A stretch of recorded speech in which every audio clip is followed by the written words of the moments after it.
Saturday morning, everybody. Good morning. How are we? We're just about to start the first hand. All good. Things are good. How are you? I hope we had a good day yesterday with the Christmas jumper day. We're back to normal today. Had to iron the shirt and everything this morning. Couldn't believe it. Sleep well? Yeah, all right. Yeah? Good lad. Good lad. Slept well and everything. So, yeah, we are bang straight into the mix. Run us through what we've got on the feature, Mr. J. Thank you very much. That's one. And we'll get straight to the action. Who's not here yet? Fowles Annis, Jack Oliver in 2, George Pop in 3, Brandon Shields in 4, Joe Gresh in 5, Aaron Kira in 6, Abraham Passa in 7, Rajiv Sakaria in 8, and Ali Malou. Ali Malou. Straight away, we've gone all in the call. Brandon with his 20k stack, 18 buy-ins for day 2. 18. And Brandon Shields is all in straight away. And now needs to hit a 9, a 10 and a jack. About 40% here, Tower, so decent flop to see. And Spade on the Spades, how many outs would you like, sir? A 9-10 Jack Spade. 9-10 Jack Spade. Oh, have you missed? Wow. How have we missed there? Wowzers. So it says Brandon's not been eliminated, but Joe had more chips. No, Joe had less chips. Brandon's got chips left. Joe was one of the really short stacks. 4,100 Joe coming with today. Yeah, so that's, I don't know, he's up to 26k. Yeah. That's wrong. That's the wrong one. They were last night's. Yeah. They were last night's. Joe Ringe, Lauren Bocci. Some big names from yesterday. Yeah, we need to find out what Joe's stacking exactly. Every time there's an all-in, bang the correct amount in every time.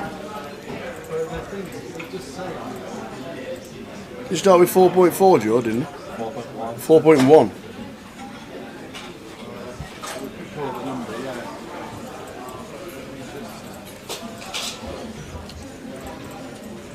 So Brandon's back in.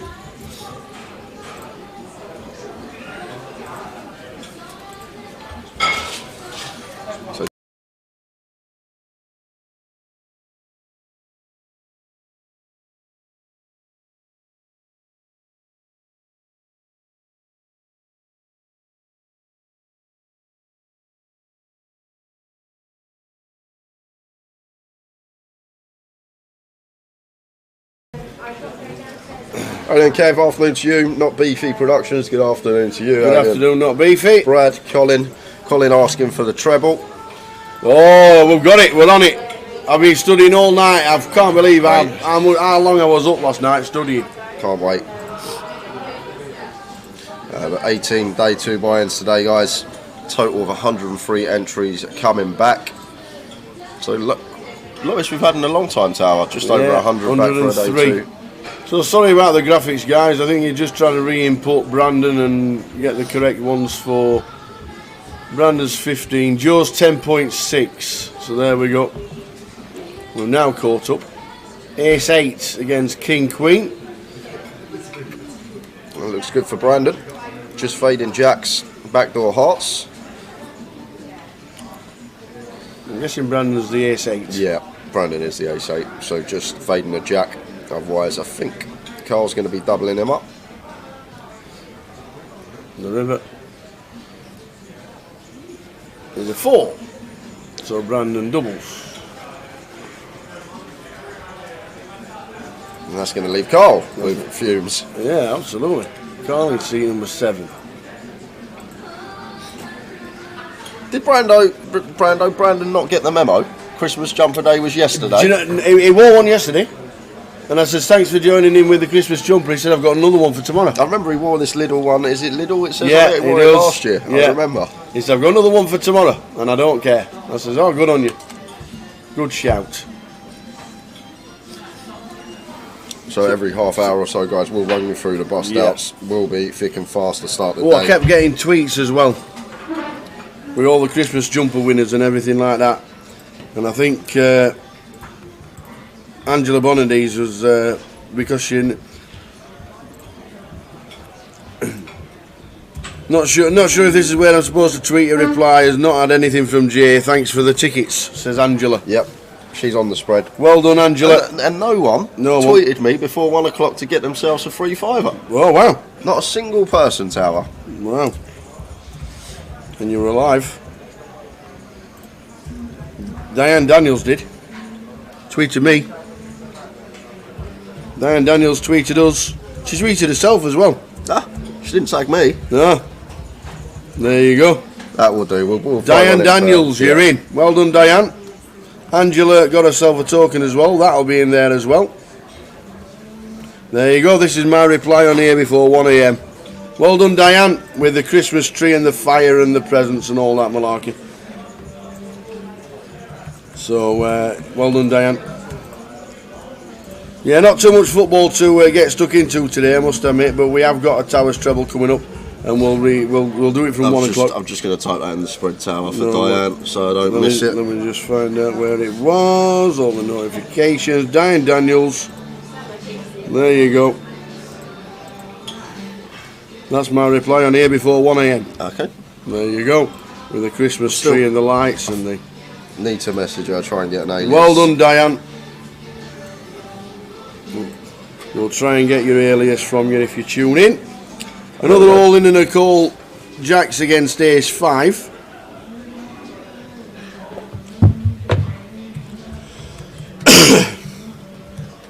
Jacks fading an ace to double.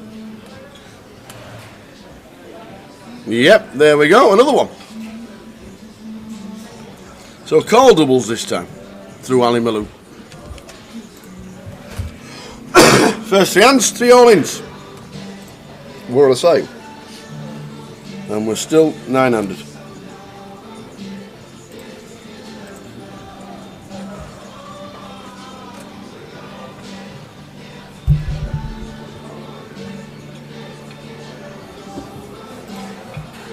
Oh dear. M6 crash causes huge delays in Lancashire. Oh dear. Be careful on the roads. Well, that's junction 36 near Carnforth. That was on Twitter. Stay safe on the roads. Apparently it's the last day of the cold weather today. Hi there, Mick the Mod. Good afternoon.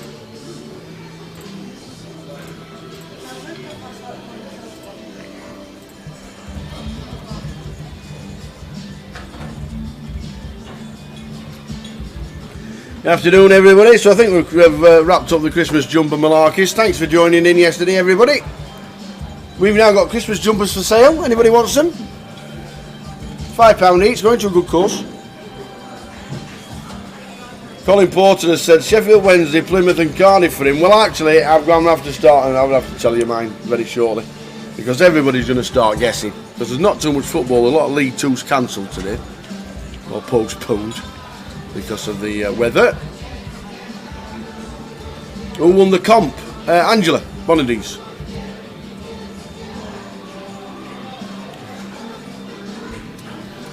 But Brad, if you was tuned in last night, I did say all you had to do was tweet your tweet before 1 AM and you'd get a ticket. Yeah. No one tweeted me, other than Diane, who tweeted Tower. Yeah. No one was tuned in at the back end of yesterday that tweeted a photo in. Free fiver. In. Are we going over budget again? We're well over, but it's the end of the year, Tower. I'm not fussed. He's all the way over in Gibraltar, isn't he? So he can't. He's not here this weekend, so he can't really do much. It's just after. Yeah. You did tweet all day, Brad. Yes, you did, and sent videos and done pictures as well. You never know. There might be a £5 token going into the account. It's whether we want to really or not.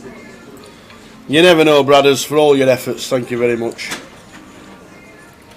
King Jack of Diamonds here for Jack, raises to 2.5. Gary McGavney says the all-weather racing today is off due to the weather. Brilliant. Oh, brilliant. Feels a bit warmer out there today. It did feel a lot warmer, and Monday's going to be 13 degrees. Lovely, be out in the garden. And Johnny Scott up in Aberdour. Ali Malou just ripping in 70 big blinds with the pocket freeze over and under the gun open. Oh my days. Johnny Scott in Aberdour, back to t-shirts and shorts today, it's 5 degrees. Them pictures of the course the other day, Johnny, looked amazing. Even the old links has been closed for a week because of the frost. The old links were closed, people were complaining that they couldn't play in the frost. What's up with people? I really don't understand people. If you can't play in the frost, you'll just absolutely decimate the course.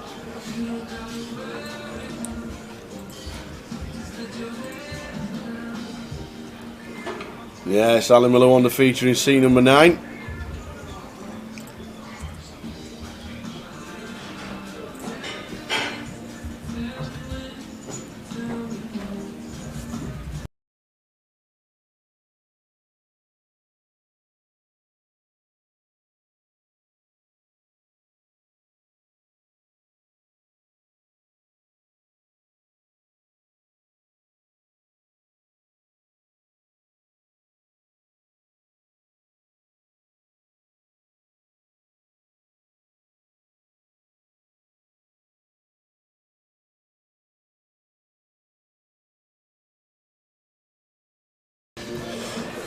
Ali Merlo with the Cowboys. It's just ripped in the freeze now with a much stronger hand, just choosing to free bet this one to what looks like a normal size. Well, no, not so normal size. 6x here from Ali, and going to get George out the way. No action with the Kings. Welcome to London, and welcome to Ali Merlo. Kev, I'm not sure if I'll be there Monday. I'm going to be there over Christmas. Alice and I are going to be coming down to play, so because I'm at Mum and Dad's over Christmas, so I'll probably see you in between Christmas and New Year if you're there, mate. I'll collect my tenors and I'll collect the few Towers pints as well. Yeah.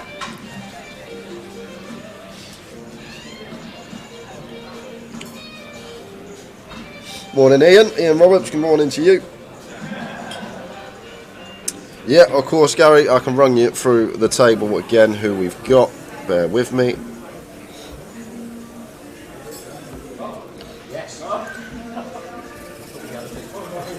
So 1 is Fowles Anis, 2 Jack Oliver, 3 George Pop, 4 is Brandon Shields, 5 Joseph Gresh, 6 is Aaron Kera, 8 Rajiv Sakaria, 9 Ali Malou, and in 7 is GDPR WK. And WK is all in for 8.2.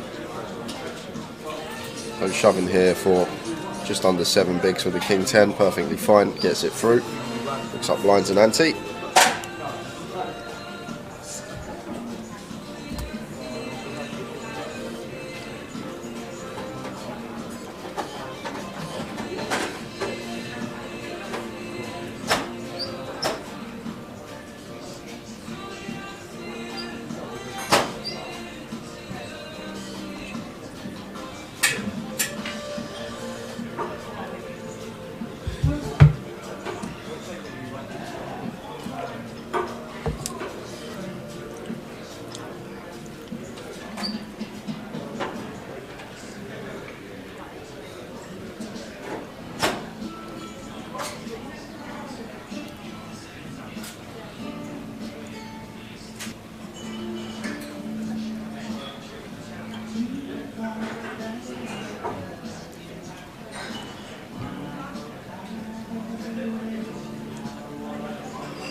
Out of the way, Jack with the same as 7-5. Over to George here in the small, probably going to be shoving this one into Brandon's big. Brandon's sitting here, I believe, sub starting, so less than 15.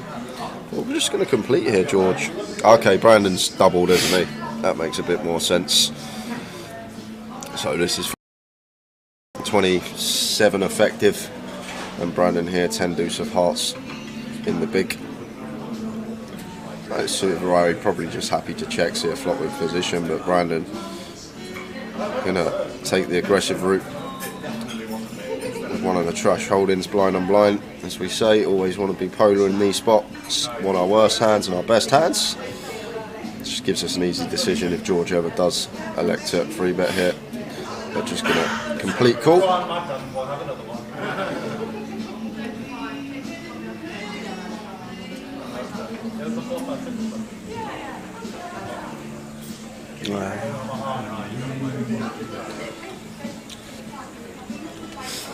King, Queen, 8, 2 diamonds.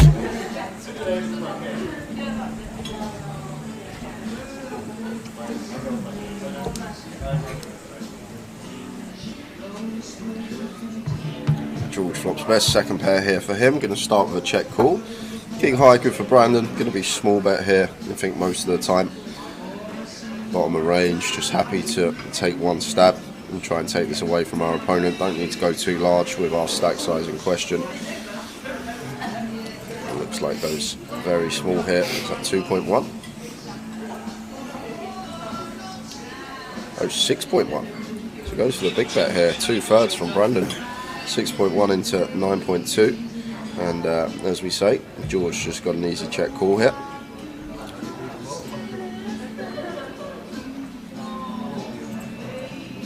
King pairs on the turn. Yeah, not what we like to see as Brandon here.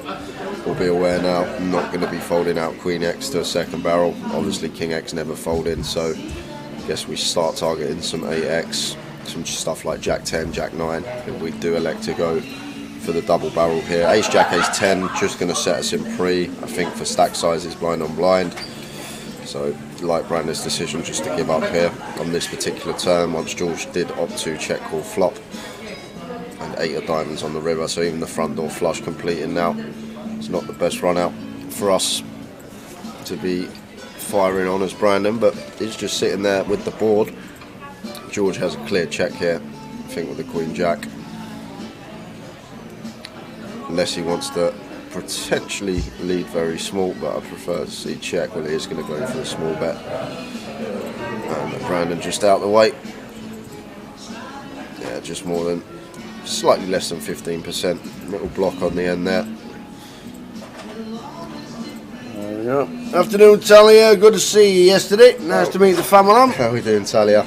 Oh, we got home safe. Here he is, Barry Neville. Morning, lads. Morning, Buzzet. Bradford's game is off, so Barnsley going in the treble with Barrow and Orient. Have a good one, lads. It was Fleetwood yesterday, Barry. It was Brad. What are you doing to me? I put it on yesterday. No, turncoat. Oh, just because. He goes Bradford, Barnsley, and Fleetwood yesterday. There you go. Well, and now he's changing it once I put the money on. Has he edged it, shorted it off? Absolutely. Must have done. Absolutely. Seen I put my money on it. Yeah, well, he might as well do Towers Treble because Towers Treble's available. It's available for punters out there. Everybody, it's available out there. Towers Treble. We'll do it straight after this hand with Barry Neville changing his mind. See, you don't get that from Towers Treble. I was bigging up Barry Neville's treble yesterday. No, don't worry about that. So he goes, sorry, it is Fleetwood, not Orient. He forgot himself. Misspelled, Orient, Fleetwood. Yeah, that's close by 1 letter or 17. Oh. Yeah, we do. John Hare, good afternoon. Yeah. There we go, nothing happening this hand. Brandon with ace 7, not small. Is he going to jam the lot?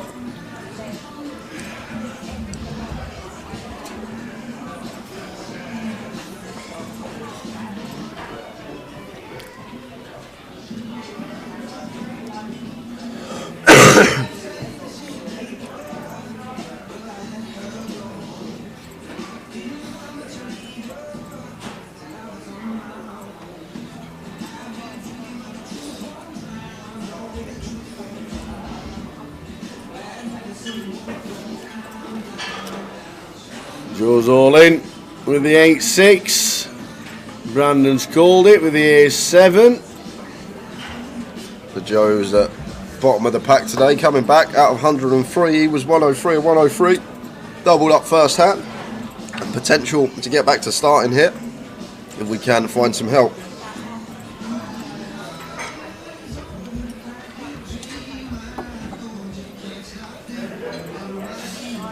And none of it there, unfortunately. 8 and 6. Still alive though. We do have some backdoors. That's a terrible card for us here as Joe. So 1 foot out the door, going to need an offsuit 8 or 6 to survive for Joe Gresh. We do it. Yes! Nobody wants home. Nobody wants to go home today. Nobody at all. Nobody wants to go home.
A6 all in.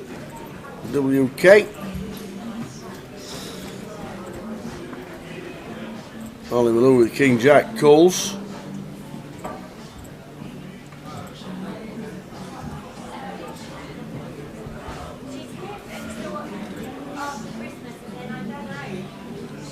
Is that not a wide call from Ali with King Jack off? It's Ali Malou.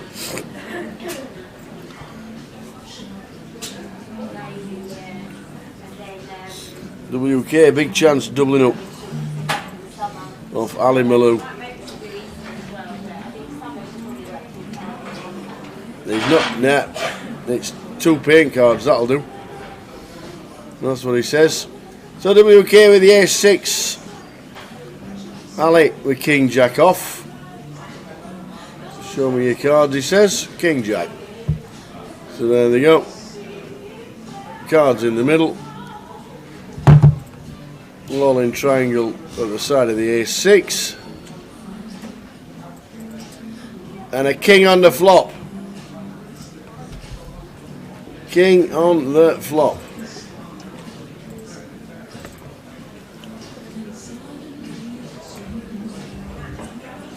So a Wook needs an ace from space. Well, he's gone. And it's a 4 of diamonds. Ali Malou with the King Jack off takes out Wook. And off he pops. Any more eliminations? I'll do it in every half hour. Okay. As we had influx of bust outs earlier on. Okay. So Towers treble, seeing as though there's a lot of games postponed, we have gone for. Are you ready? Write it down. No, I'm not. I'll misspell Fleetwood and I'll misspell Rotherham United. And I'll misspell everybody else. Really, West Brom today, -2 against Rotherham United, is massive. West Brom on fire, could win 5-0 against Rotherham United today. -2 is a great price at 4-1. That's a single. But Towers treble, Grosvenor Sport, get yourself on. Bolton Wanderers, Preston North End, and Cardiff. It pays 7-1. Bolton, Preston, Cardiff is Towers treble today. Stick it in, stick it on. Merry Christmas.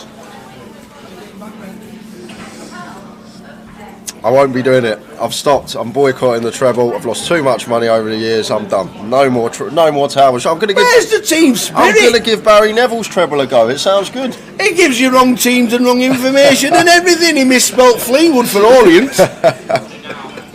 Hey, Bolton, Preston, Cardiff, 7-1 Towers treble. Merry Christmas.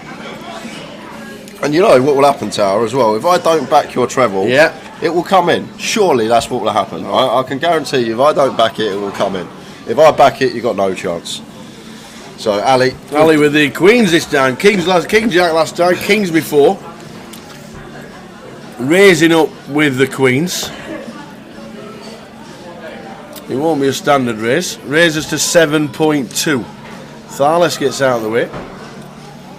Jack's got a rather smile on his face with a 6X in front of him. Yeah.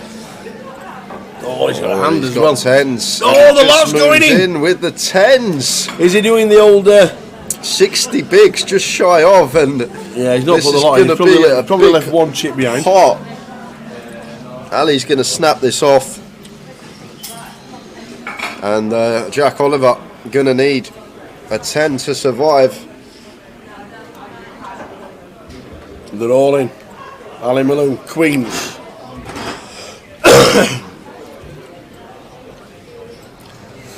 Jack Oliver, all in for 71. Ali Malone, Queens. To the flop. To the flop. 10 needed. Oh, it is. He's in the 10. Run like Jack. So some backdoor straight possibilities, but just fading a queen now for Jack. No way! Oh, my that days! is ill. You think you've got there, and it's a queen on the turn. Ali Malone pumping away. Just the one Oh out. my days. River. No way! No way did that just happen. Clip it! Boat over quads. Oh. Ali finds the 2-outer on the turn. Jack finds the 1-outer on the river. You don't see that every day. Oh my word. You know what Ali Malone's going to tell us at the dinner break, isn't it? Oh my god, man. Wow. Jeez. 10 on the flop, queen on the turn. Malone can't believe it. The 10 on the river. Oh god. Run like Jack Oliver. Oh, Malone's still in. He's standing up to check. He's standing up to check tower. How have I lost this one after that turn card? Wow, That's run it. like Jack. And you don't want to be giving that boy chips up to about 150k now.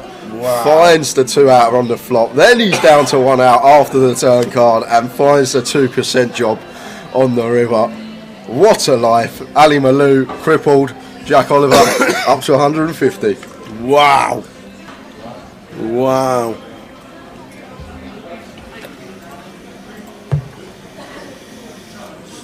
And did he just go that size because it was Ali? I think so, yeah. I think because once Ali opens to 6x, I think Jack's just like, we're going to 3-bet to 20 bigs and fold to a 4-bet? Probably not. So I think he just chose to go with it there.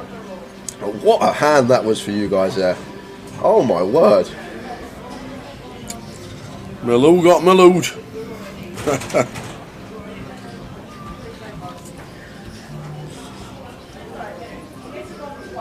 This is rigged. I want to speak to HR. It's just not one you see every day, that, especially an all-in and a call. Like, for it to come out on an all-in and a call pre-flop and run out like that, it's just unheard of.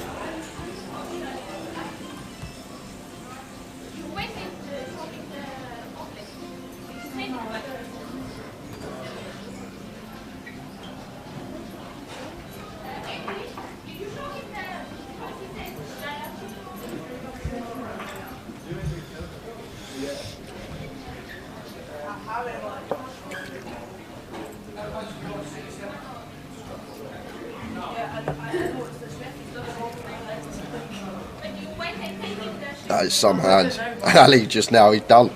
Just rips 32 bigs with king 6 off. Lucky for him.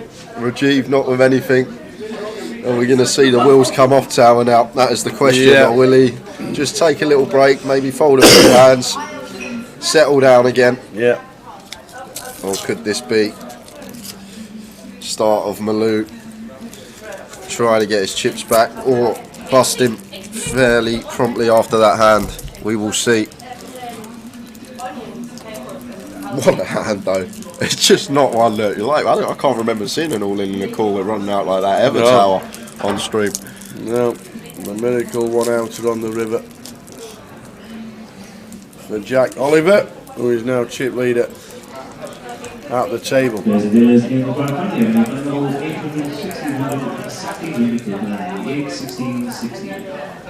And Jack now with ace king raising to 2.5.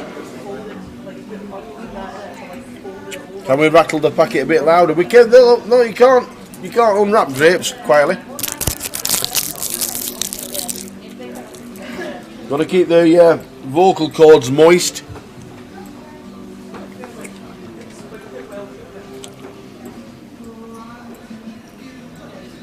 Don't do it, Ali.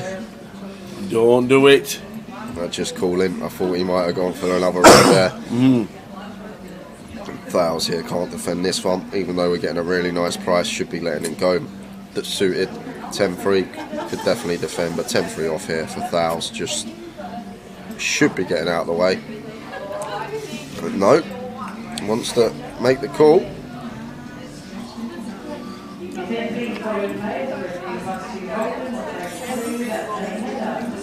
Five-way action.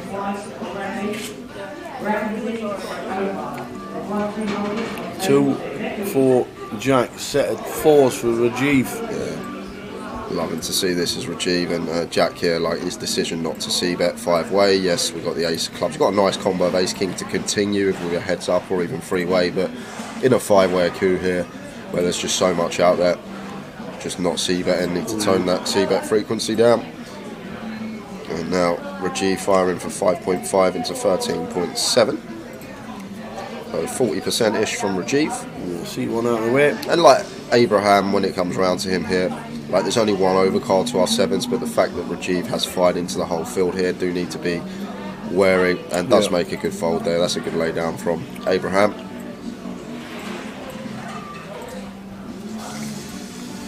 So guys, I will run you through the first half hour of bust outs. First out today was Danny Ryder, followed by Jack Benson, then Steve Watts. Chris Maguire, I haven't seen him all weekend. Must have been a day 2 by him for Chris. Yeah. He was out 4th today. Then we lost Kanan Fazaliev, Drayton Haxiaj, Alexios Servios, Ryan Mandara, Mark Foggin, Laurent Bocci, Nikolai Mahmout, WK we saw, Slash Maurizio Pius, Jamie Lee, Luton winner, Phil Ward, and that brings us up to now 88 remaining in the field. That's some eliminations. Prize pool collected was £560,000. And Argnam, we will have payout structure after the first break.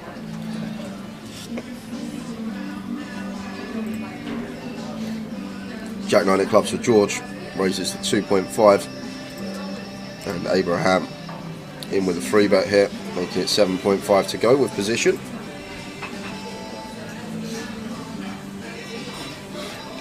And Fowles here has to fold the king queen in the small. Can't be cold calling 3-bets from the small blind with king queen off.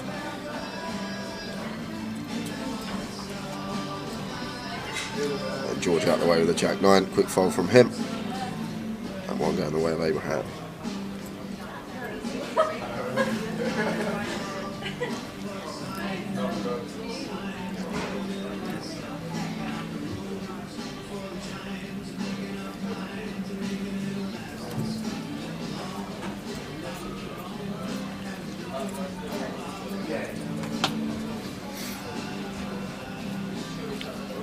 Grand final, day 2. 2 days of streaming left in 2022 for the team.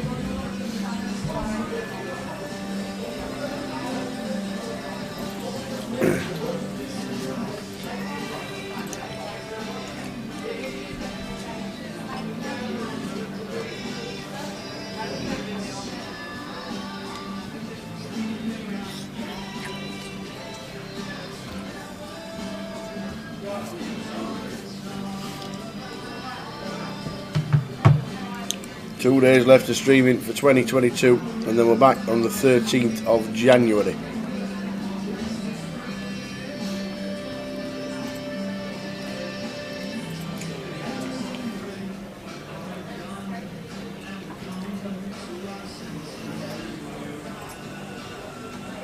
So ace ace suited here for George, happy to defend in the big blind.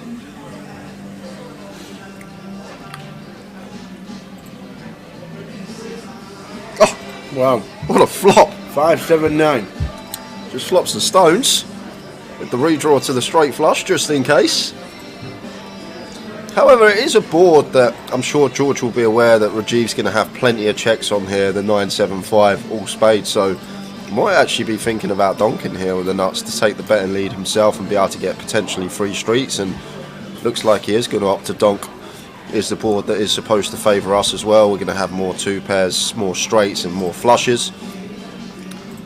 Goes for the 1.5 lead, and Rajiv just gets out of that. So no action with the nut flush there from George, but I'm guessing the thought process was I'm donking here because this is just a board that Rajiv is going to be checking back fairly high frequency.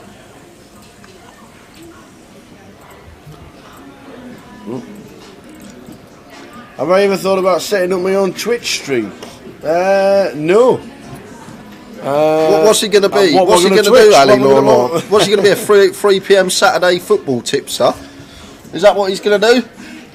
There's some merit in that. I could sit there with all my coupons, ticking away whenever somebody scores. At home with the tower. Just sat watching Jeff Stelling on a Saturday afternoon. We all made slips from Willie Mills and all that.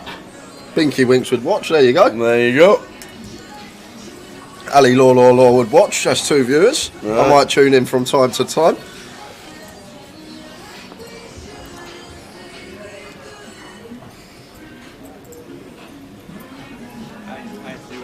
And then Sunday afternoon will be NFL trebles that I don't pull up. Ace King of Hearts. Makes it 2.7 from under the gun here.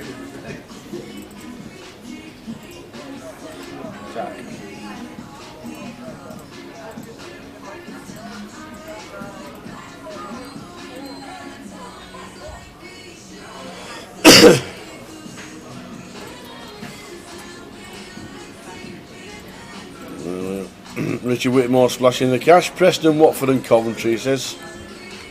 Here's his treble. So Brandon in the big here, going to defend off of 8 big blinds. With 7-4 of hearts. Just looking for a piece to go with. And that is a piece to go with. Yeah, 7-2-9. Middle pair for Brandon. Yeah, I'm just going to donk jam here, I expect. Yes. The old stop and go. And Joe should call here, Tower. Personally, like, Brandon's going to have stuff like Jack 10, 10-8, 8-6.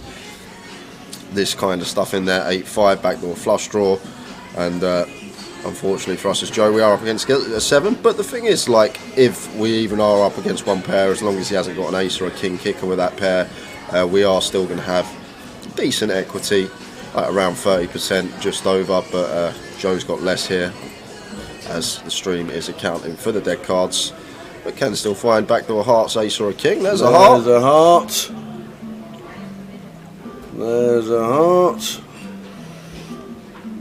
No! Running hearts. Brandon and the Christmas jumper. Oh, it's a little too late for Brandon.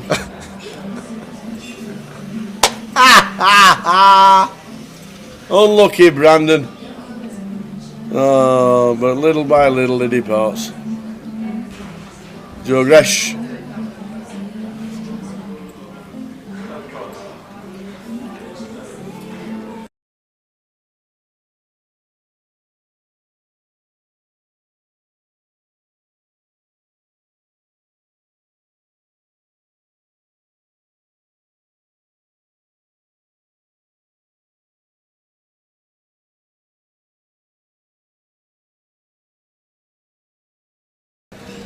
So Joe Gresh takes out Brandon Shields. Unlucky Brandon.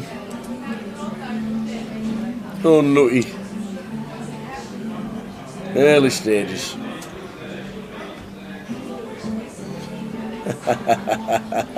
Mini Wolfster, stop with the jokes, Tower. It's a little too soon as he's not even left the table yet. I will leave in a second. I'm not having any more little jokes. 3 in 2 minutes is enough.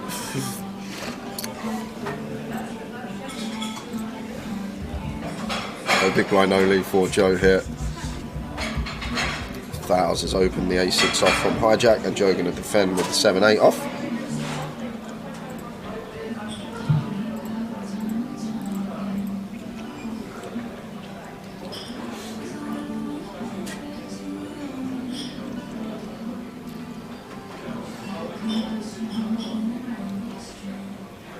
Queen Jack 4 all heart board here, and could go really small here. It's fouls, just one bet, trying to get it through, and does get Joe out of the way with a small bet.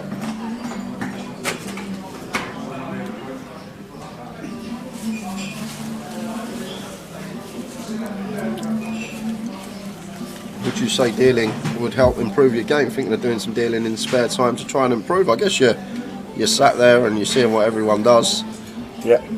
All depends whether you take it all in. Same as being like a player at the table, you get to see the showdowns, but that's how it says you're concentrating on the hand, every hand. Yeah. How many players sit and watch telly and watch the phones and watch their iPads and don't concentrate on the hands? Johnny Scott, you need to re-watch it. If you've not seen it and you get a chance just to rewind it on YouTube or something like that, just watch the jack hand. Amazing. It might have been clipped actually.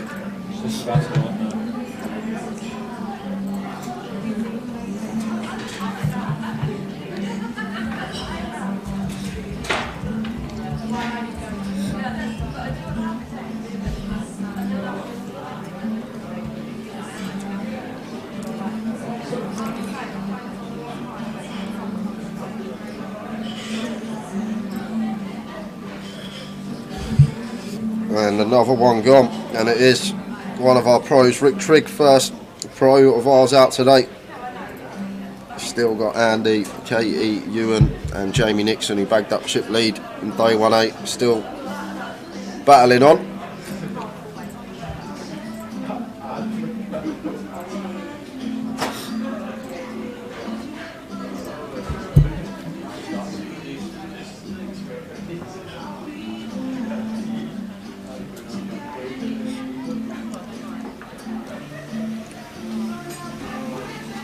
Yo, yo. Oh no, that's not Yo, good yo, news. yo, what was that? Not good news. It's great news. What do you mean? Katie's not played day 2. Oh, you're not playing today? I didn't even. play. Oh, I thought you. no, Oh, Sorry, I was very slow there. Oh. No, I said to Tara, I might do it Oh, for okay. an hour. yeah. Because she's playing the Omaha. I'm winning the Omaha. Oh, Not okay, that's today, fair enough. Tomorrow. That is fair enough. Yeah.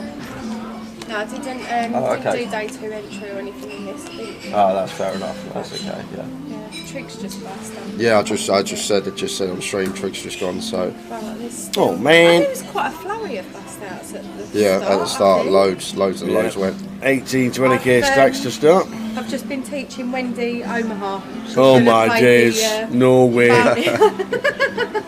What's the buy-in? 500. 500 PLO But it's bounty. bounty, yeah. And 456. you've just given Wendy Watson 10 minutes to practice. That's it. Yeah, And she's going to throw in a monkey to try and that's it. enjoy She's in. yourself. She's in. Oh my days. Okay. She's in. Okay. So Are you I coming in won, for? I won my first Omaha comp, so she might win her. Oh right. Okay. Are you coming in for 20? Yeah, I can do. Come on then. I gotta get some breakfast, or do you Yeah. wanna Do you have your breakfast yet? Oh, I might go have a little something to eat. Naff off them. Off you go. In comes Katie Swift. I'll come get you in 15 and I'll do something. Nice Katie as one. well. Here she comes. Katie Swift coming in for half an hour. Just before she starts the 2 o'clock bounty. She's given Wendy Watson 15 minutes practice. That's amazing. She's got the basics. She knows the basics. So Does she know she has to use 2 cards every hand? yeah, she knows that. That's all right then. She's learned. She's a quick learner, is Wendy. Yeah. She's I think and she's keen and eager to. I think her game this year's improved massively. Massive, I yeah, think it has. massive. I think she's Yeah. certainly taken to it. She absorbs all the information and She plays all the satellites and she wins plenty of seats. yeah, she's lovely as well.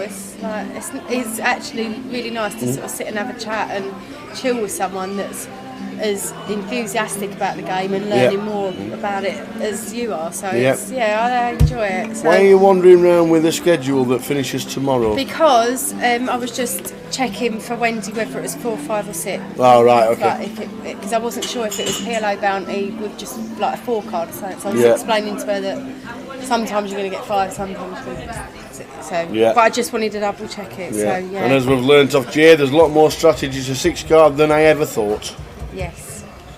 which is Yes. pretty. I mean, I'm no expert at it, but I know the basics, and Yeah. I just And you like it? and I enjoy it, and I tend to do all right in. Nice one, Brad. Yeah, I saw that Wendy was fundraising for her birthday. Good touch, Brad. Putting £100 into the fundraiser that Wendy Watson's got on social media. Yeah. Very nice indeed. Well done, brothers. Yeah, actually talking about social media and fundraisers, Yeah. can I just give Natalie Bromley's Hearts of Queens Yes. her charity? Brommers. Yeah, give a little plug. I'll share the link again actually on my social media Yeah. stories. I'll do that in a minute. So what's she doing it for? So she's basically the founder of the Hearts of Queens, Yeah. which is a charity that does helps with women's sort of charities and shelters, and every time there's a poker tournament, like a ladies event, Yeah. poker tournament, what they do, we have like a box and collect little donations, little sort of things that you can give to the shelter and that, and then Yeah. Natalie takes them to one of the local shelters at, you know, where the event has been held. Yeah, But yeah, yeah. this year, what she's doing as her Christmas appeal is she wants to raise. It costs £500 to run a shelter for a day. So originally she had set a target of 500. Yeah. She could run a shelter for a day. But we got a lot of different prizes for the raffle. Grosvenor have supported it and given 3 tickets for an upcoming event in January. Oh, lovely. For an online event it is. Yeah. Like, so they gave 3 £110 tickets to her, and there's various other things. There's like, I think, trainers, and there's other tickets. There's a golf day experience. Oh, right, There's okay. all different. Yeah. So it's not just poker related. Yeah. And of course, if you wasn't a poker player and you wanted to buy the raffle ticket and you then won, I'm sure there'd be poker players that would buy it off you Yeah, if you yeah. did win a ticket. So I'll share the link, but the raffle ends tomorrow. So I think I'm not sure exactly what time. I'm going to guess at like midday. But tomorrow's the last day you can buy tickets. So if you can buy, they're £1 each. So just a pound, like Yeah. literally £1, you could buy a ticket. Well, if everybody in the room chucked in £1, you'd have 120 tickets. Absolutely, and it's a Just Giving page, so it's very easy to just do your donation on there. But each pound that you donate is worth a ticket, and you go into this draw, you know, the raffle draw. Yeah. So so and at the moment she said originally it was going to be 500, and it's gone to. It's nearly at 2,000, where that's the aim. We wanted to do Fantastic. 4. So Well done, Natalie. Well done, Natalie's everybody worked involved. so hard with Yeah. it, but there's loads of other people. She always says like it's sort of a bit of Yeah. a team effort. There's loads of other people. A lot of friends of hers have contributed to, you know, the website and different bits and pieces, helping it out. But yeah, really, she's worked hard in the background. Just tell everybody out there where you can find it online. On I social. didn't realise we were on that. No, I'll tell you. I didn't know. So it's on the Hearts of Queens Facebook page or Instagram page. Yeah. I have also shared it across all of my social media. So on Facebook, I'm Katie Swift. On Twitter and Instagram, I am Joanne somebody. Swift Success, and then the number 8. I Right. think I am on that. So yeah, go on Good. there, and what I'll do is once I've finished in here, I'll put another little story out that runs for 24 hours. Yeah. And I'll attach the link and put it on Facebook. Excellent. So that anyone that hasn't got their ticket can do. And literally, you don't have to do loads. It doesn't have to be like £50 and £20. It can just be £8. Like, something. Good stuff. So, well done, you. Thank you in advance for anyone. Well that done, you. would, Well done, yeah. Natalie, as well. Yeah, The Hearts of Queens. yeah. Binky Wink says, how's the boys' golf going? Really good, really good. He's just got his new set of Titleist clubs, so Okay. he's busy practicing with them, I suppose. They always do it in the winter, don't they? For the training. So Yeah. really, really good. Thank Didn't you. you just go off to Dubai or somewhere? We just came back from Bahrain. Bahrain. So we went to Bahrain for a week. He was invited to it's like a pro-am comp out Yeah. there. So he was invited out there and played there. It was wonderful, I can brilliant imagine. experience. Yeah. And yeah, he's sort of just doing his thing. He's loving life, Awesome. which is good. So yeah, he's got big dreams still with it. Good stuff. I think he's on. Is it +3? +3. No? Very nice. Is that what it is? What is he? 14. He's just turned 15 last 15, month. yeah. 15 now he is. So 15 and plays off +3. Anybody who knows how to play golf is now instantly jealous. yeah, he's doing well. Yeah. But he does a lot behind the scenes. Like it's not just the actual golf course, is it? It's No. in the gym. He's in the studio. He's doing a lot of strength and Yeah. conditioning. And all the coaches, they work really hard. He has a Zoom call every Tuesday night for strength and conditioning. He has Zoom calls for nutrition and balance. It's the whole package is really. You don't get many golfers like John Daly nowadays, do you? Wandering around like a tub of lad.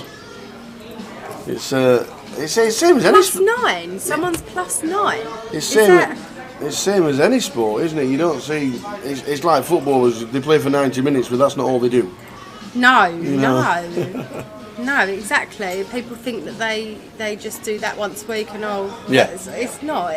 And the amount you have to sacrifice to be in that sort of elite section of a sport is a lot. It's a lot like poker. If you're going to be really good at it, you've got to study behind the scenes. You've got to do your workouts. You've got to have your mental mindset game. You've got to manage your own nutrition and your sleep and everything. The whole package. You can't just rock up and. Well, I mean, you could rock up and leave it to chance and luck, couldn't you? But let's face it, it's probably not going to get the results. I tried for 5 years and then realised it wasn't working. Yeah. So this person in the chat box is +9. That's got me right. That's elite. That's top 5 That's in the. like pro. That's top 5 in the world so level. 9 under par. Yeah. Jack's 3 under. Unless Binky under Winks par. is Rory McIlroy. You never know. You don't ever know, do you? Mac and Rule says, is he going down the American college route? He's signed up, yeah. He's signed up, yeah. He's just before I went Vegas in the summer. He was scouted a couple of years ago. Someone wanted to sign him, but we felt he was just a little bit too young to sign him away. But in the summer, they wanted to follow him around this season and start profiling him for colleges out there. So he signed up to like a sports scholarship type thing. I don't know all of the Is Jack Oliver still in the wins as Man of Straw? Hardcastle. Oh yeah. No. 157th to 25k. 157th Jack Hardcastle finished for 25,000. Nice. I had a lovely evening here with Jack Hardcastle last week. Yeah, I've lost track of time. I've been here all month. He won the high roller, didn't he? Yeah. Won the high roller, then went to Vegas. Yeah, so it was after the high roller. Yeah. A couple of days after, we had dinner at the bar with. We had a catch up with Fraser, Matt, right, nice one. Jack, and me. The three of us it was like our version of a Christmas team, like Christmas do. Like it. No, it was lovely to see the guys. That's the good thing with this leg is that, as poker players, you don't really have that sort of, office Christmas do. No, not at all. Do you? So we just have our own little version of it, don't we? But it's been good. It's been a cracking festival, just about to come to an end for 2022. 2 days left of the Grand Final. Yeah, I don't understand this chat box at the moment with the 9. I think it said someone's 16, someone's 9. Yeah. +9 is worse than +3. No. I think I've said it wrong. No, Jack's not +3. Jack's you're +3. minus No, he's 3. not. No, he's not. It's +3. He's +3. You got it right. Yeah, so you got it right. I never quite know how to say it. +3 means you have to give 3 shots back to the course. Back to the course, yeah. So he's under par. Yes. He's gone that direction under par. You aim to get to 0. And then he's then if you're better than that, you then get a plus number. Yeah. So if you're a plus but number I've not of golf, heard of you're someone very being good. +9. That's like amazing. No, I think Binky Winks said maybe that means above par. 9 above par. Right. Maybe he means. Yeah. but we're in. So Hearts of Queens has been put in there by Mick DeMod. Cheers, Michael. Yeah. Into the Just Giving on the Hearts of Queens that Natalie Bromley has set up. Thank you very much. That's very kind of you to put that link in. Yeah, I appreciate that. And I know Natalie would give a big thank you and a big shout out. She's, you know, thanked everyone on her page, so I will extend that from her because I know she will say. Couple more eliminations. She's not well at the moment, Is she actually. not? I don't think so. I think she's got this little fluid thing going She'll round, still be at Burnley today watching the football. Do you think she loves her football, doesn't she? Couple more eliminations from the room. We lost Ian Simpson. We've lost Peter Mock, who won last year. Remember the final 10 minutes with the Mad Turk last year. Peter Mock has been eliminated. Andy Christopher was bust out. And that is up to date at the moment. So 83 players left at the moment. 83 we are on from the original 103 that started today. So we've lost 20 and we'll get the payout structure at the start of the next session, giving you news on how much the winner will be taking away as well as the trophy. Yeah. So we can't see Jack's cards here. No, unfortunately. But he's called the all-in, so we will get. Did you hear the hand with Mr. Malou? No. Did you not hear the hand? No. Ali Malou opens 6x, obviously with the Queens. Obviously. So Jack obviously thinks I've only got 70k. I'm not folding it. So he basically jammed the lot with 10s. Ali Malou obviously called. Yeah. 10 on the flop. Wow. Queen on the turn. Oh my god. 10 on the river. Oh my god. Wow. What a life, eh? Yeah. What a life. Jack Hardcastle. 10 on the flop. 10 on the river. And you're surprised when it's against Ali. Usually he would have the 10s and do that to you. I've definitely been on the receiving end of a Malou bad beat once or twice. Yeah. So it was a crazy hand. So here we go. Oh, we're not going to see Jack's hand. Yeah, Ali Malou's all in for his final 20 against George with Ace King. Ali's live 60-40. So 40% of the time Ali Malou's going to hit and win. I have a feeling that I was playing against George. No, it wasn't. It was the other guy down there. Is it two? Is it two pair? Ali Malou, 5, 7, 8. Binky Wink says, yeah, he's 90% favourite. Well, he's his because he's drawing dead. Just about. Just about. There we go, the fist bump. He's back in the game. And it was actually a triple up because remember Jack had flatted as well, so he's wow. Back up to 63,000. Well done, Mr. Malou. That's how you do it. Yeah. Well, that's how he does it. Yeah, 40% was a bit pessimistic for Ali Malou.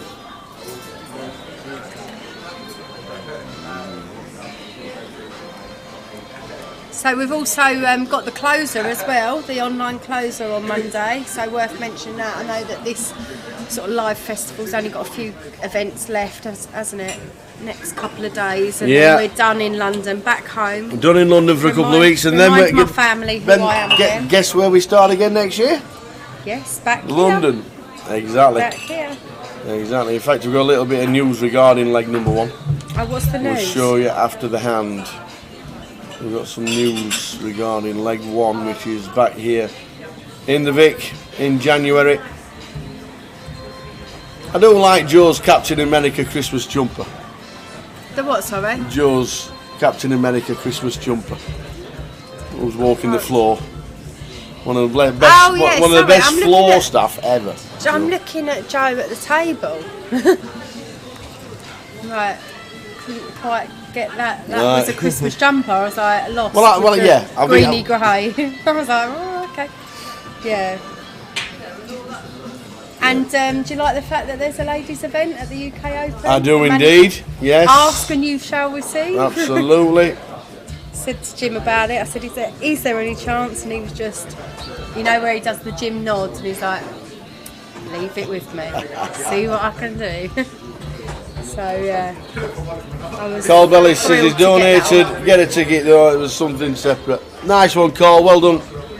is donated. So Cole, when you donate, thank you for the donation first of all. You didn't get a ticket, was you that something don't. separate? You won't get a ticket. You will be assigned a ticket by Natalie by having donated. So she will go through the Just Giving page, and then basically everyone who say you've donated £1, you will get one raffle ticket that you're in the draw. That's what it equates to. So yeah, thank you for that. Nice one. It's Cheers, sort of Cole. all done automatically because the easiest way of doing it was the Just Giving page rather than, you know, you can't go around with a book of raffle tickets like the olden days. Do you know what I mean? So she's just going. We had 2 people win one of our comps yesterday, and PK pulled up this random disc with 2 names on it. It spun it for us, and the winner came out. It's brilliant. Like things you can do. Exactly, things you can do these days. It's amazing. Yeah.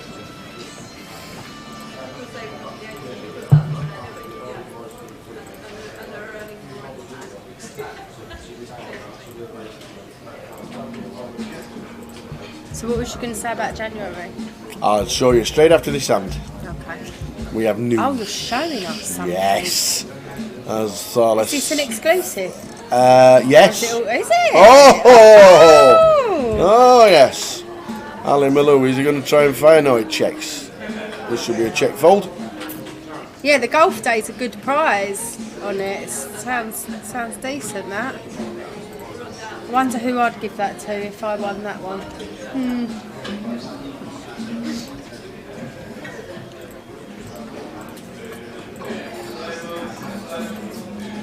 Might be able to teach me how to get out of bunkers. Well, you haven't seen him since Dave's No, year, no. He was like, He was just getting into the game, actually, wasn't he? Yeah, he was. He was just getting into it. Yeah. Got rid of football and decided to take up golf. So leg 1 for the. There we go. Leg 1 is upon us for January. We're coming down on Friday the 13th. We'll be here for cash on the 13th. Then we're doing the MPL playoff on the Saturday and the mystery bounty on day 2. But the change will be. Where's the change? The mystery bounty on Thursday. The mystery bounty is not 400 plus 100. It's going to be 250 plus 250 decent. plus 50. So it's going to be 550 total. So 250 plus 250. I think it was pitched a little bit too high at this one. They thought about it. A lot of feedback came in from the players. So the mystery bounty is going to be 250 plus 250. I love the fact that that's been listened to instantly and changed, and it's not a case of right, that schedule is set. We've wrote it down, we can't change it. Exactly. No, I love that. Yeah. I think that's a real good quality about Grosvenor at the minute, that they will listen to all feedback and make changes where needed. Yeah. And I think that'll be a really positive change. Yeah, the mystery bounty is now going to be 500, 250 plus 250. For the mystery bounty. Make a note of that. That's the only change. Everything else is exactly set. We're here Friday, Saturday, Sunday. We've got Monday, Tuesday off to wander around the village, see what happens in London Village when we're not working. London Village. Village. And then Wednesday we're back for cash. Wednesday we could be doing the Mini May Day 3. That would be something we'll be. On the street. That'd be good. We'll let you know as soon as we come back on the Friday for the Wednesday. But we think we're doing the Mini May Day 3 Will on you the not Wednesday. have your cash game? No, we'll probably do the final of the Mini. It's either cash or the final of the Mini on the Wednesday. I think that'd be good actually, because you haven't streamed a Mini Main, have you? No, not normally. So. Not normally. And then Thursday the high roller day 2 to a champion of that one, and then Friday, Saturday, Sunday leg 1 of 2023 as a main event. Decent. Yes. Decent. Look forward to that. Good change. Yeah, so the change is the mystery bounty in leg 1. It's going to be 250 plus 250 plus 50 as the mystery bounty. Can you ask, is it just like Goliath when Joker's Wild is played? No, it's completely different, the mystery bounty. Yeah. The mystery bounty is not a person who is a bounty, it's everybody. So if when you knock somebody out of a mystery bounty, you will get the chance to pick an envelope from a tombola, and that envelope will have a prize from, say the top prize is £10,000 and the bottom prize is £200. you have a chance of winning one of them tickets. It's a mystery as to what the prize is in the Correct. envelope, basically. Yeah. But the mystery bounties don't come into play until the day 2. So Yes. everyone who plays day 1 is just basically trying to get to day 2. So you're building your stack Yeah. to then be able to take a shot at the bounties on day 2. So when day 2 starts, everyone who has made day 2 is basically has a bounty on their head. Everyone's assigned a bounty kind of thing that's in the tombola spinner. I don't know if that's the technical term. Did you see one? Did you see the one in That's Blackpool when James Gray won it from Blackpool? No, Jambo. No. Jambo from Edinburgh. He, I don't think I was there there. was only something like 15 tickets left, and the 10,000 was still in there, and he got a ticket. And he literally run past this guy who was walking towards to do the tombola. He said, "Don't worry, pal, I'm pulling the 10 grand out." Run past him, run past him. Pulled it out, pulled the 10 grand out. Oh God! The guy was looking at him, was like, "That could have been me." Snooze you lose. Absolutely, Snooze you Jambo lose. was on it. Got a lovely little bonus of £10,000. I was running down Edgware Road this morning. I was late for PK's photo shoot. You were late. We had things to do as well. Sorry. It's all right. We'll let you off. I was early actually because I was there yesterday at 5 o'clock for the photo shoot. So technically, You were a and day early. I was the only one that turned up really for that. Oh, so right. I was told 5 o'clock I was there. Yeah. And then this morning I was running down Edgware Road like. No, you weren't. Well, actually, someone used the phrase I was trotting. I was like, trotting down Edgware Road like I'm some sort of like pig or something. Yeah. Jump on an e-scooter. There's like, do you know what? They just throw him at the side of the roads, don't they, down there? I don't really understand. Well, there is a it. fine They just for that, seem to be fair. They seem to be all over the gaff. Yeah, there is a fine. You're supposed to put them in designated areas. Yeah. Or you I get said I was fined. going to go on one of them round Hyde Park this festival, like on a day off or an afternoon off. But with the snow, I don't actually fancy riding a bike No. over the icy snow And bit. do you know how what I nippy has mean? it been outside? Yeah, we did have a nice walk round to Hyde Park though, round the Serpentine Yeah. Lake bit. It's all frozen and icy, but it was really, I like all of that. It's nice. My Jack's coming up to London on Tuesday to go to Winter Wonderland, so I was just sussing it out. And it was the day of the slingshot ride failure, and I was like, oh my God. The slingshot ride failure. Have you not seen it? No. There's a video. Oh, it's horrible, isn't it? It's horrible. So basically, you know the bungee ball thing? They're sat in a ball and Flings you up in the air? Yeah, that. Yeah. One of the ropes snapped. No! So it went colliding into the post bit. I'll find it on. Oh my days. Yeah. Yeah.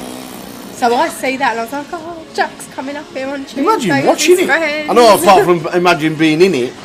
Yeah, two But- lads. but were in imagine there, they just watching. smashed into the side of the thing. Oh my days. Did they say something about it's to do with the temperature? Was it where the it's temperature of the fro- rope? Something to do Was with it? the temperature had affected the rope, but it literally just snapped. Oh, so Wow. yeah. Oh my days. So someone's asked, can I ask for the women's tournament to have a 20 or 25k starting stack, please? Are you talking about the UK Open? The UK Open ladies event coming up in You mean this one? February? I have. You have a 20,000 starting stack. It has got 20,000. I was just There you about to get my schedule up because I was going to say I have asked for it to be 20k. Well, it is so 20k. I thought it was. It is. And it's half-hour clock. It's a 2-day event. I think that's a lovely designed comp. Personally, obviously, I'm going to say that. It is a 20,000 starting stack. Your wish is our command, Mr. John Bonadese. Done. Yeah. We want it to be playable. I learnt. We learnt from Goliath that it was a bit too shallow stacked at the critical points, and again we took all of that on board. And you try these things, and I've got to show you. John and Angela won our Twitter prizes yesterday for tickets into the closer. Right. We wanted pictures of people watching the live stream with with Christmas attire on. Read that. Oh, Merry Merry Christmas. I love poker, Jay and Tower. Watching the live stream That with is cute. with personally made t-shirts. That is really How good is that? Yeah, very good. Very good. Brilliant stuff. Absolutely amazing. It's good, the chat box, the way everyone gets involved in the social media side of it. It's a nice community. It is indeed. On there. Really, really good. Hope everyone's going to have a lovely Christmas. Not long now, is it? I feel like I haven't even got a tree up at home or anything. Well, I've been here. Week tomorrow. Week tomorrow. Yeah.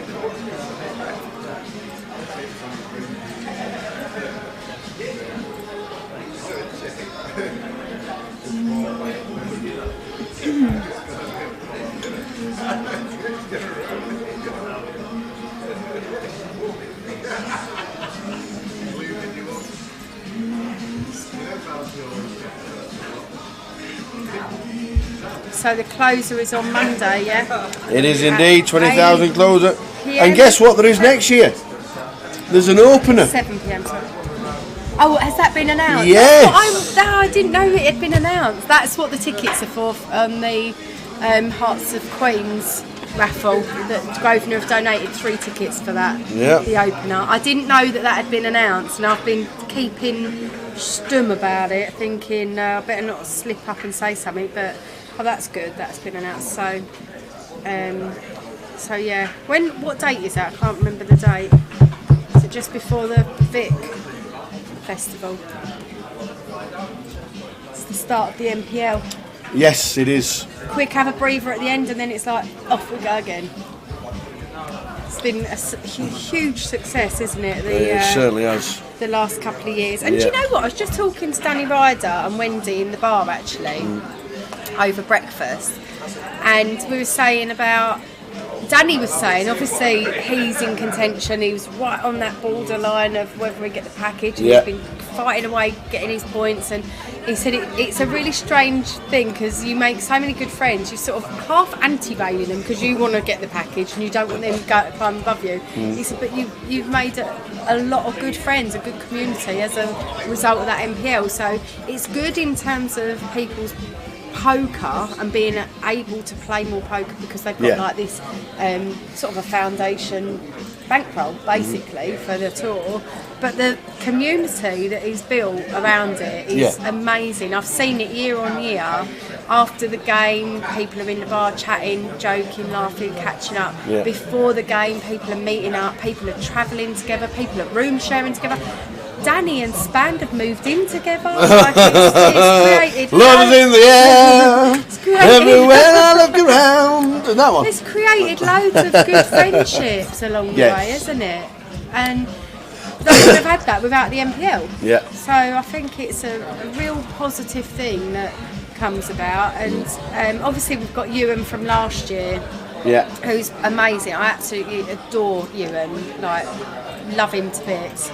Such a lovely lad, great for the game, passionate about the game, so friendly, and will talk through things with you. And he's open. Him and Chris McGuire live together. Yeah, they moved it. Yeah.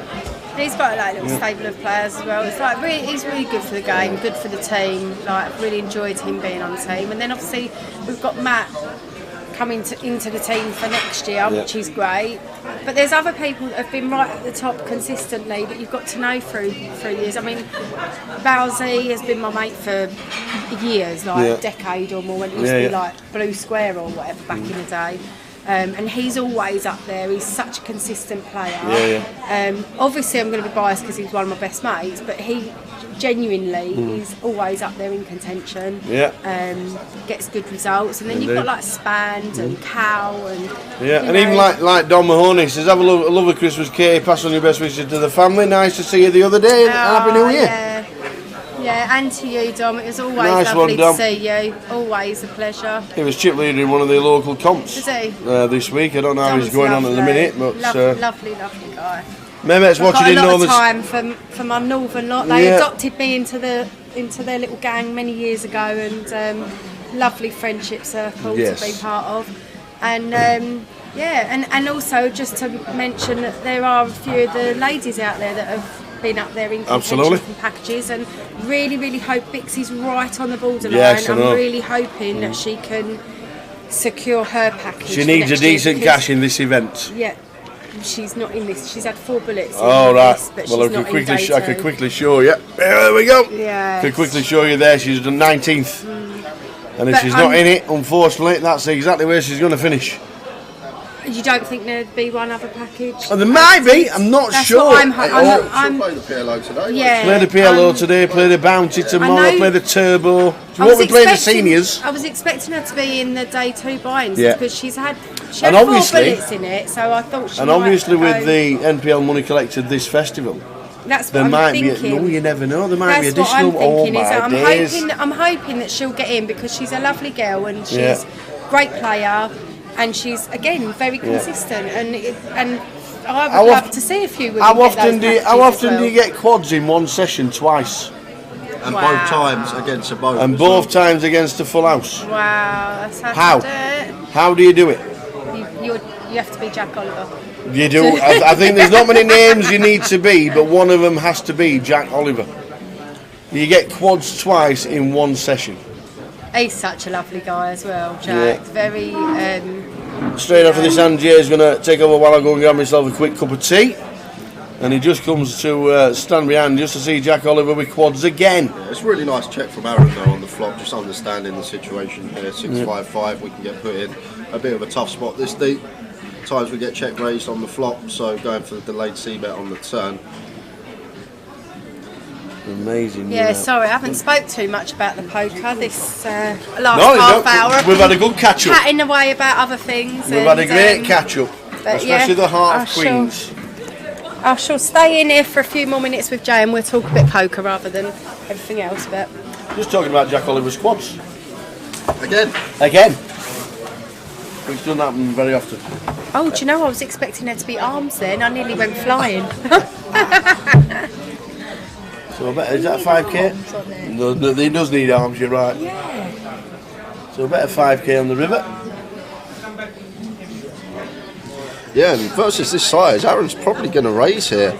And here it comes, so Jack, loving this, just opting for like between 5th and quarter here to make it look like he's got like a 6 in this particular spot. Looks like he's blocking to try and induce this from over pairs or potentially some rivered king X. I mean, he has got a 6 as well, just for Yeah. just for good measure. He just flopped it and then turned the world. Aaron makes it 16.2.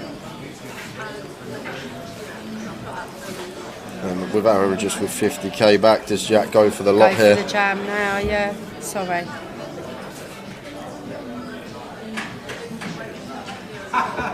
What's this in front of me? Oh, sorry, that was my schedule I was looking at. Sorry. Sorry? I was looking at what time the close was. 'Cause I thought it's normally started at 8, but it's 7. 7 p.m. on Monday. Close it.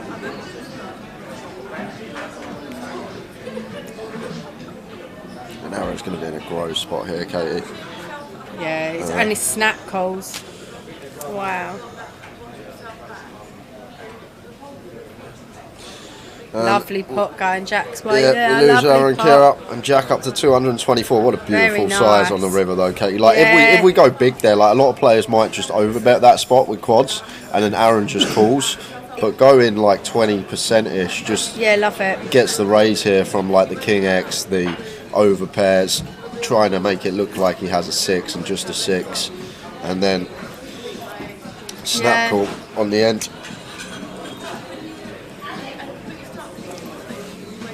Played perfectly. Played it perfectly, but obviously was up against the only hand that really gets it in there as well, which is always good when you. Well, aces is the same as like 7s there, Katie. It's exactly the same spot there. Jack's either got quads or it's a bluff. So, like the aces there just become a bluff catcher. So it's basically like having 7s, 8s, 9s, 10s, anything 100%, like but that. some people get attached to it more because of Yeah. it being aces, and they think, okay, it's, you know, they feel it's the nutted hand on that board. It's difficult to get away from, but and Yeah. it's all very well when you walk into that. I mean, his raise against a 6x hand would be perfect. Yeah, wouldn't yeah. it? But I think Gets as paid Aaron off, there, we it's- the thing is, I think as Aaron, I think we can still raise fold that spot there. Like we still had 50k back. Yeah, I agree. I think this snap call there is like just take a minute, but still difficult. How often is Jack 3-bet bluffing that river there? Like probably never. The thing is though, Jack is capable of doing that, and that's the player dependent kind of factor, isn't it? If you've got a player, I won't name names, but there's other players that just are never going to be raise bluffing, but Jack's very capable of doing that. So, maybe he didn't want to allow himself too much time to think about the hand, because then he sort of, they say think long, think long, think long, think wrong. So perhaps he just was going to go with it with the aces and that's it. But and 50k certainly would have been a playable to, And to be fair to Aaron, what I will say is he took a while before raising and then snapped off the 3-bet. Yeah. So he actually made the decision before he raised originally Exactly. that he was going to call with Jack shove, which I like, because I always say you should know what you're doing so you don't put yourself in no man's land. This is exactly it. So fair play to Aaron for that. Know. It's a disaster when you kind of have Like not without a considered plan, that, without a plan. Or I've done it a few times where I've known what I was going to do, and then I've changed my mind and thought, oh Christ, I wasn't actually expecting you to do that or that sizing, and now I'm a little bit. I'm now reassessing it because I feel like what I thought I was going to do is now changed. And again, not always correct, but. Can you explain the shot clock? Asked Galazzo. Just basically 30 seconds to act for each decision on each street. If that 30 seconds surpasses, the dealer will then take a time bank chip from you. You get, is it 5 to start the day, Katie? I think it's 6. 6 You get to start the 6. day. And then day 3, they replenish, and I think they also replenish if you make the FT. So yeah, you get 2 extra ones at FT, and you get new ones at day 3. But I actually think they need to bring in these during the turbo comps, if I'm honest. Yeah, I agree flight, as well. As something I will be feeding back to Jim to consider doing that, but having them as instead of being 30 seconds, they need to be 15, 20 seconds at the max. But because the turbo flight, I had several people come up to me and talk to me about the fact that they were only getting a few hands in each level because of people delayed. Apparently someone was literally looking at one card very slowly, then putting it down, looking at another card very slowly, and then repeating that process. And just the looking at the hand took 20 seconds. And then he was waiting and waiting for the decision. And someone said, this was all pre-flop. And it's like, it kind of felt like a tactic, a delay tactic with it. So, which isn't good when people try and build stack or whatever. But, it's really frustrating in a turbo when you're at a slow table. It is so frustrating when you just want to play lots of hands, see lots of hands. Yeah, for sure. Oh, then Norman says, hi JKE, has Tower announced a treble today? He has. But I've not backed it, so I'm not backing it today because I think you guys deserve to win some money before Christmas, and we don't win on Tower's treble when I back it, so I haven't actually backed it. I don't know what the treble is. I have no idea. Tower should be back in a few minutes, just gone to get a coffee, so he will let you know then. There we go, Bolton, Preston and Cardiff, Brad knows it. Okay, so Jack has flopped top pair with a 9 kicker here, but Lee has turned 2 pair with his 10-3. Yeah, one. So button v big blind, obviously going to be more betting on this turn card. Yeah, it goes at 8 into 14.4 Jack rounds. also has the redraw with the spade in his hand. Goes to 60% on the turn. And versus big blind here still can get value from worse for sure. And incredibly thinking about what hands we can have as bluffs. So he rips it in. I think Jack's going to be just calling this. It's a toughie, Katie, because obviously Lee will have all the flushes from the big blind here. He will have, and he's also he has got a lot of the 2-pair combos and possible straight draws, and it's quite a wet board. But Jack has bet 8k, 60% pot. He's now got 16.8 to call. 47k pot, I can't see him. I mean, I'm calling this with Jack stack, but then he might want to protect that stack and take a better spot. I think it's the fact that he's got the spade in the hand as well. Yeah, like the times, if Lee does have like 2 pair, we've obviously still got equity to get there, but then the flip side of that, we can also be drawing dead here as Jack. Like, he's going to have Jack 4 of spades, Jack 5 of spades, Queen 4 of spades, all the suited queens and jacks are going to be in Lee's range here, and looks like Jack is going to make a very good laydown. Very good passer. Yeah, very good. I'm not passing there, so that's where I. You can give it all that he runs very good in the chat, guys, but then you see stuff like this and just finding a correct turn decision there, getting 3-1 on a call with top pair and a flush draw, and finding the correct laydown. Very nice indeed. Good. Really good fold there. I'm definitely calling there with Jack's stack as well, so that's a potential one for me to look at, because I don't find the fold there. The thing is, the other thing, Kate, it doesn't really look like a bluff from Lee when he shoves for 16k more with 50k in the middle. It's like, from his perspective, a lot of the hands that Jack double barrels turn doesn't really have too much fold equity. Like, he probably thinks Jack's always going to be calling off once he double barrels, so that's more reason that I think it's just going to be weighted towards value there, and I think that's what Jack deciphered and managed to make the correct decision. Do you not ever think that Lee could do that with a bare spade draw himself with a combo draw? So he could have the straight draw with a spade flush draw, he could have a pair with a flush draw, he could have a pair spade flush draw straight draw combo where he's going to lump it in and take his spot. I get what you're saying, but or he could have a hand like 8-9 with a spade that has got the combo straight flush draw with it, that he thinks, right, this is my spot.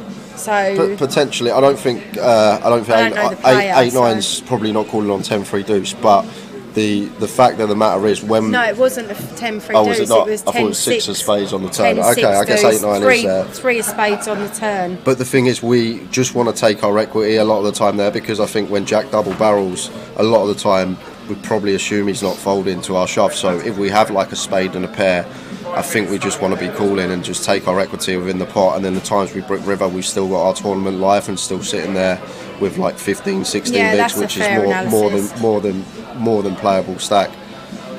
I just think a lot of his like pair and flush draws are just going to call, because it's also a board which is supposed to be better for our range, and when an opponent is double barreling on a board which is perceivably better for us, it does look very strong. So I think that takes a lot of the bluffs out of Lee's range in that spot. I think it's very easy when we can see the hands here on the camera. It's very easy, and I think in that spot, if you know, I mean, obviously Jack did find the fold. Is that okay? I'm going to the PLO. Oh, can I have it in here, please? Can you just grab it and bring it in here for me? Good luck, Wendy. Thank you. I want to see the winner's picture tomorrow. Paul asks, was it the right lay down 16k for 60k pot? I mean, like I just said, I would be calling there, because purely based on the fact that thank you, Cal. Purely based on the fact that we've got the spade redraw, but what Jay's just said there, his analysis is spot on, so it's kind of listen to the master there. I wouldn't be folding that, not when I put 8k in. I think that's the difference with it there, but only because I'm thinking that he can have bluffs in his range, he can have like combo draws that shove it in there. I know that I would be shoving there with combo draws, rightly or wrongly. That would be my play there if I had flush draw, straight draw with a pair kind of holding, you know. If I've got a 6, say I've got 5-6 in the big blind and it comes down 6 deuce 10, and I've got 5-6 of spades. The 6 of spades was out there. Say I've got the 5 of spades and it comes down 6 of spades, deuce of spades and a 10, and then it comes a 3 of spades on the turn, I'm getting it in there. What, just with a bare 5? If I know that Jack's going to be folding 9-10, I'm we know that now. Yeah. So if I think I can get away with that with my image and my, big blind range, and that the button could be folding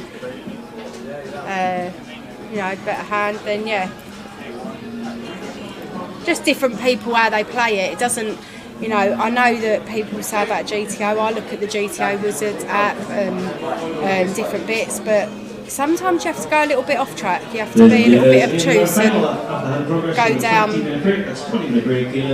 exploit range, and play it different. And for me, I would, go with that. 4, 5, 6 bounty.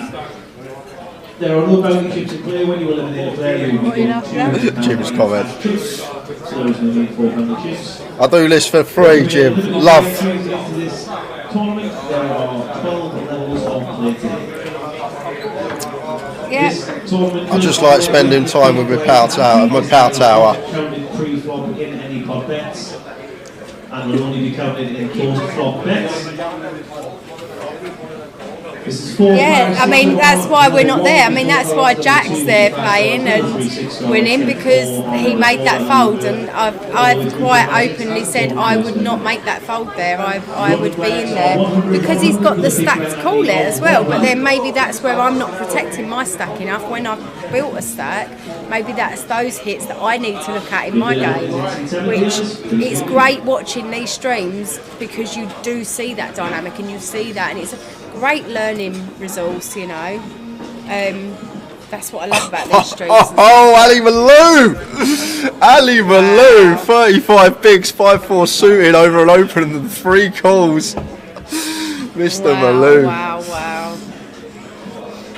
And Jack now with the pocket nines.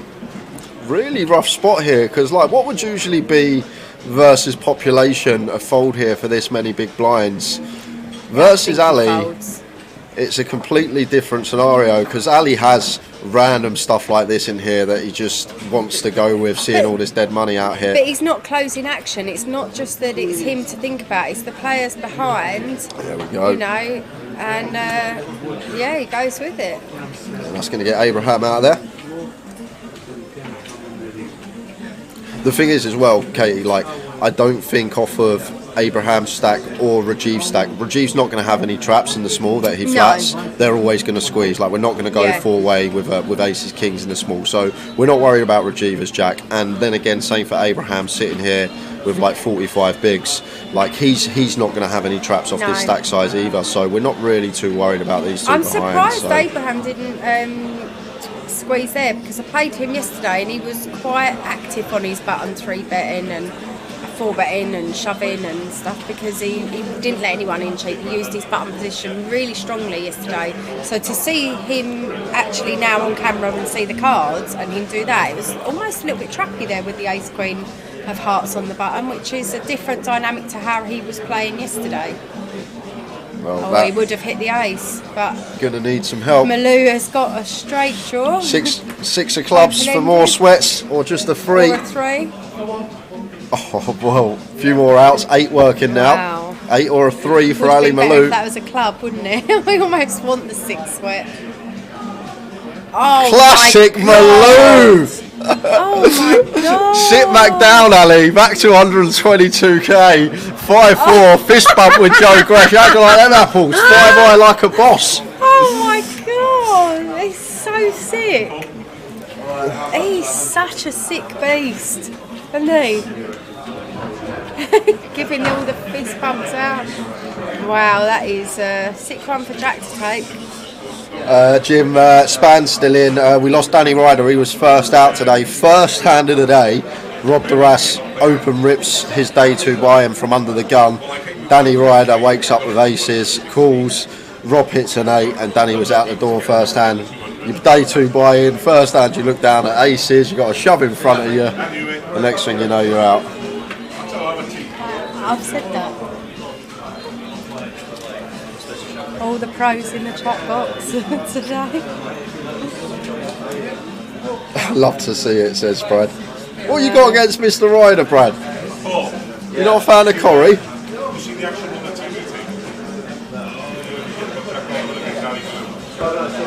That's how he plays, Eddie.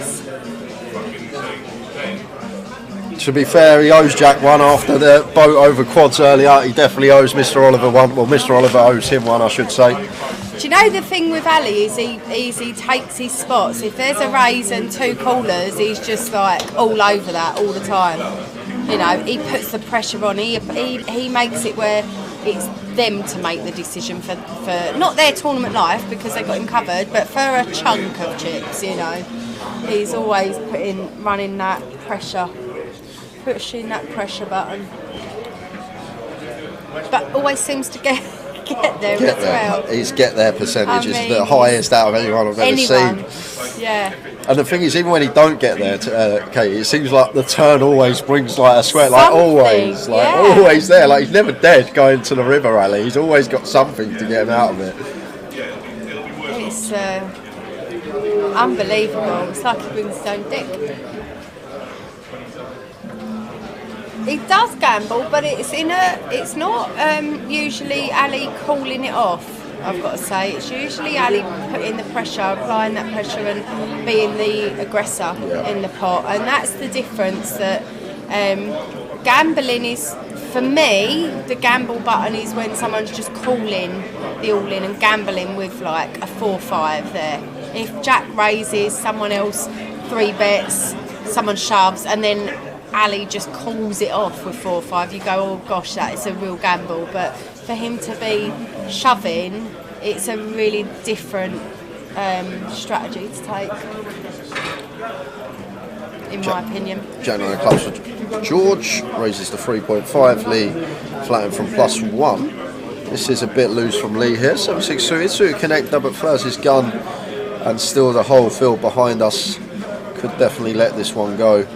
And now over to Ali with the King Queen on the button here. Ali won't be folding this one.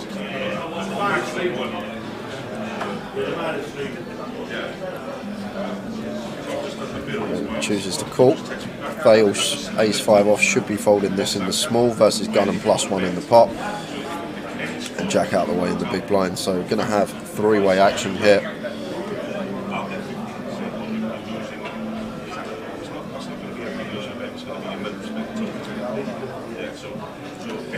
Like in 6 max cash, Jim, you'll see a lot of free betting with 5-4 suited. Like it's actually a decent hand to mix into the free bet bluff range. Like you do actually see it a lot at the higher stakes, that being mixed in. It's a nice one as well to have in there because obviously against the ace-x calling range, the times that we do make the wheel, obviously our opponent has top pair. It's a nice little bluff candidate to mix in some free bets with. Probably not full ring, like we're not just going to free bet it versus gun opens or EP opens, but definitely in 6 max. Yeah, not so much for MTT all-ins, obviously, man. We're not just going to take the 5-4 suited and start ripping it. Well, when you see how it works, and when it works like big, they might just want to start doing that. So up and down for both Lee and George here. I like Ali's actually decision here to fire this flop with 2 overs and some nice backdoors here when it's checked to us on the button. So credit where it's due. I think this is a nice stab from him. Unfortunately, not going to be working as George is up and down, and so is Lee. Lee now getting just over 3-1 on the call here with his 7-6. Going to use the time bank.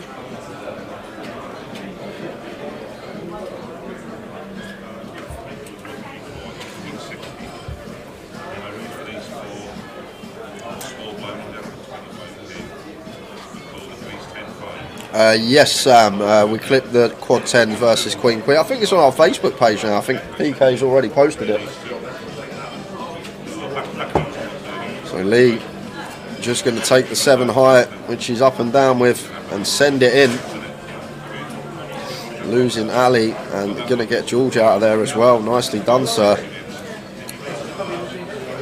So Melissa has asked a question about, she's saying she's new to poker and she's not sure about why when someone bets all in but doesn't win the hand, why do they get their chips back? It's probably because they cover the all-in player. So even though they have gone all in, it's the person who is effectively all in their stack. So if they've gone all in for 200k, but the other player only has 100k, and if they win the hands, they have to pay them 100k. So they only get paid what their stack is worth, the effective stack. that is all in. So they will always get chips back if they have the effective stack covered. So that's the reason for that. Yeah, well explained, Katie. Like you see in like Hollywood movies and stuff with poker, it's a bit all far-fetched. Yeah. Like they'll be all in and all the chips and whatnot, but When they say things like I'll call your raise, I'll call your raise, and I'll see your bet, and I'll raise you, and all of this sort of terminology doesn't happen in actual real poker. It's a lot more clear. not like an Only Fools when Boyce is like, I'll see your 100 and I'll raise you $1,000. Dale's like, I haven't got $1,000. Has to start selling all the stuff around his house just to call the bet. Taking his chain off his watch, the car. Uncle Albert. Imagine if that, you could just do that in a cash game. Okay, just pull up the car keys and chuck them in a pot in a cash game. Like. I mean, can you imagine? There's probably some games that they do, but no, it's always the effective stat that's all in. And as the effective stat, you can't win more than what you've got in chips. Like, that's it. You can't obviously just knock a player out that has you covered.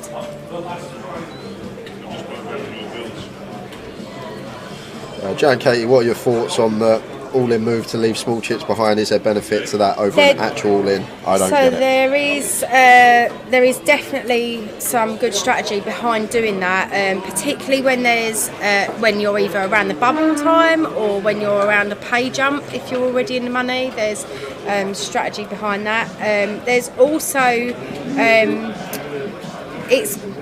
for me, it's when you don't necessarily have to announce you're all in, or if there's other players at the table that aren't paying attention to your stack, they might just consider it a bet and might not see that you've only got a few chips behind. And because the dealer hasn't then actually had to put out the physical all-in triangle, you can kind of manipulate it a little bit and get away with something. That's why it could be used. I'm not sure if that's the actual reason people use it, but that's why I might use it in certain situations if I don't think someone's paying attention to the table and isn't looking at my stack. So if you watched the Blackpool stream a few weeks ago, the man on the table now, he's actually in the same seat 2, Jack Oliver, we saw on day 2, the back end, him move all in and leave himself one chip back. Yeah. He then found a board where he could actually fold against the opponent that had opened from that certain thing, and he just knew that his opponent could never have a bluff there and his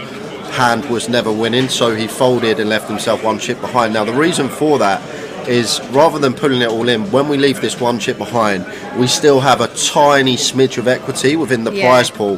So the fact that we leave this chip behind, it sort of gives us a lifeline. It's not really a big lifeline, but it gives us a very small chance to potentially spin it up, exactly what Jack done in Blackpool, and then have a shot and still going on to take down the comp. But that's all it's to do with, just leaving yourself one chip, and then potentially when your opponent doesn't have a single bluff or it's a board that we can just never be good on, we can then fold, although we'll be getting 20-30 to 1 on a call, and still have a tiny smidge of equity within the prize pool. That's basically I think all that's it is. how it came into play and the strategy behind it. I think that's the initial sort of conception of the strategy, but I think that you can use it and manipulate it a little bit, like I just suggested, with the fact that, if someone's all in and they ask for a count, they know they haven't got to put in any more chips than that to go up against that player.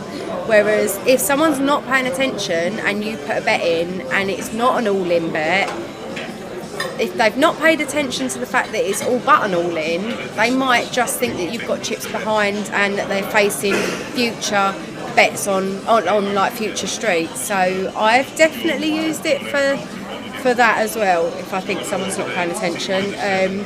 And you can get people to fold because of that, so it could also work the other way, where they call and don't realise that you've got only a little bit behind, thinking that you've got more. So it's just a new strategy. But the pay jump ladders, it's really effective with as well.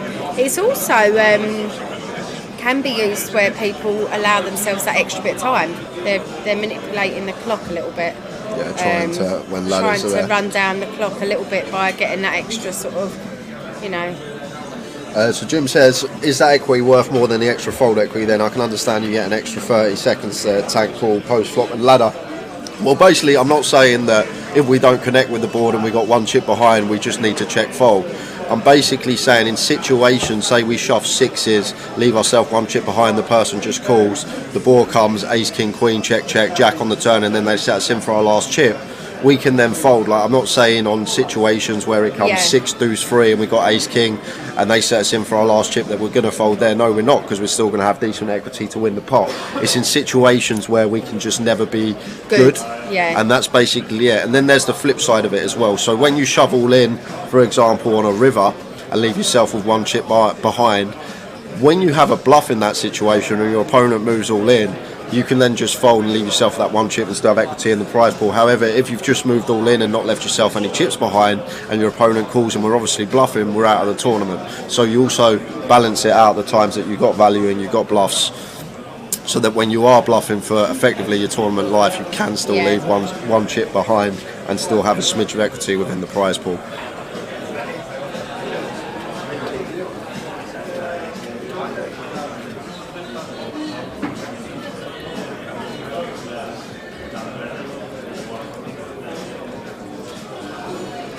So Abraham here, 10-8 of diamonds.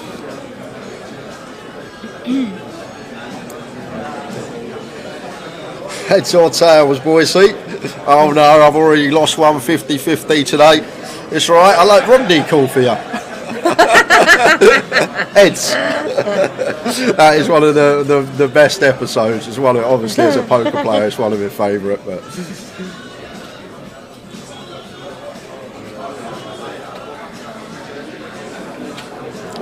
Yeah, there is that as well. The Grand Final, please retake your seats. You have 3 minutes remaining. That's all Grand Final players, please retake your seats. 3 minutes remaining. So we've got like 10-15 minutes of this session? yeah, 10, just over 10, 13. Yeah, 13 minutes. So, and then I will go and play my PLO comp. You can go get it now, Katie, if you want. I'm alright. No, it's all right.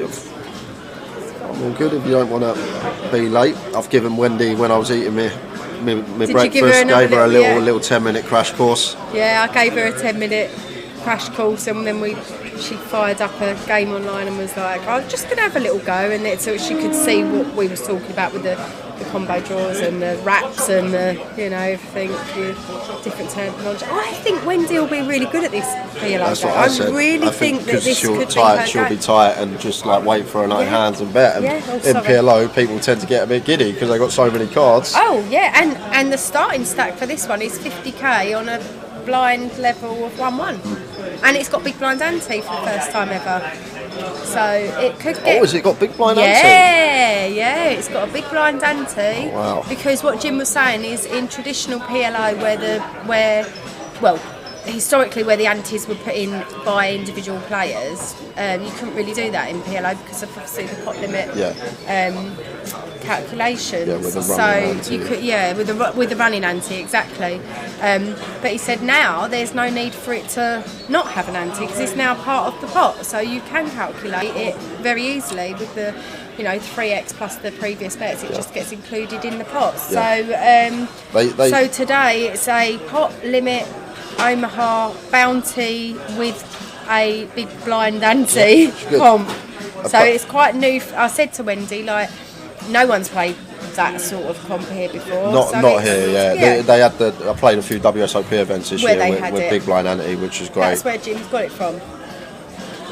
Jim's been playing probably PLO since the 70s, old Jim. Yeah. Long time.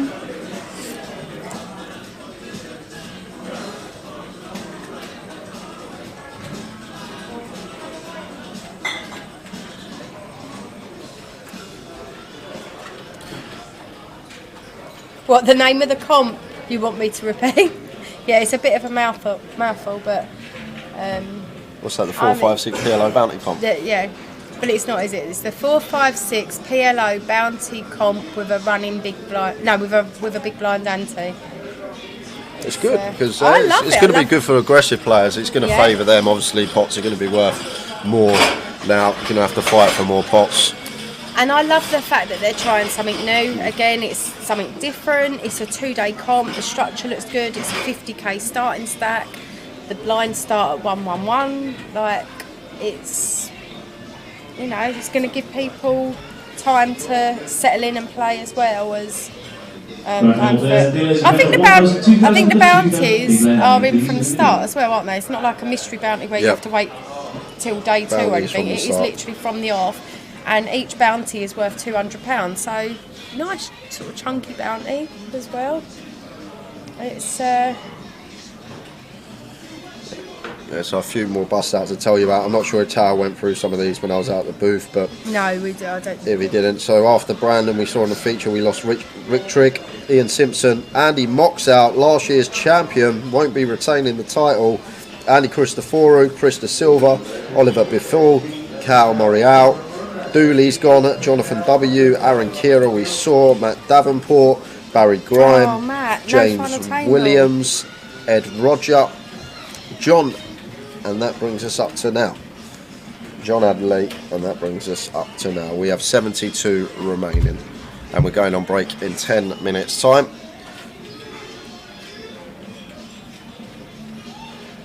And both players river repair here after it's checked on the turn.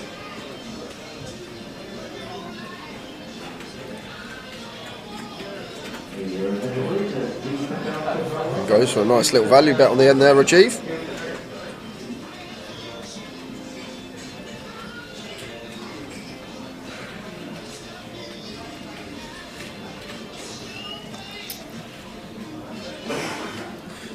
Got plans for a break over Christmas, or are you playing? I'm literally going to play until Thursday. I'll get probably four more sessions in before Cash Christmas. games? Just cash, just a bit of 6-card PLO, I think. So, and then it will be mum and dad's back down south, spending 3 days there over Christmas with Alice. Nice. We're going to go and play a local comp, a little 220, both of us, I think, on the 27th. And then probably not play until the new year, Katie. So just a bit of like, to be fair, I've just been hammering it the last 3 months. I've had no time with the other half, so it'd be nice to just have a couple of weeks off, no poker. Always nice over Christmas to have a bit of a chill. I'm looking forward to a bit of family time and a chill myself. I like all like the family, the board games, the quizzes, all stuff like and our household is uber competitive. Like really, there's always we do girls v boys on Christmas Day because we always go around my mum and dad's. We do family. We do couples as teams. Oh, like, do you? We do all the couples as teams. We always do boys v girls, and the boys seem to always win every year, and I'm convinced they cheat. But it's good fun, and my Jack's really competitive, and from an early age it was like, you know how you normally let the kids win, like let the kids win, oh bless them. We've never been like that in our house, like no, everyone wants to win. Everyone's like, that's when I learned how to play poker at one Christmas. 9-card brag comes out, 20p a hand with everyone. The pots get pretty big, honestly, they get pretty big. We play 20p a hand, 9-card brag, and the pots actually build up, like 5-handed. Like it can get to like 30 quid sometimes. Yeah. It's always good. Always good. A little bit of a chill, and then back for leg 1 in London again. Before you know, it'll be the UK Open. I know. February. Big guy, I can't play anything there, but obviously we're going to be strapped in for comms over the whole festival. I'd love to play it, but Irish Open's the month after, so I'll be in Ireland again this year. Thoroughly enjoyed it last year. It was very well. Was that your first Irish Open last year? Yes, it was. Yes. Yeah. Well, sorry, this year. I keep thinking we're already in next year, but it was. I love the Irish Open. Yeah, just good great atmosphere. Had a good little trip. Yeah, it certainly is. Razor Kev. Good to see the ladies' event added onto the UK Open schedule. it was quite a easy ask actually. I just asked Jim and he made it happen, so it was really good. He's always very accommodating with, you know, if you've got something that's requested and you genuinely think you're going to get runners and he's wanted, then the schedule will be tweaked for it, I suppose is the right way of saying it. And the one at Goliath, the Women's Championship, was hugely successful and popular. And I've got a WhatsApp group actually, so any ladies that aren't on the WhatsApp group, there's a lot of information that I give out on that. So if you do want to be part of that, then just message me on one of my social media channels and I can get you added onto the WhatsApp group. There's a lot of information that goes on that, so that will be there available for the UK Open, and yeah, hopefully lots of ladies will come and play that and enjoy it. Another good structure event, 20k starting stack, half-hour clock, 2-day event. Will be good. And there'll be the, you know, you can usually do the usual route of the qualify online through satellites, and I'm just in talks with management to get a couple of extra satellites included and potentially adapt next month's leaderboard for my monthly, well, it's the weekly women's game online, which is every Wednesday at 8 p.m. It has a free roll at 7 p.m, but there's a leaderboard that goes on for that month, and there's prizes that are given out for the top of the leaderboard. So I might do it where there's a couple of tickets up for grabs on that leaderboard, so another way of getting into the UK Open Ladies event. It's sort of cheap or free kind of thing, you know. She's always good. We support all the females in the game. It's good to see that the numbers are increasing steadily with female players and community building up. Good support to each other. How many players get paid? We will have a prize ticker for you when we come back after the break. Going on break in 3 minutes time. Big thanks to Katie who's come in for this session, helped Tara and I out. Very welcome as always. It's been a pleasure, and thanks to the chat box for having me and all your questions and your comments and compliments. It's always lovely to connect with the guys in the chat box, which is good.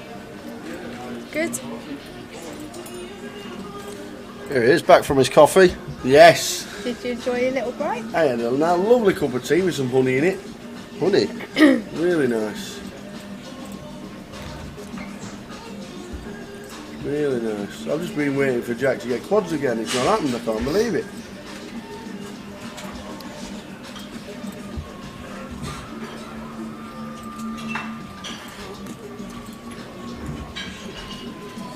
And when we return after the break, guys, I think we're going to do a giveaway next session.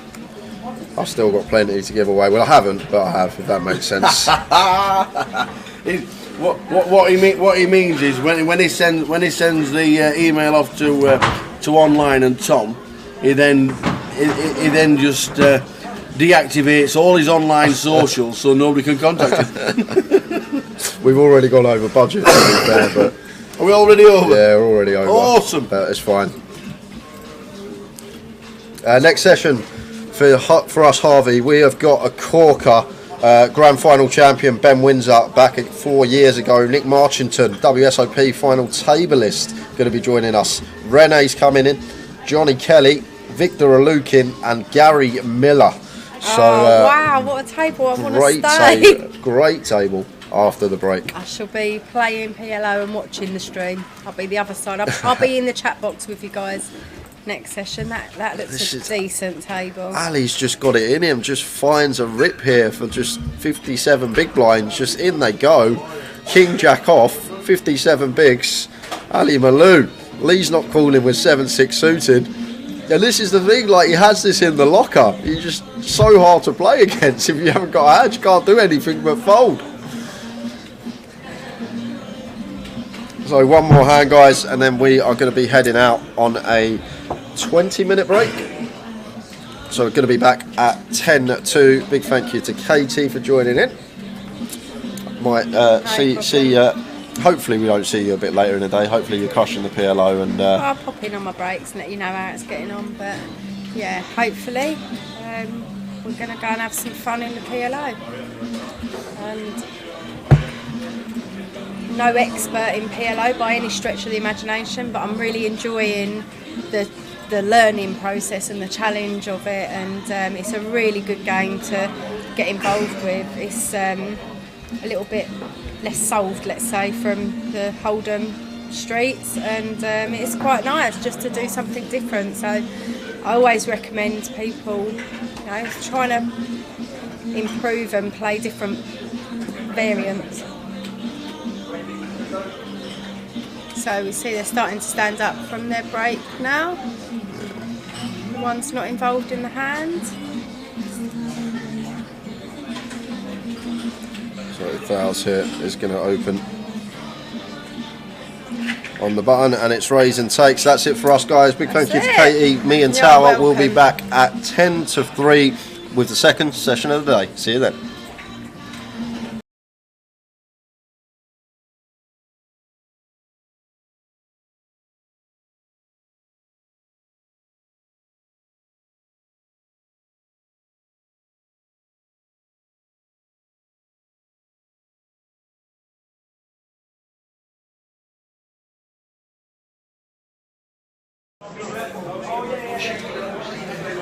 There's a 10-seat guaranteed on Wednesday if anyone's interested. £40 rebuy for the 25-25 at Walsall. Well, this could be going in. Okay. There's a 10-seat guaranteed on Wednesday if anyone's interested. £40 rebuy for the 25-25 at Walsall. Well, this could be going in.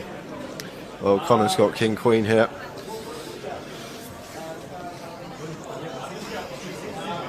Yeah, he's going to shove Tower. There's the all-in triangle, and it's going to get caught. Wow, the Turk's got lines in the small blind. Oh, this is a bit of a tanker. And the Turk is working with...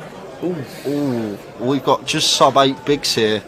What will the ace-queen do? With the nines. Well, the ace-queen's going to snap Connor off. And I think, the ace-queen's calling whether Turk calls or not. Really? Andy will snap in okay. whatever scenario here. It's just Turk with the nines. We are the short stack, but there is a 3-bet rip from Connor. But Connor's only 3-bet ripping for 13 bigs, and he's ripping over the open of Andy, who's been opening so many hands in this tournament. And he's asked for a count, just figuring out what Connor's ripping for, even though he's got him covered. But I just can't see how we can fold the nines here, Tower, as the short stack. Because the thing is, he might be thinking, I could fold and Connor could get busted by Andy, but Andy's not guaranteed to call Connor in this situation. If Andy's still opening like 60-70% of hands, so probably like 50+% of those hands are going to be folding in this situation. Yeah. So he might be thinking, well, Connor could bust here and I could ladder, potentially. That might be what he's thinking. But the thing is, it's not always a guarantee that Andy's actually going to call this off. We can see he is going to call this off with ace queen, but Andy's going to have so many opens here that are going to fold to Connor's shove. But it's tough. It's tough here for the Turk, but here's the short stack. He has folded, and it should be a snap here from Andy. And there's the flipping with the call. And Connor, this could be a spin if he doubles. He was down to 200k, but he's at risk, and he's going to need to find a king to stay alive.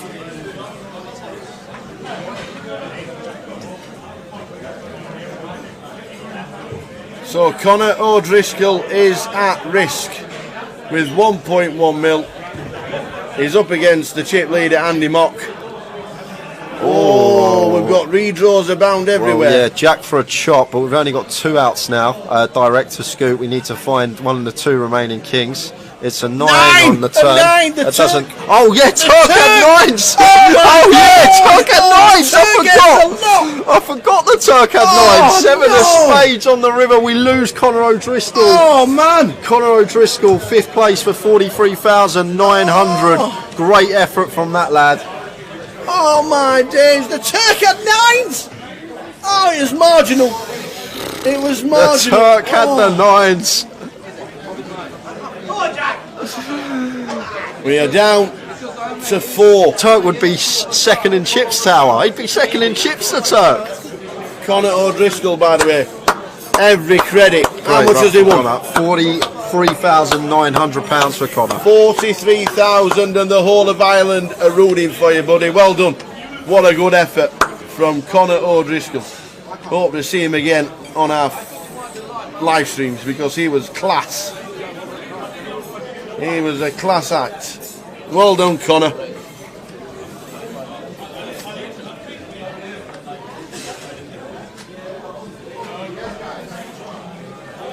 Well done, Connor. Connor O'Driscoll, absolutely amazing. What a good effort.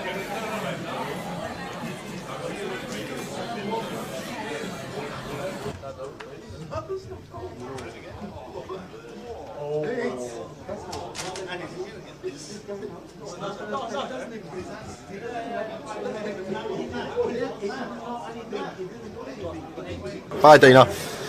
Oh well, just look back. We've got another all in. All in from Ed and Andy. And we could have 2 bust outs and 2 hands here, Tower. Ed with the 7s. He's been behind a lot of all in situations and got lucky today. And he's picked up a little few extra outs. So working with 4 outs now instead of 2. Offsuit 5 or 7. King of spades on the turn. Could we lose 2 in 2 hands? 5 or a 7. Oh, we've lost another. It's a diamond. It's a diamond. Oh my gosh, the diamond Ed saw it. Oh my days. Tower 40 double. Is it the 7? Tower 40 double. Is it the wrong 7? And the 8 of diamonds is playing. So we lose 2 in 2 hands. Look at that. We've been waiting, and Ed, 70 grand for him, £70,000 exactly. 4th place for Ed Roger. That leaves us with 3. Just like that. And look at Andy's stack. Look at Andy's stack. How can this go wrong? It can't. It surely can't. 10 mil. Jack and oh my days. The Mad Turk, man. With the stack. Oh. Oh dear. Everybody now has locked up a minimum of £110,000. How is that even possible? Crazy, Tower. 2 bust outs in 2 hands. And Jack here, blind on blind, sub 20 bigs. Yeah. Turk is very short. We got a 70k pay jump, but Jack's been fearless in these scenarios, and he does move all in. And it's cool. It's a call from Andy. Andy's got ace jack. Are we going to lose 3 in 3 hands? No way! What's happening? Somebody's taxi outside. He's got a high five people. This is a 70k jump. This is a £70,000 jump if the Turk. He won't be cheering, that is for sure. He won't be cheering. But Jack is all in with pocket 5s against Andy Mock's ace jack. Well, there's no help there. Right. Jack could be doubling up, and that will put him right back in it. And that is clean. We do have counterfeit outs to fade now. Queen. Ace jack queen to fade. An ace jack queen. He'd like a 6. It's a queen! It's counterfeited! Counterfeited! What a mental freak! To go out! Oh my god, look at Turk! Turk's jumping around, he's made 70k! He's just sat there for 3 hands and he's laddered from 5th to 2nd as the short stack. The mad Turk is loving life. He's pointing at Andy saying, "You're the man! You're the man!" And just like that, we're heads up. What? We were 5-handed 3 hands ago and we're heads up. Wow! To get counterfeited out of the GUKPT Grand Final is ill. Yo, ticker's going a bit. So's mine. By jolly. And I think Andy, oh my days, heads up. I think Turk's got like 5 big blinds, Tower. Live poker will never die. Oh my word, we've been sitting here. We were 9-handed for what, 4.5 hours? We were like, really? And then we were 5-handed to 2-handed in 3 hands. What on earth is going on? So good to see Carl back at the tables, one of the Thanet boys.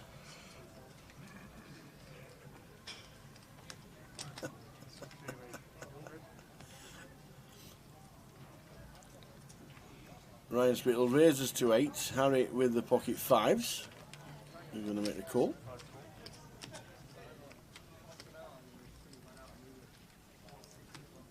Jess could feasibly come in with the old Jack 8. Yes, she does. Which will bring in the small big blind. Yeah, Simon not folding this one. Suited King getting this price. Closing the action in. It goes 4-way to the flop. Yep. Ryan with the betting lead.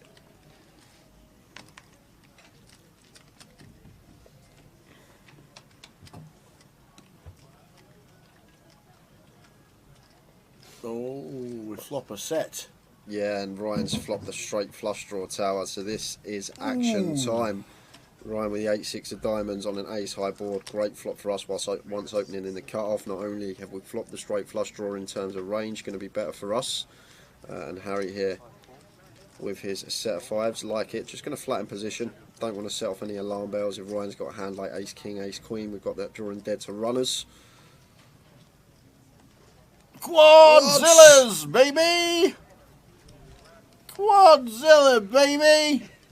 Woo woo! Am I getting the chips off Ryan? Woo woo! Oh, just I look down again. Yep, there are definitely 2 5s here. Now there's 2 5s on the board. So Ryan firing That's 4 again. 5s.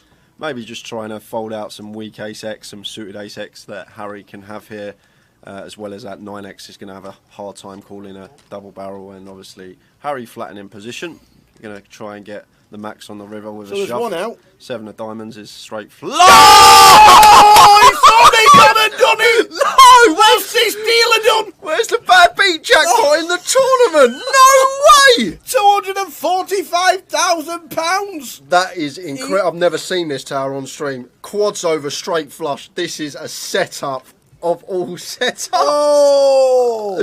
No All way. in. Harry can't wait to turn him over. No way. Quads Oh V my straight God! flush. Look at the table. Oh wow! Oh wow! Oh wow! That we'll never see that again. Ludo says I never take pictures at poker table. I'm taking a picture. We will never see that again on stream. To get that hand here on stream. Look at the cameras; they're all out. Oh my God. Quads over straight flush on stream. Somebody go and get Jim. Ask him if they have a bad beat jackpot for Imagine, imagine that on the GUKPT. imagine that on the cash table. Oh, that is gonna be wow. Wow. Right, that's the end of the stream, ladies and gentlemen. Yep. We'll see you again tomorrow. Oh my days. Wow, wow, wow. Just speechless. How does that even happen? Hurricane he says, get me a pint. Oh my days. Wow. I just can't believe it. Wowzers, wowzers. Oh, stuff we live for on stream. It's something we'll probably never ever see again. Over the years, the chances of that happen are astronomical, and to actually get it on our featured table. How'd you go out? Oh yeah, had quads. No good. And if there's a story to tell, that is a story for the ages. I don't even mind listening to that one. 9 players today, 209 and 307 in total. Jan's mixing it up now, Tower. Wow, Mason's got kings. Well, the kings are never folded. No, they're going to 3-bet now after Jan's opened a loose hand for him. 9-6 of clubs. Bobby has... we don't know. Kings as well. Oi, oi, oi. And he's going to cold 4-bet probably to about 9,000, 8,000, maybe out of position. Yeah, 9.3. Jan's going to fold and Mason's going to stick him in, I think. It's going to he be kings against kings. Yeah. And then we're going to chop it up and then we'll get on to the next. Yep. Kings against kings. Nice answer. Yeah. Let's chop it now, he says. Bobby stuck his stack back. He's happy to chop it. Don't take your stack back too soon. You never know. But he has got the King of Hearts. He has got the hearts. Oh, he's got the hearts. He's got the free roll.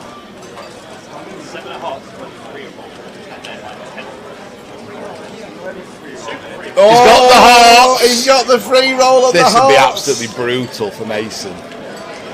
No way is it coming a heart. We've been saying hearts all day. It can't be again. Oh my God! It is. It is the day of the hearts. That is absolutely sick for Mason. Wow. That is Kings brutal. against kings and four. He's going to stand up and just have a minute there. That's just brutal.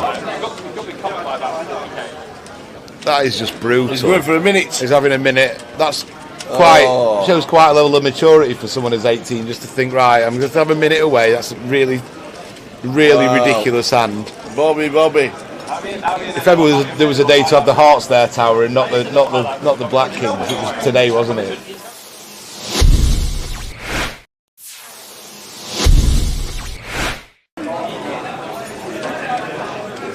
Ian can decide to make a decent sized raise here against a pretty tight player in the big blind, or he can decide to call. Either's fine. Just decides to call. Anthony, check his option. It's fine.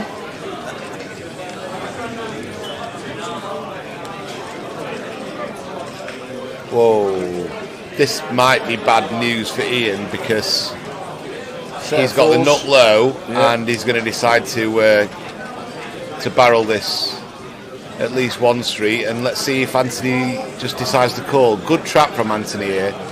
I half expected him to raise it, Tower, but he's playing it well. Now this is a spot where if I am Ian, I'm betting pretty big now. About pot 50,000. He goes for 27,000. Again, Anthony, if I'm Anthony, I'm just calling. Yeah, me too.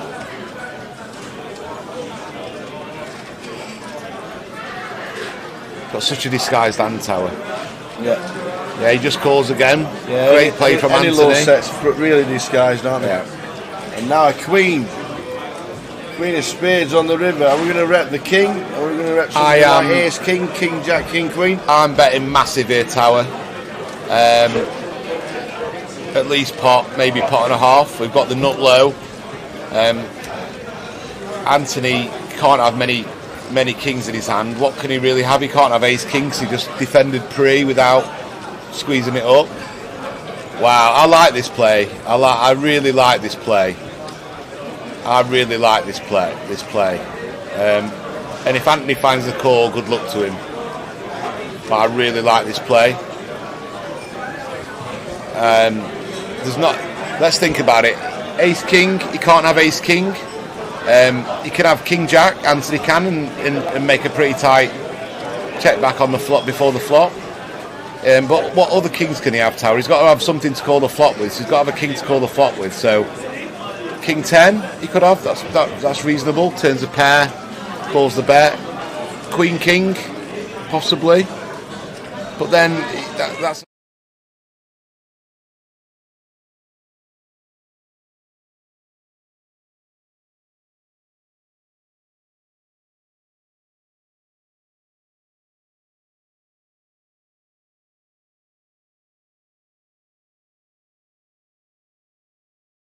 Welcome back, everybody. Players just sitting down.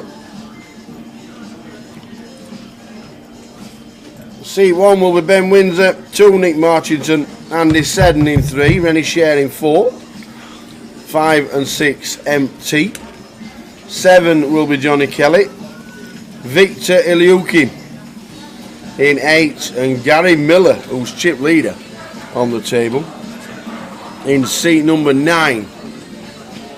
We will give you the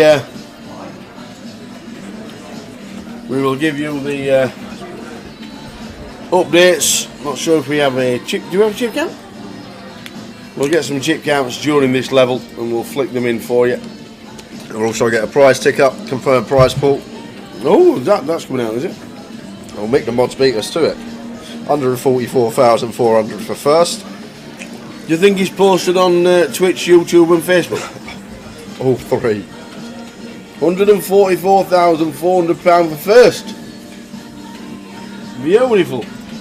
Thanks for that, mate.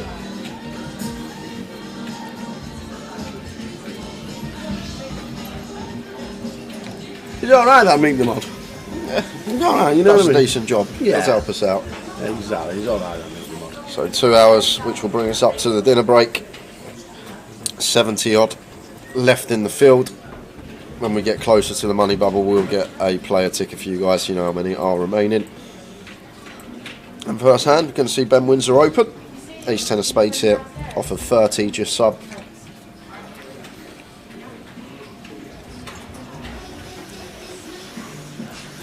Ben makes it 4.5.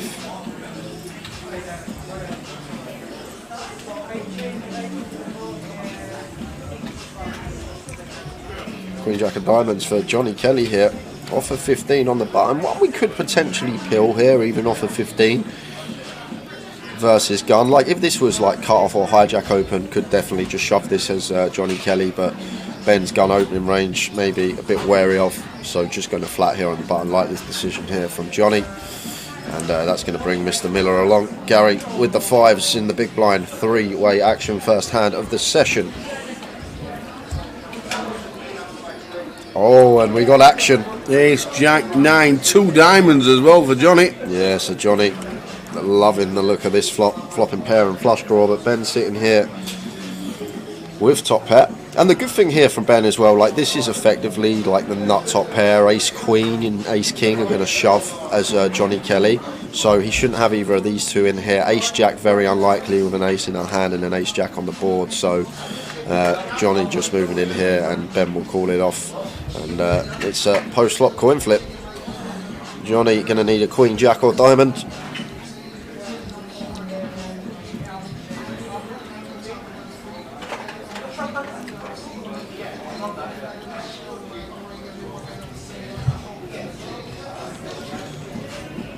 Seven of clubs turn. No help.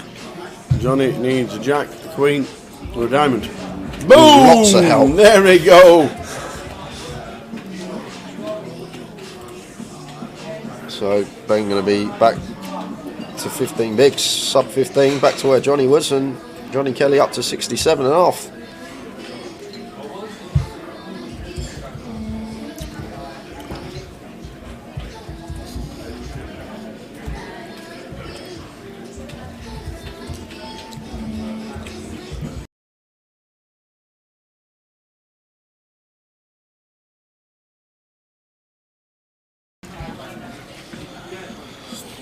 Boom, says Chin.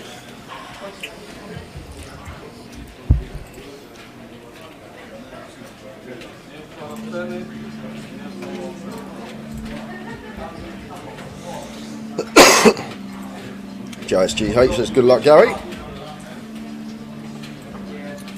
Yeah, there's just under 600k, 558,000 collected. I think the train strike's been the biggest issue. I really do. Not so much getting there, getting here, but getting home on a night time. And it seems like everyone that was in Prague has just flown back anyway, Tower. Yeah, like for it either worked day out two that there was buy-in nothing left or- in Prague, and you can just jump into day 2 and the final buying day to this morning.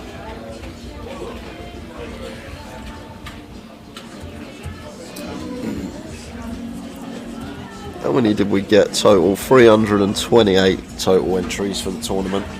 We said 350 would be very good. Yeah. So happy with that. As Nick opens the King 7 suited under the gun, and Ben going to defend off of 15 in the big. There's Ace King.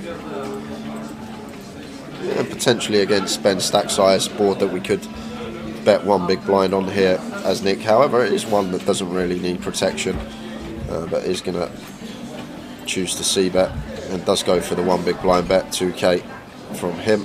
And it looks like Ben going to start with a check call. And like this is an easy like board to start ranging the big blind once they check call here on ace king. It's just going to be ace X, king X, and then some stuff like queen Jack, queen 10, Jack 10. So for those reasons, it should be a check here now from Nick Tower. There is the check. 5 of diamonds river.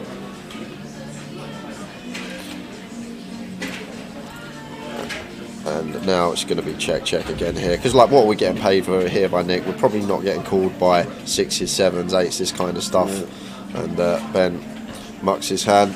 7 plays, so Ben could have definitely had like a king 6, king 3, king 4 type hand. King 5, king deuce as well, obviously.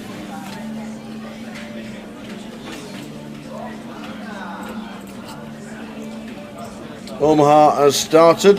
Wendy Watson's playing. I heard you get it. She had 5 minutes of your ear roll. Yeah, don't. No, I'm not saying don't, because I was happy to give her advice, but as we went on break, she was walking to the cash desk because only lasted a few minutes in the PLO, Wendy. So okay. I was like, don't, because my advice couldn't have been that good that I gave her. But she's jumped back in and wishing Wendy well on her second bullet. Did try and give her a quick 10-minute crash course in the old PLO, but ended up busting fairly early on. But she's having another bullet. Absolutely. Good luck to her. She's done exactly what I said, and she was out in the first 5-10 minutes. Won't be coaching PLO anytime soon. You never know. You never know what it was. She might have done exactly what you said and just got unlucky.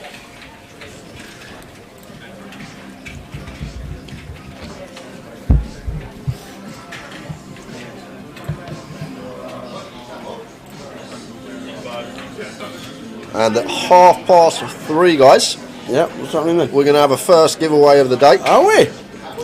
About the 18th of the weekend, but the first of the day. What are you going to be doing? What's it for? We'll figure it out. Oh.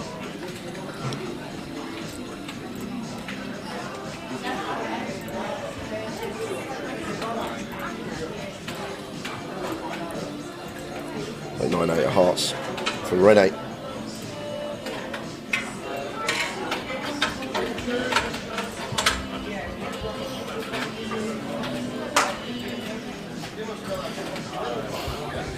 Treble will be kicking off soon.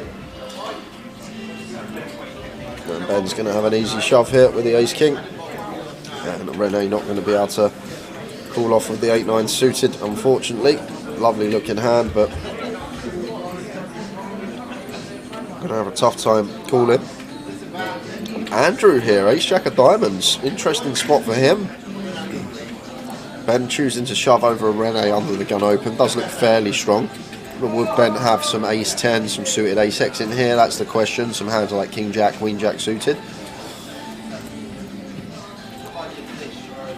And we still got Renee behind us as well as Andrew. We could see him letting this go. Very good fold set. And Renee should be doing the same with 8-9 suited.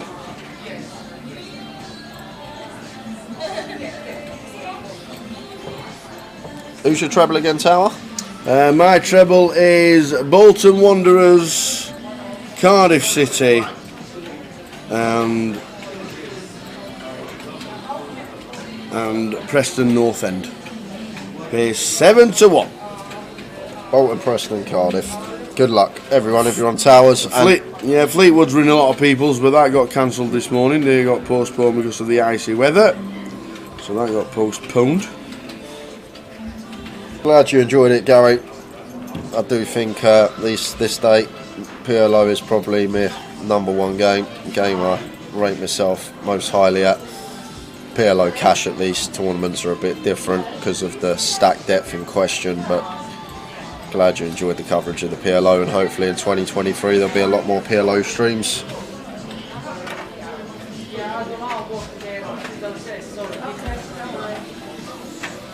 Yeah, they've improved since then, Gully Math. Preston have been on a bit of form in the last couple of months.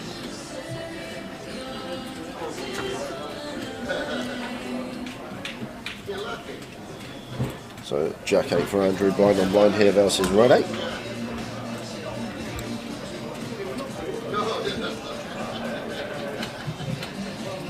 Johnny Scott off to Dundee for the 8k guarantee.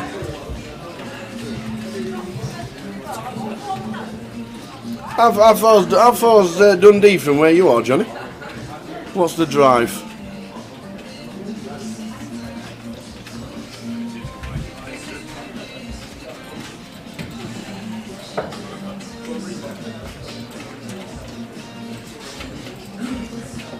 Oh no! Somebody's pranked Johnny Scott's car. Sat at the lights outside the Maybury. Damn!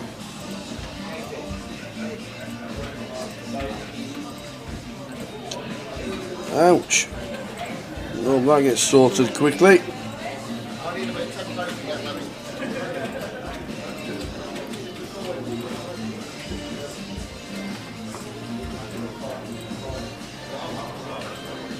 Must be a Scottish thing, Tower. I saw our Dave post a picture like that into a chat not long ago. Yeah, and I came back from Edinburgh without a car. Yeah, there you go.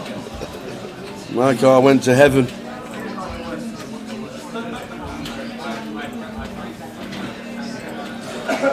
So that one going the way of Andrew versus Rennie, blind on blind.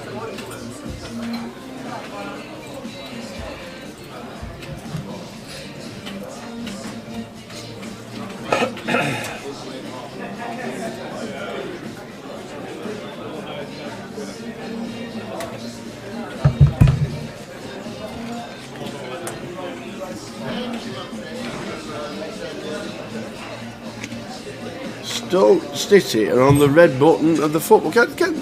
They were changing the rules, weren't they, regarding Saturday 3 o'clock football?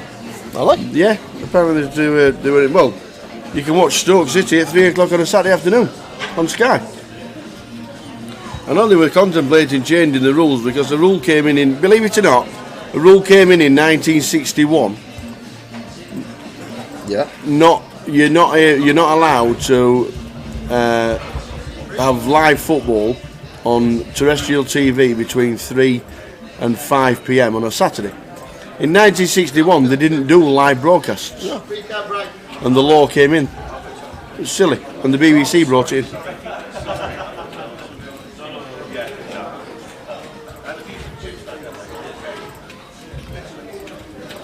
Ah, the most pointless game in football's on as well. The third place playoff. Yeah. The third place playoff. Absolutely pointless. I couldn't even name you one winning team in No. the third place. Actually, I could.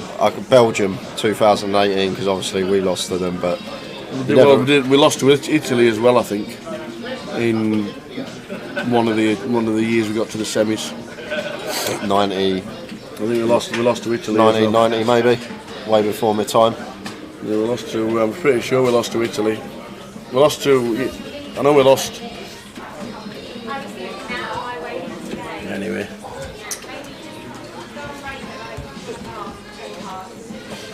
'96 says Chef Brad. Euros then would have been. Was there ever third and fourth place playoff in the Euros as well? Before my time that, and we got Nick here in the cut-off.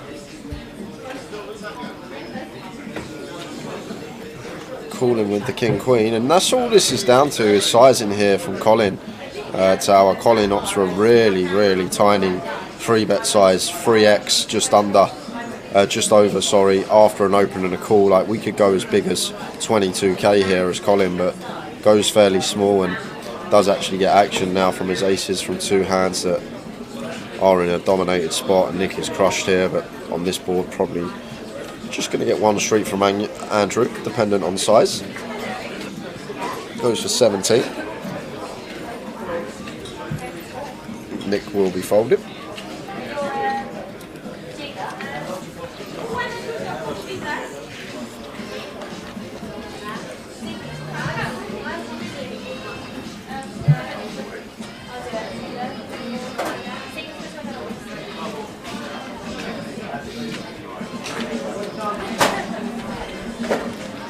Turn the 8 of hearts, instant service for the flush draw. Colin in seat number 6. Had a couple of buy-ins yesterday, did Colin?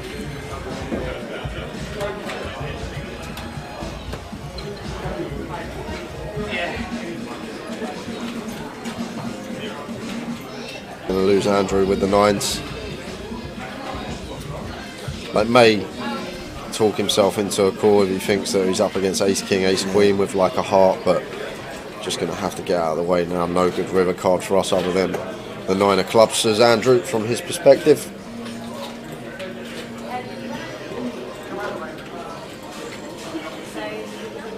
Gully Math says it was 1990. Shilton dropped the ball at the striker's feet in his last ever game. Great.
Colin Porter says Derby 1-0 up.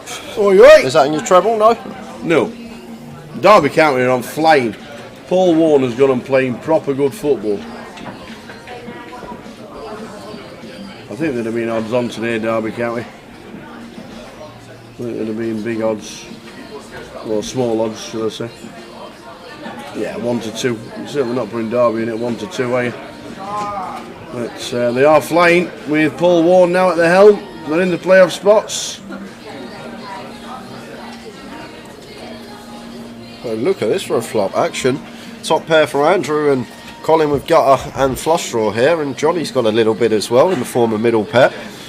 So Andrew as the opener here, just happy to continue this one three-way. Top pair, decent kick up, plenty to get value from.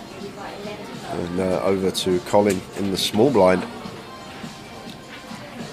I think we're just going to be flat in here most of the time. Like, obviously could potentially raise here with a decent draw, but what are we trying to represent? Pocket 3s, pocket 9s. Jacks are probably going to 3-bet pre versus cut off. Jacks are basically only going to be repping Jack 9 suited, 2 combos and 3s, which aren't always going to raise having a set here. So like the decisions are flat. Just think we've got a lot more bluffs in there once we start raising rather than value. 8 of diamonds on the turn, so Colin now picking up even more outs. Third pair to go with his gut shot and flush draw, and Johnny Kelly turning it up and down himself here, and one that should be checking through tower. Assuming both Colin and Johnny are going to be playing in flow, I think this is a card we want to be checking here. Three-way as Andrew, and does Snapchat behind. This is good from him. Just understanding here, like the Queen 10 completes, there's some 2 pairs that could complete from Johnny in the big blind, and we can put ourselves in a tough spot if we elect to bet and get raised by Colin, or Johnny elects to shove. So checking it back just so we can call a lead on plausibly clean rivers, and this is a nice clean river, so the check on the turn here from Andrew working at the light, because we can just comfortably call off this size on the river. 9.5 from Colin. Nice one. Croatia are winning in the 3rd and 4th place playoff. Thank you very much. Barrow are 1-0 down at Barry Neville. Oh my days. You not listen to Barry Neville, have you? I have. Good lad.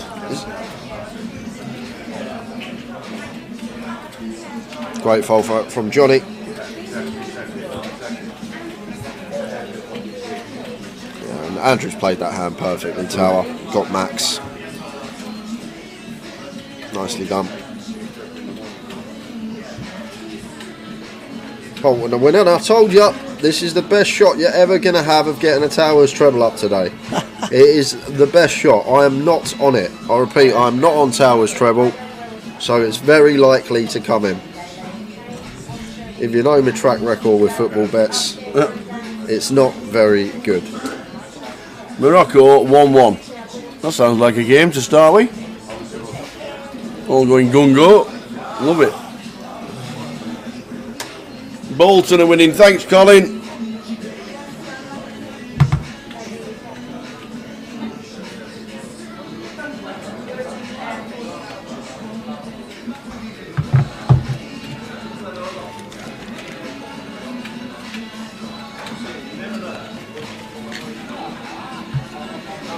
Ace King of Hearts for Gary races to 4.5.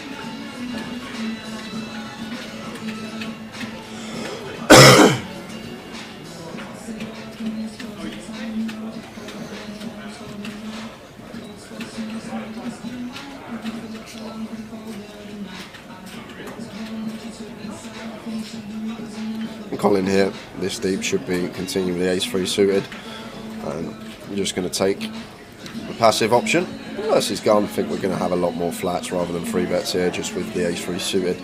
Calling with position on the opener, and Victor out of the way with the king-7 off in the big blind. Heads up to the flop.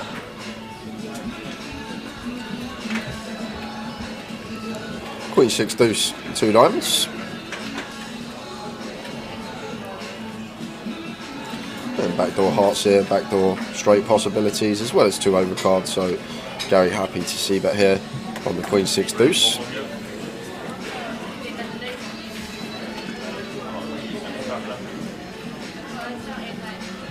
And Colin going to pull out the float with just ace high, no draw, does have position.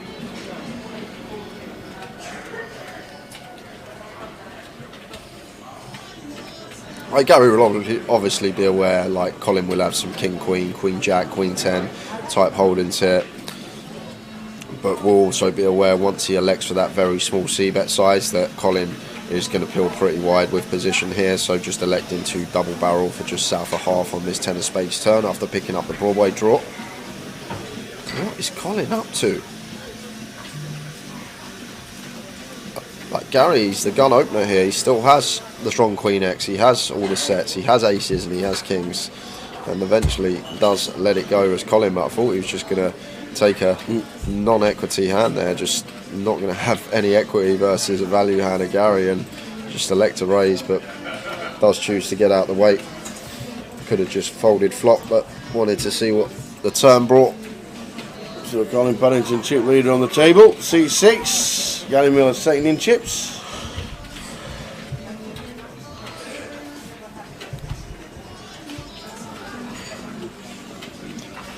Chef Brad play we called him the other day is sometimes a bit wild. Well, he did have a few bullets. He did have a couple of re-entries. Making straight goal.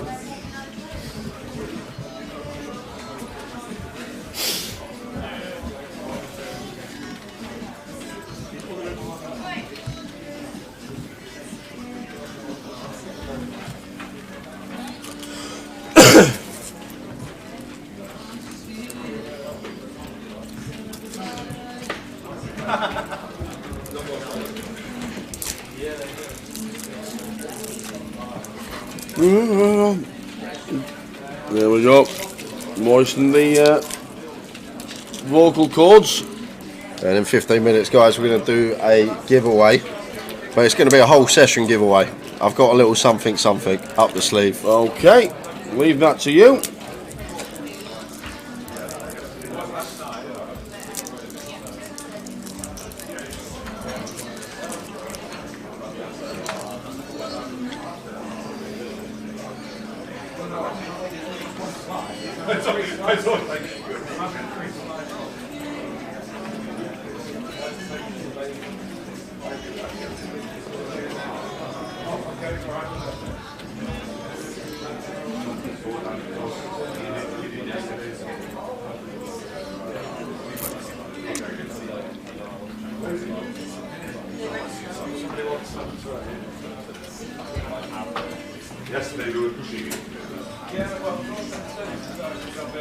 So Gary calling once with king high still will be the best hand versus some hands that elect to open on the button. Jack of hearts on the river, and Johnny Kelly choosing to check this one behind versus big blind. Gary 6 more often going to be connecting with him than it is with us, and now Johnny has to value bet trying to get value from his ace-10.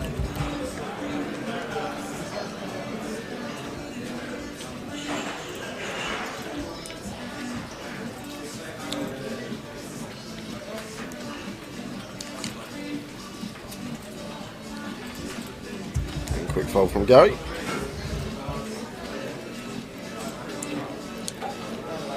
Frankie Dettori has announced that next year is his last season riding. I've seen that. I have seen that.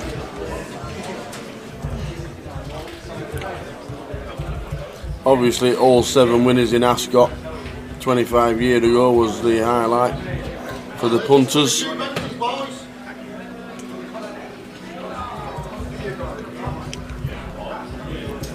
Did you know that? All 7 winners in one meeting. Oh yeah. I actually do remember that very well. All 7 winners. And the last horse at the beginning of the day was something like 18 to 1. And it was back down to 2 to 1 favourite. Just because everybody piled on Frankie. The horse apparently got no chance. And won. Was that 4 or 5 years ago? Something like No, it's over 20. that? Over 20? Yeah. Wasn't there another one that won like all 6 of his horses? Yeah, there might have been, there might have been. But I know Frankie was because that was at Ascot as well. It was a big meeting.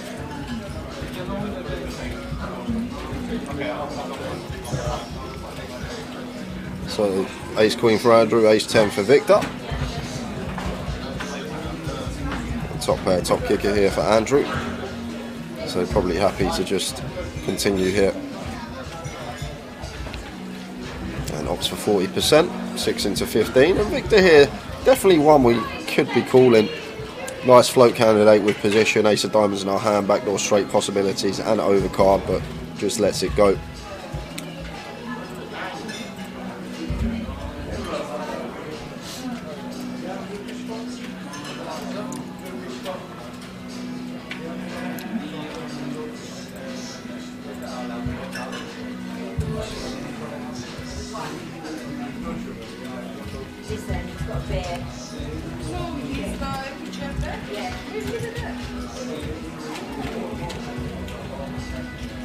Grand final, welcome aboard everybody, wherever you're watching, whatever time of the day it is, wherever you are.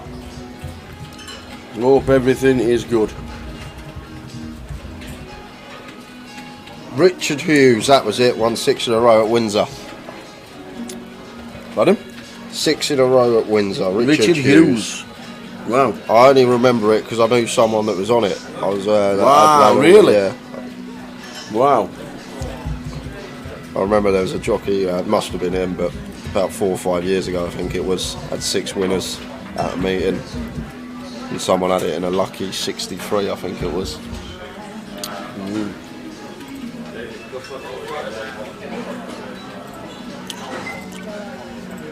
Colin Porter's given us the bad news. That there's a penalty for Preston what wasn't given, and a penalty for Cardiff that wasn't given. They just know, don't they? They know, these referees, they know. They watch the live stream just before they go out on the pitch. So Queen 10 for Gary, opens on the button, Nick defends the King 4. 6-9 Jack, all clubs. It's up and down here with the 10 of clubs working for us as Gary. Nice one to C-bet, mono board, so don't need to go too large. Starts with just south of 30%, 3.5 into 12. And Nick here overcard and a club in his hand versus button. Interesting spot for him. Could see him going all 3 options here, Tower. Could literally think we could see all 3 from Nick. And he is going to just choose to call.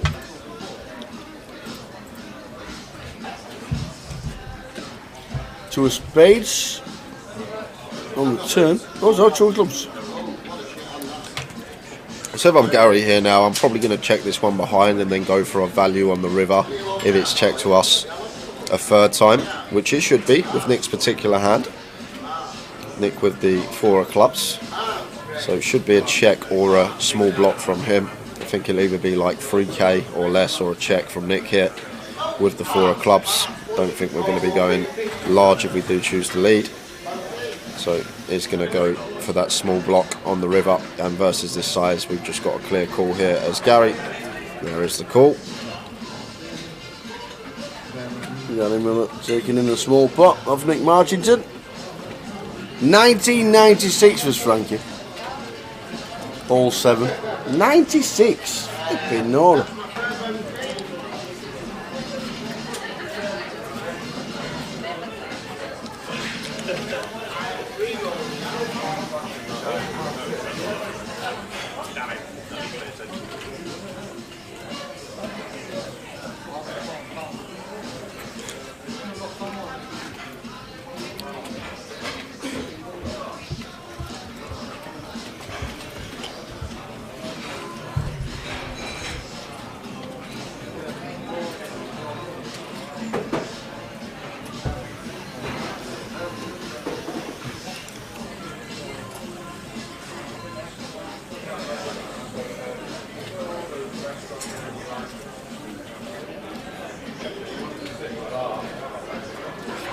How close to the money are we? Asked Gully. Let's have a look.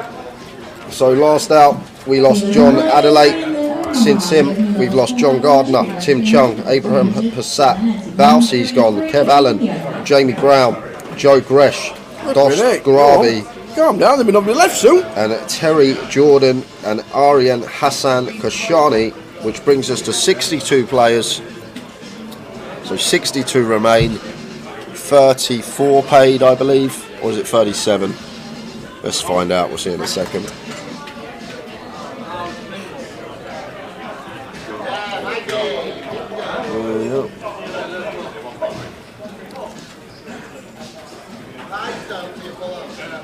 $31 paid. So halfway to go. 31. Once we lose 50% of the field left in now. Yeah. We will be there. 62 left. Very nice indeed.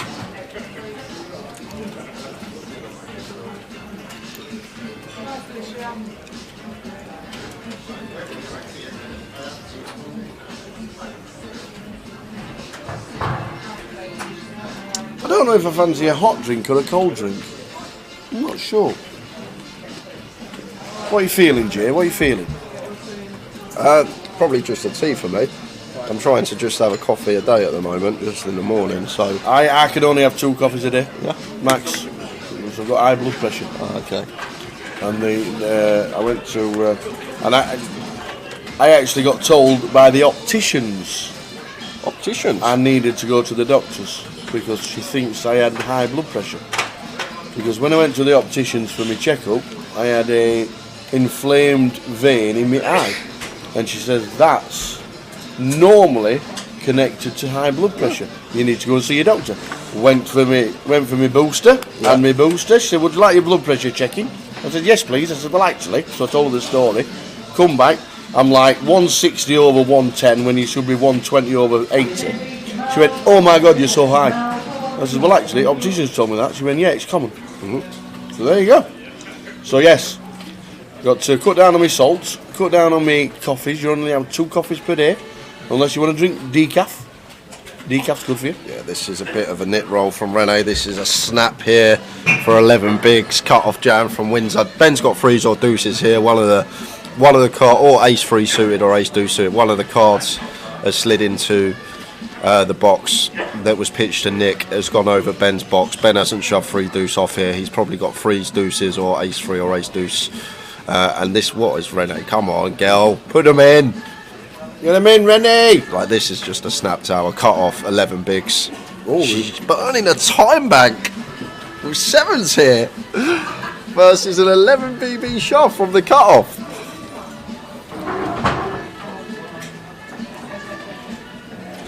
If she folds this, no, she can't fold this. Surely not, Rene. Like, we should be beating Ben into the pot here, tower, 11 bigs, cut off versus big blind. Yeah. Rennie's going to be thinking this is like ace 8, ace 9. Well, Ben's range here, shoving for 11, is going to be deuces through 6s, which we crush. He's going to have some ace 2 through ace 7, which we crush. He's going to have some suited kings, which we crush. Like,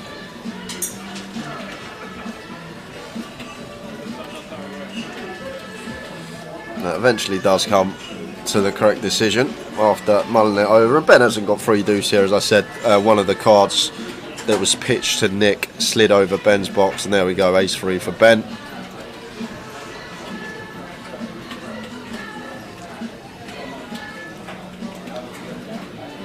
Oh, and does pick up extra 4 outs. 4 working now as well as an ace. Yeah, 4. And it's a 3 next door, so we do lose Ben Windsor. Yeah, so it wasn't deuce 3, it was ace 3. Just before Ben, we lost Stuart Ramsey.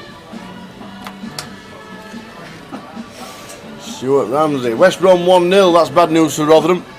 I did say West Brom -1, -2, -3 and -4 to Ewan Jones at my break when Kate was in. I says West Brom will get 5 against Rotherham United today. They're on the right roll.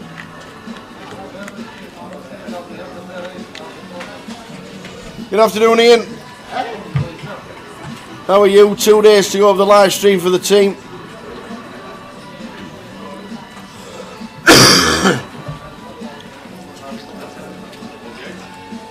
And then 2022 is over.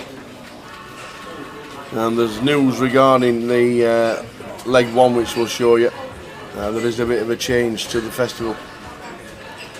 Towers treble today was Bolton Wanderers, Cardiff and Preston.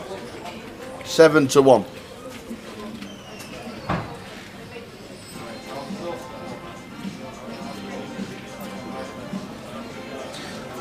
Good afternoon, Sean. Tuned in from Facebook. How you doing, Pesky? How's Stoke? Apparently Stoke City are on the red button on Sky for some unknown reason.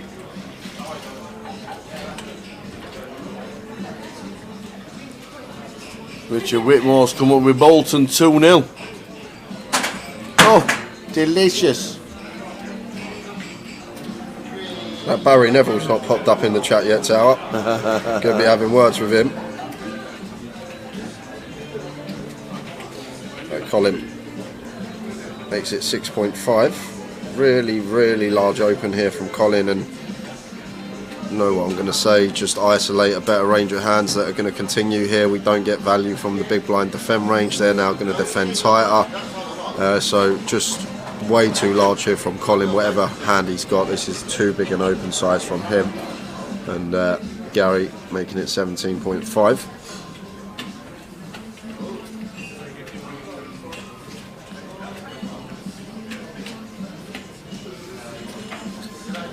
And Sam says all the championship games today are on the red button. On the Sky. Right, okay. There you go. So these two are mega deep here. 120 bigs to start the hand. Lovely looking flop here for us as Gary. Queen 5-6 rainbow. Gun versus hijack 3-bet pot. Going to be starting with a bet. Probably somewhere between the 12-13k remit here, Tower. Could even go 10, but it shouldn't be too large a size here from Gary. Yes, could he have ace queen suited, something like that? Well, it goes 9.5, yep, so does opt for quarter. King queen suited, ace queen suited maybe? Well, college range here, you can still have a fair amount. 7s, 8s, 9s, 10s, queen jack suited, queen 10 suited. Well, after he calls the flop, we can eradicate like all the king jack suited, jack 10 suited, ace x suited from his range. So we'll have hands like 7s, 8s, 9s, 10s, jacks that call flop. We'll have king queen suited, queen jack suited, queen 10 suited, then all the combos of ace queen in there as well. 8-9 suited probably in there as well, so probably has the nut advantage here. So Gary going to check back for that reason. But we get a lovely looking river for us here as Gary Miller 7 on the end, making it less likely that Colin does have pocket 7s, and Colin goes for what looks like a small bet, or is that a little 25k chip? 30k, yeah, there we go, 26. Oh, 26. So 26 into 59 here, so less than half, around 40%, and versus this size, if we're Gary, thin value raise something like 70, 75 Tower, just to go after the king queen, the ace queen, the queen jack, these type of holdings. I love it from Gary. 78, that's what we spot on again.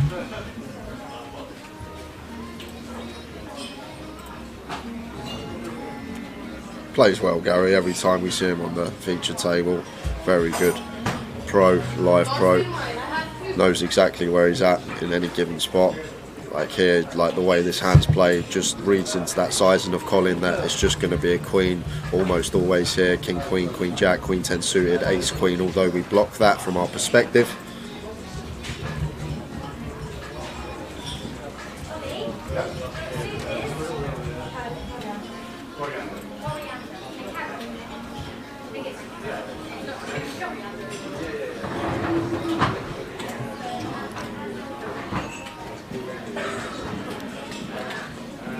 Gets it paid off. Yeah, we'll see the boots. Played it perfectly. Check on the turn, then raise on the river.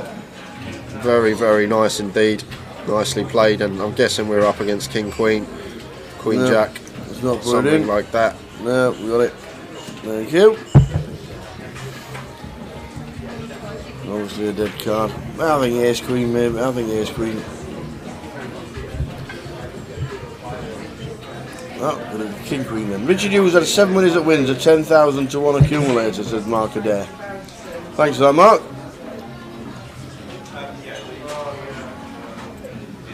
Just to be on it once. When it come in. Should we do a giveaway?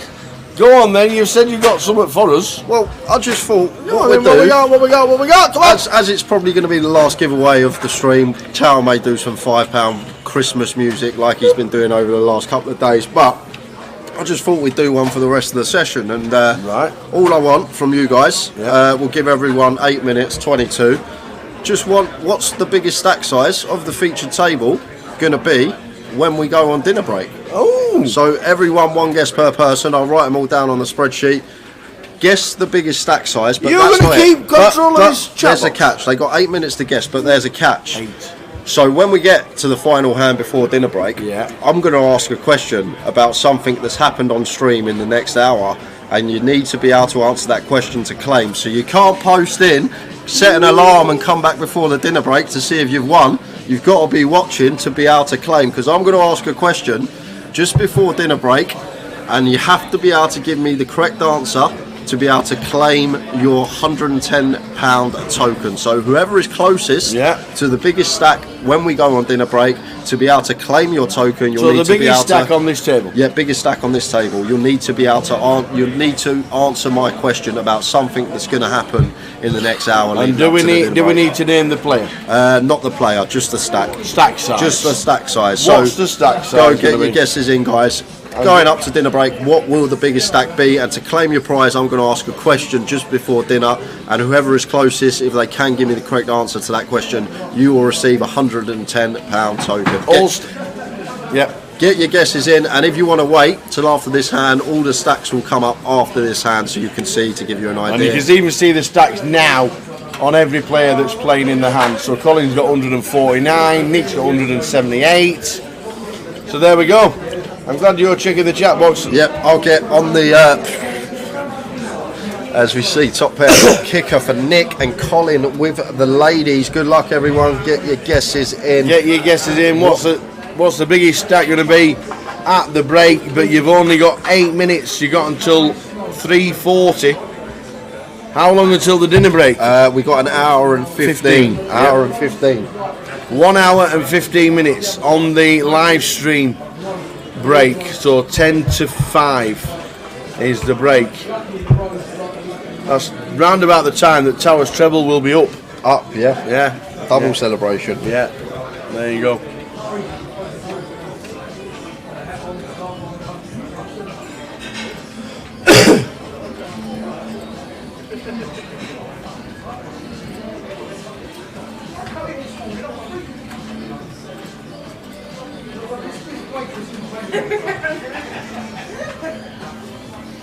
So the biggest stack at this table, what will it be in an hour and 15 minutes time when we go on a break? All the chip stacks, excuse me, all the chip stacks are underneath every single player.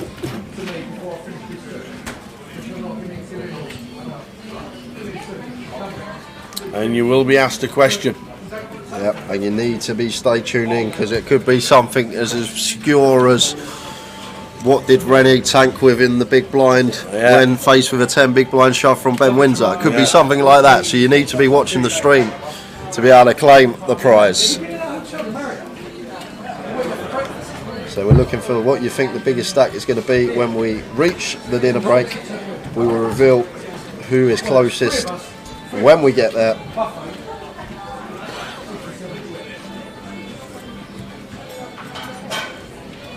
And you might as well have a guess, guys, because it's free money, no harm in guessing.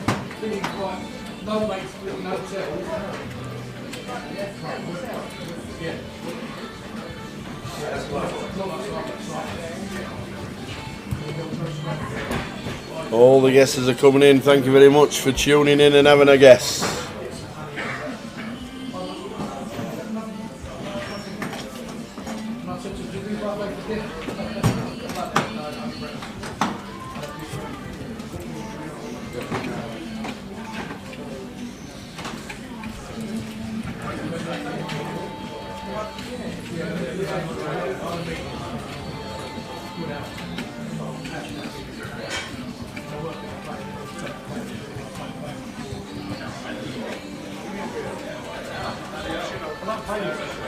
So King 7 of diamonds for Andrew here in the hijack, opens to 5.5k. 3 more minutes to get your guesses in, guys, for the giveaway. It's a whole session thing. Yeah, all the players' stacks are coming in every time they play a hand or fold the cards.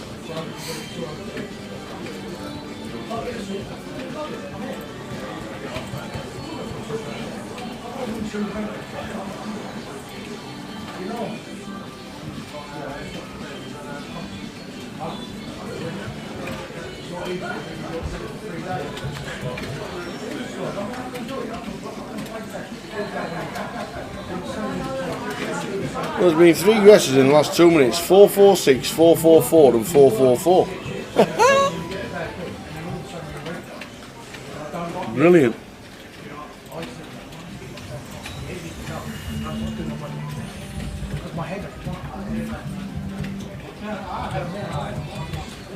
So delayed C-bet from Andrew. And Johnny should be calling once. Ace Jack High could still definitely be the best hand here versus LP Open. 2 of spades on the river. Colin Porter's giving us news. Cardiff won. I told you. Cardiff are winning. That's all you needed, Tower. Me to get off this treble and it will come in. That's how it works. So Andrew got a double barrel here with just king high. Maybe going after some 9x. Johnny Kelly here, or even ace high as he has on this occasion. Tough spot for Johnny. Not going to be loving life here with our ace high, faced with this little bit less than half pot bet on the river.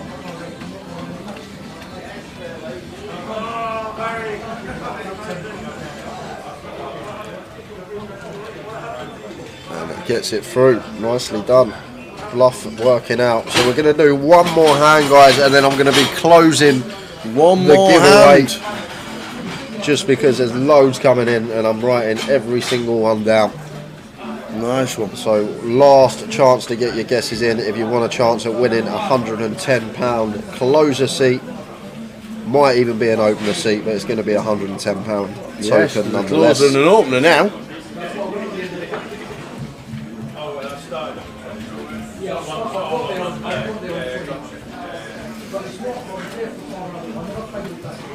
Got to be in so we can monitor it all. No more guesses after the next hand.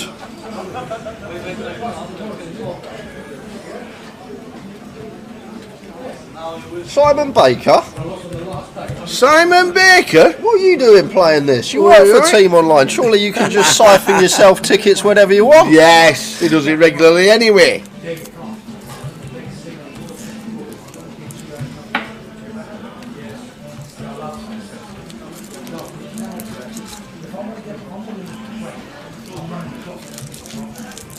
About time the siphoning came my way. It's nearly Christmas.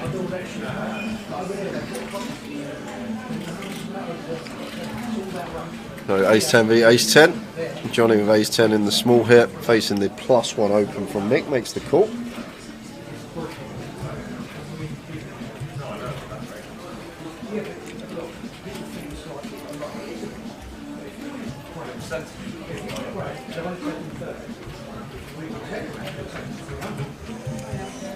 So Nick's got 158, Johnny's got 147. Yeah, Nick obviously favourite to win this one with both position and the betting lead. At the time the board whiffs, a lot of the time, like here, king 3-5, burn card's just been slid across the centre on the flop, but board that probably Nick just going to be c-betting and taking it down more often than not, and there we go. Colin tells us that Barnsley are winning. Is that one of yours? I need Barrow anyway for Barry Neville, so I think it is in there, but we're struggling at the moment because Barrow is still losing, I believe. Is Towers Treble winning? Towers Treble's not losing. Two teams are winning, one team is drawing.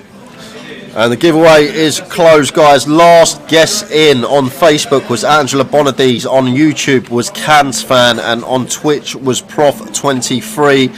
Giveaway is closed. To be able to claim your ticket, if you're lucky enough to have guessed right, you will need to be tuned in 5 minutes before the end of the session. Super King was typing. Okay, and Super King, we'll let him in as he was typing. So giveaway is now closed. But make sure you have to stay tuned, because I'm going to ask a pretty obscure question about something that's happened on the stream over the next hour, and whoever's the closest, I will announce the winner as we go on dinner break, and all you'll need to do is type the answer into the question I will ask, and then I will be giving you a 110 ticket.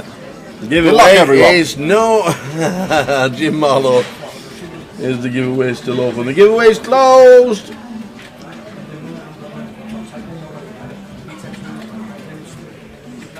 You tend to read that in the key control 1-3, that in the key control 1-3 holder, and the key.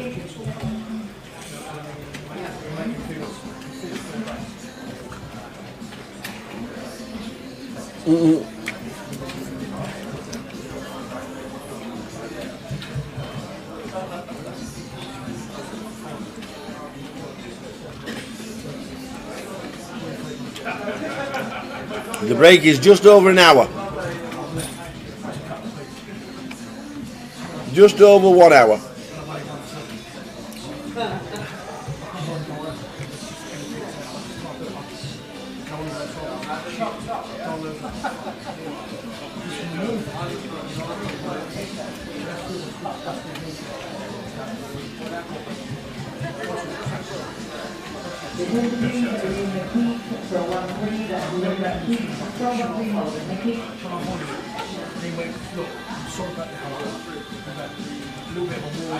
So King Queen of Hearts peeling in the small for Victor. Gary in the big A6 comes along as well.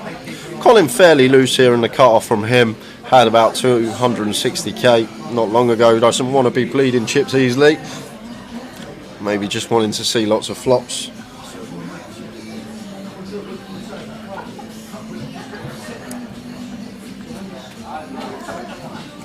Yeah, Victor's been on the table quite a few times this week. He was on there a lot in the 1K as well. That's one of them things. We like Victor.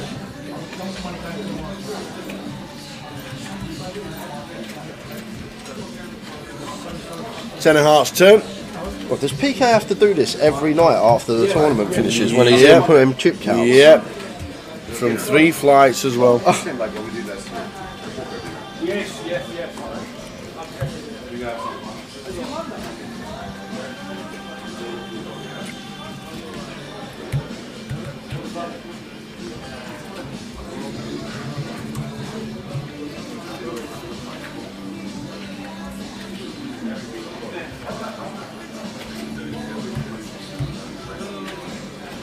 Ten of Hearts on the turn. So Colin now firing once check 2 with his second pair, and Victor going to call with 2 overcards and his up and down straight draw, both into the nuts.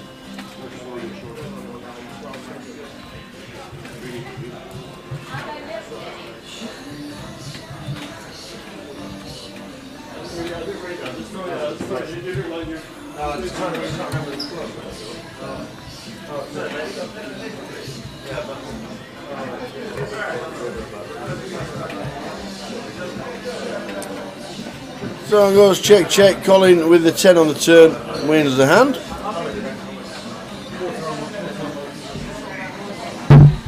Victor dropping down to 70, but still going along nicely. 35 big blinds.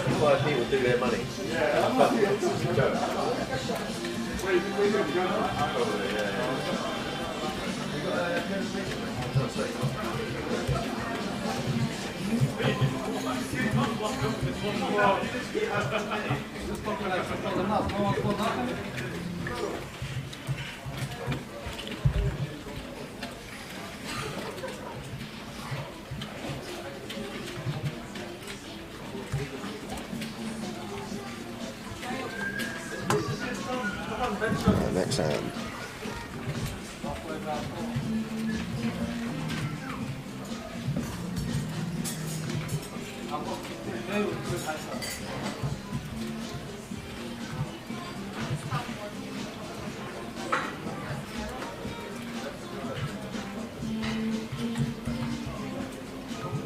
Put 6-5 suited for Cav. Cav on, raises to 4k. Surely Colin can't peel this one. I know he's been getting involved a lot, but surely 8-5 off has to go in the mark and does.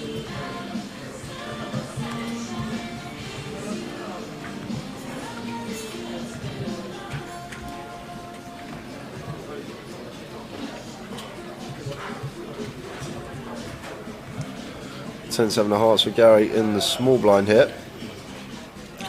Bit annoying to have this one in the small. It is still going to come along. And Nick Queen 6 off here, placing +2 in a small blind call. Pretty close. Could just see this one bent as Nick. It's getting a nice price though. This is the thing. Expect it to go into the mark, but may fancy calling just with the odds he's getting here with the Queen 6, and looks like he is going to come along, getting 6-1 on a call.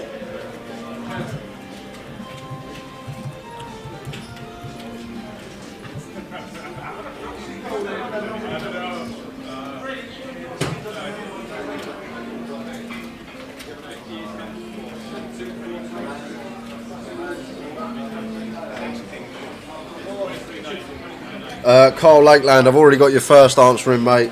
Unfortunately, first answer's going to have to go. I've just seen your comment as I'm still plugging away everyone's guesses. You could still win with that though, he could lose a pot, this is the thing. Gary loses a few pots, suddenly the biggest stack's 200k.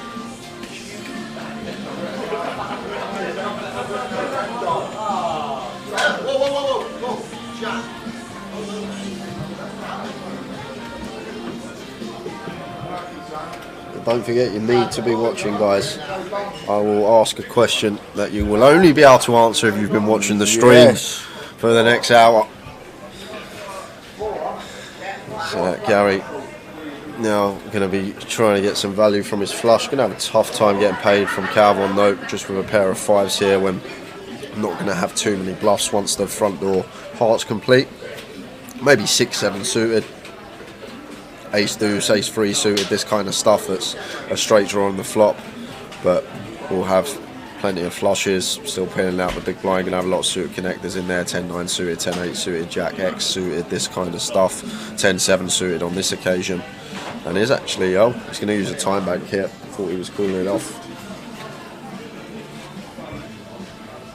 but can still value bet comfortably a king as well. Wow, Calvin just goes for it here, blocking pocket 5s. Oh my word, King 5 of spades not a thing either. They're just setting Gary in here, well, setting himself in, and Gary folding the flush. What a play from Calvin. Gary just zap folds there, just doesn't beat any value, so just comes to the conclusion that Calvin is never bluffing in that spot, but we can see that he is. Yep. The last few guesses, unfortunately. Brendan Briggs watching on Face. How you doing, Brendan? Don Mahoney. The comp closed at 22, unfortunately, because Jay had to have a lot of time writing everybody's name down and didn't want anybody to have too much of an advantage regarding an hour's left in play.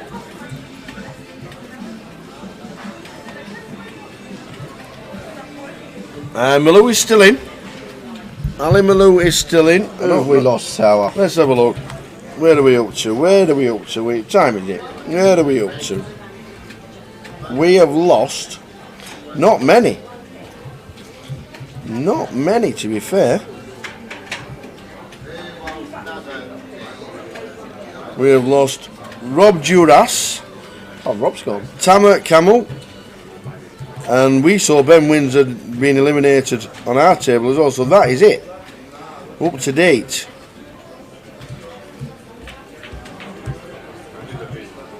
Which means 58 players are left. 58.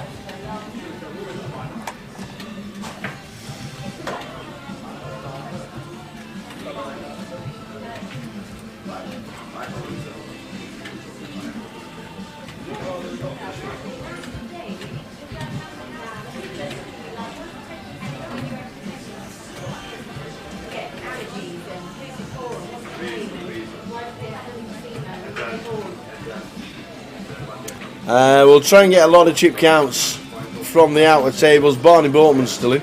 Yeah, I think when we come back after dinner, we'll have a full chip count list as always. Anyway. Yeah, we do. We do chip counts around the room at every break. That's what will happen. PK is on the floor. The chip counts around the room. Maybe get pan of all the tables in level 6 as well. Jamie Nixon's on the same table as Barney Bowman in the top right hand corner.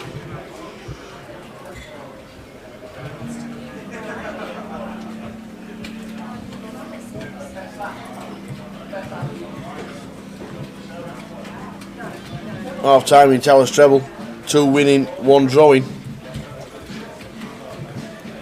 1 losing, 1 drawing, 1 winning in Barry Neville's treble. I'm trying to make it catch on, Tower. I want it to be a new thing.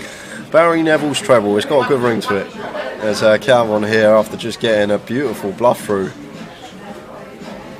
Makes it 5k with the Kings. Colin going to call the Jack 10 off. This is really wide from him, from +1, facing a gun open from Colin.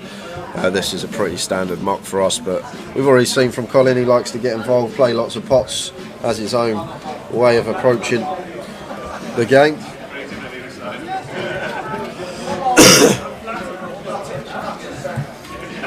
When was the last time we had a proper sweat towel on Towers treble? Oh. Hey, I'd like to say the last one. Everyone. They always seem to be doing well up to half time. Maybe we should do it on half time Towers treble. Cardiff are winning 1-0. Bolton are winning. And Preston are drawing. And should have had a penalty apparently. So Colin going to get himself in a bit of trouble here. Ace Jack Ace is the flop. Calvon with the Kings. It goes check, check.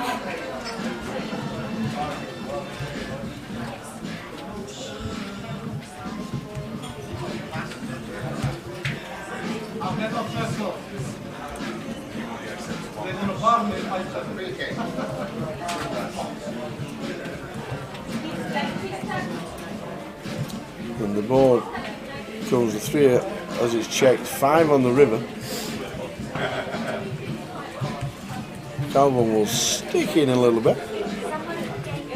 It's like 12k, and Colin snap calls. And the Kings are shown. Unlucky Colin.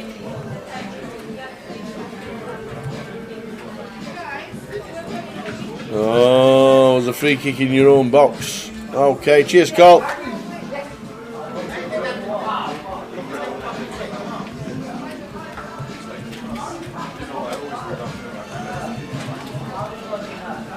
Watching the Preston match, Carl Lakeland. Would you like a tea, young man? Yeah, I'd love a tea. Lovely.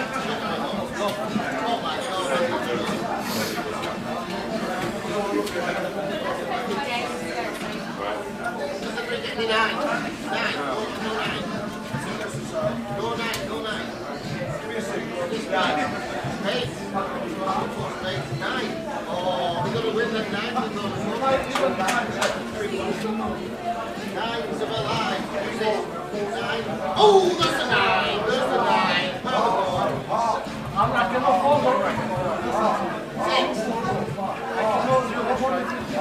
It folds round to Victor. Queen 10 of hearts raises to 5k.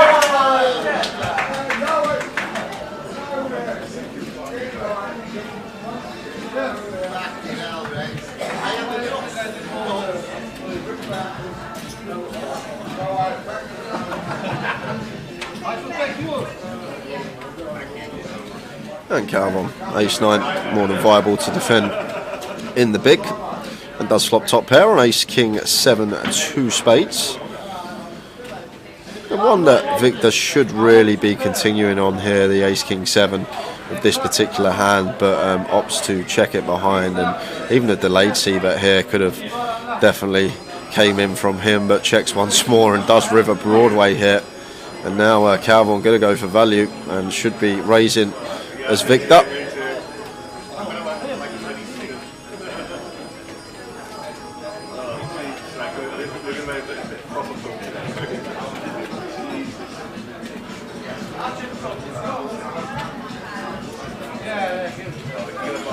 And they're going to be in a tough spot here as Calvin, after Victor's check back both streets.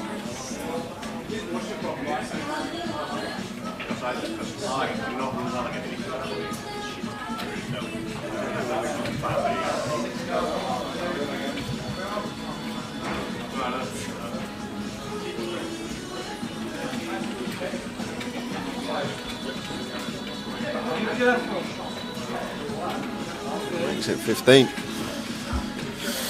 So tough spot for Calvin, but just basically what Gary was thinking. The other hand just so infrequent that you see river bluff raises, and Victor doesn't look like the type of person to have a bluff there maybe, so just letting the ace-9 go, knowing that he never beats any value in that spot.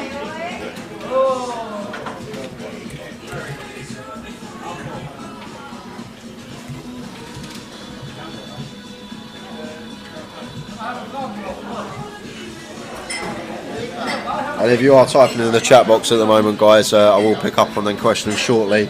I think about halfway down the list, and we've had 54 guesses in for the giveaway at the moment, and I'm halfway down the list, so I reckon we've got over 100 guesses for the giveaway that you need to be watching, because I'm going to ask maybe a little obscure question, something that's happened on the stream leading up till dinner break.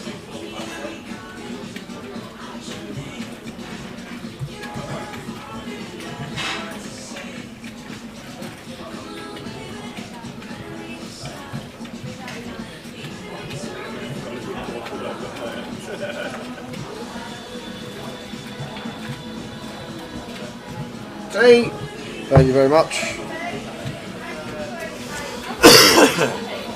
We've made it to the halfway point of the list, Tower. Yes, well done you.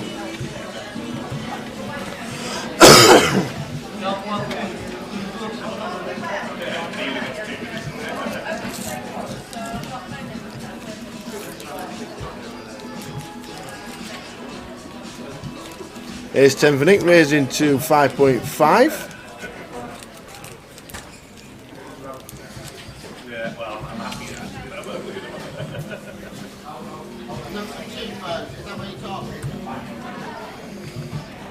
Oh yeah, Grimo and Terry on the same table in the PLO. It's like back and forth with each other.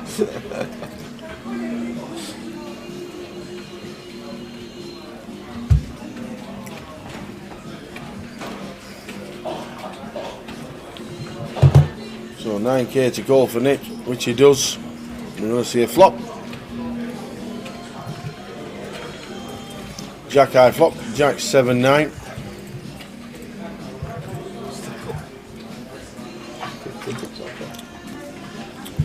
Jay wants to know, how do you do this every day when you put the chip counts up at the end of every night? He's thinking of auditioning for the job, aren't you, Jay? Yeah. I think this might be the last time we do this giveaway, Tower.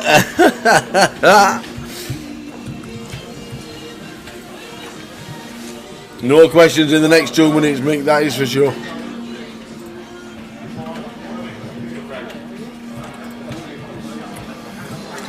He's halfway through the list of the guesses.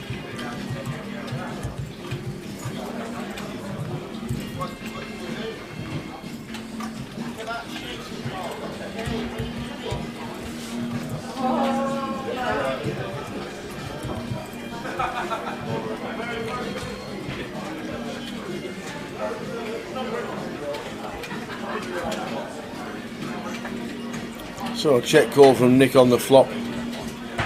He does have the check mark if we can find.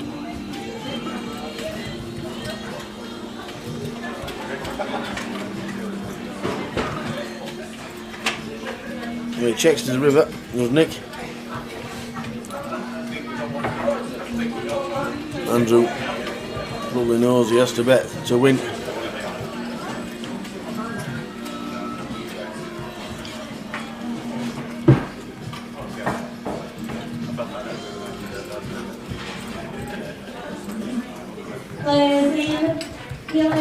Once you finish the hand, you've got a 15-minute break. Once again, below bouncy players, finish the break. Let's now 15-minute break.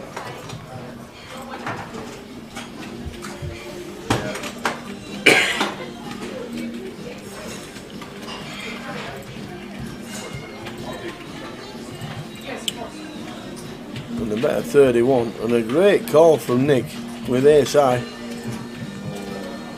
Non-believer.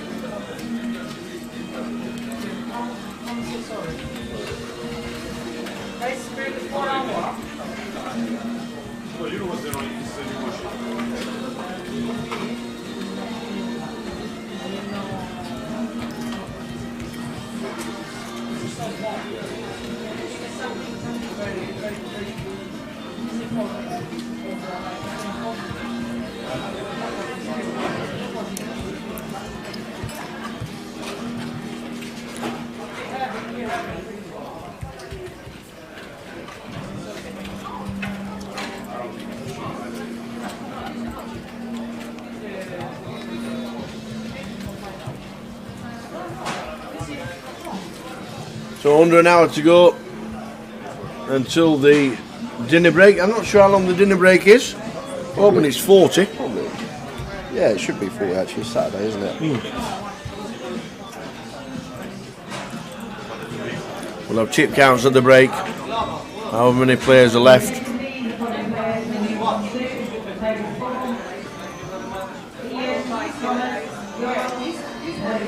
Oh, that's such a good sight to see. I can see Angela Bonadi's name at the bottom of the list. No, Super King was involved. Oh yeah, Super King was the last one.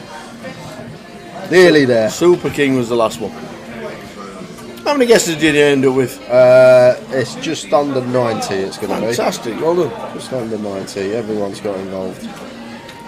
Skullman's in the money with 30,000, 29,000 locked up after satelliting into the 10k WPT for $100. And he's locked up 30,000. And he's already won the seniors out there. Very nice indeed.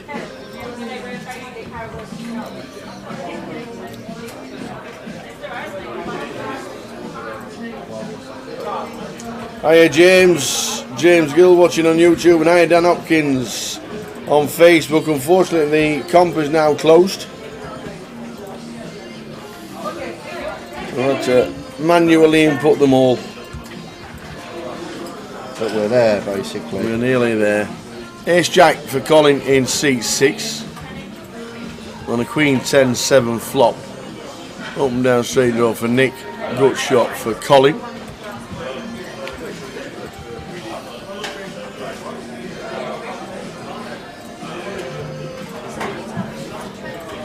Eight of spades on the turn, which gives Nick a pair to go with his up and down straight draw. And the 9 of spades reverses because Colin has the jack, but there's 4 spades on board.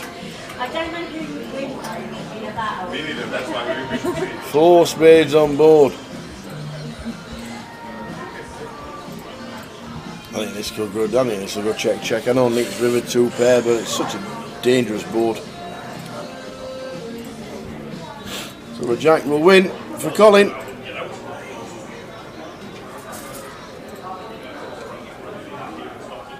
The Omaha's on a break, and as if by magic, and somehow Katie's still in. With a 3x starting stack and a bounty! Oi, oi. Yes. Beautiful! Well done, you. I mean, it's absolute carnage, but Good stuff. Yeah. Did the bounty start straight away? yeah, because it's not a mystery bounty, it's just A normal bounty. normal bounty. Yeah, so that's You take one out and you won how much? 200. 200. One guy on our table has done a double knockout twice. Oh wow. Yeah, because we had a couple of short stacks. I was hoping to, Yeah. you know, get something to be involved with them, Well, but nothing. You've got half your money back. Well done. Happy days. Absolutely. I love it. I love it. Yeah. Barry Graham had, he was on another table and it's like kept being chaotic and Yeah. he kept chatting over another bounty. I think he had like about 4 or 5 bounties. Really? And then he ended up rebuying and being on our table. So it was, yeah. And I've got his bounty. Great. Yeah, he's free bowling to rebuy. So, Yeah. All good, all good. I'm going to go and see how Wendy's getting on. Nice one. She said, oh, I shouted over, I said, Wendy, how you getting on, She said, oh, I've won a pot, I played quad aces really well, I've won a pot. I said, taught you well. There you go. So, yeah. Play quads. Always bet quads. Right, we're done. I can enjoy my cup Have of you done tea it? and I can enjoy some Tea's gone poker. cold. Now I've got to find a question to think of. Yeah, there's 4.1 million up top in Vegas. Skullman's still in. I don't know if Roberto Romanello's still in as well. His name was near the top of the list the last time I saw it. Yeah, so if you have entered the giveaway, guys, you need to be watching because I'm going to ask a question that you only know the answer to if you have been watching the stream. I'm going to try and make it a little bit obscure. It's not going to be like when Frankie walked past, what colour was the pen he was holding in his hand or something like that. It's not going to be like that. You'll know it if you've been watching. So that's the idea. Good luck everyone in that. I've got every single guess in now. And we're going to jump back to some hands. Ace Jack for Calvon. I'm going to fire here once check to. Gary originally opened under the gun. Let's check this board. And Victor with 5s should be folding.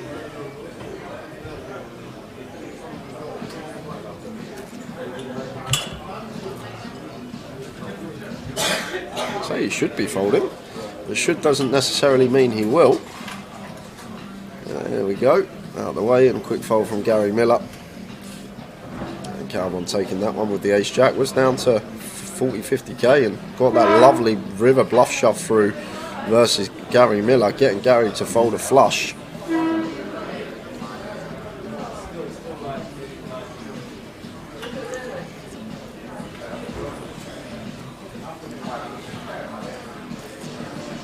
Who do you need? Just Preston Tower? We need Preston. I need a couple of Barrow goals from somewhere. Yeah, we need Preston. Yeah, no, when there's...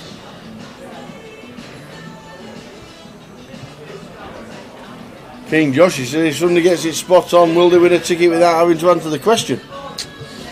I'll tell you what, if someone gets it spot on, gets it on the nose, yes, and they don't answer the question, I'll still throw them a £30 token. There you go. And that went to uni in Preston. Awesome.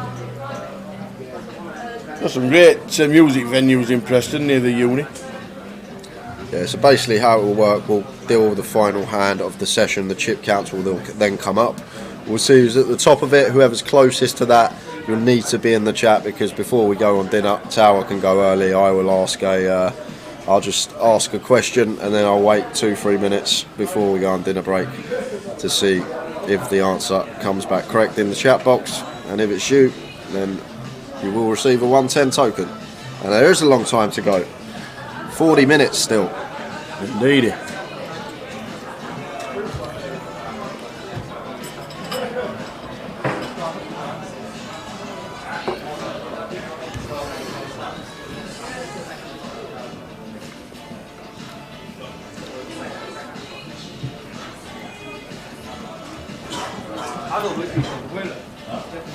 How are we doing, Prof?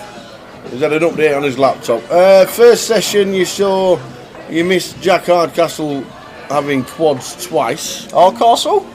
Sorry, Oliver. Hardcastle's in Vegas. Bagged up for day 4. Yeah, he hasn't. Has he not? 147 he finished. Oh, he busted? Yeah. Oh, Finished 147. thought he had heaps. He did. Got one bit apparently. Oh, no. I just assumed he bagged yesterday after seeing... No, finished 147th for 25,000. Still a great run.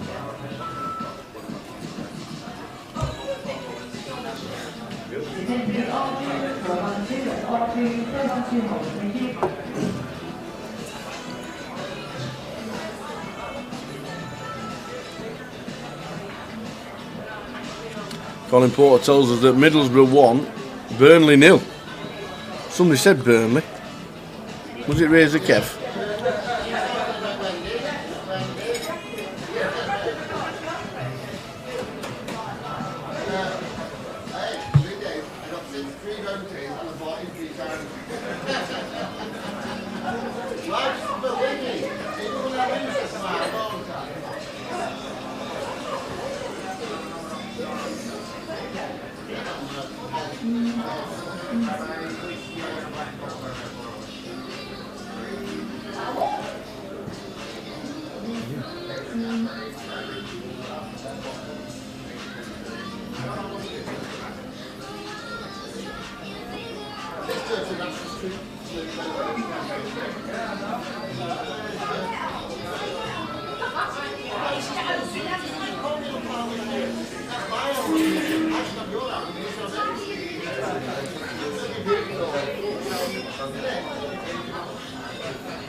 Turn the music down, please.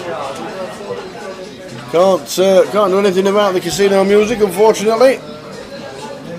And yes, this is a 2K. Last out was Rob Duras, and since then It was Andy Hills. Oh no! Our team pros has gone. Anthony Gardner's gone. Angelos Nastos has gone. Paul Scipione just busting on table 25 at the same time as Rajiv Sakiria. Oh man! That brings us up to now 53 remaining. 53. Getting closer and closer.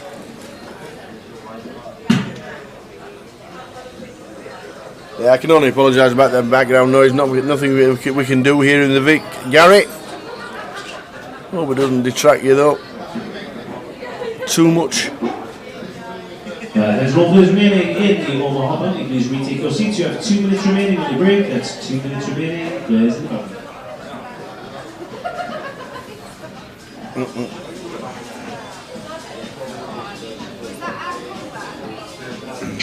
49 playing the PLO Bounty. 49.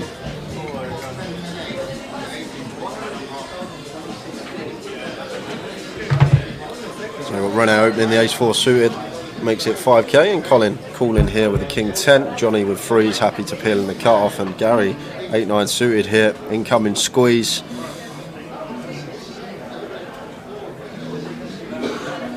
Makes it 18.5 here.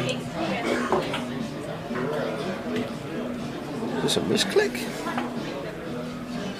Oh, okay, he's basically chose this size tower as a function of Rene's stack size here. So the times that Rene does rip it in for, well, she got 4k in there, for just over 60k, we can still find the fold. If we went for a more legitimate size with our squeeze, we probably would have made it like close to 30k, and then we have to call off a Rene jam if she does elect to rip it in. So all this is from Gary here, opting for this smaller size, basically because of the stack size in question of Renee, meaning that we can then let it go the times that she does go for the 4-bet rip.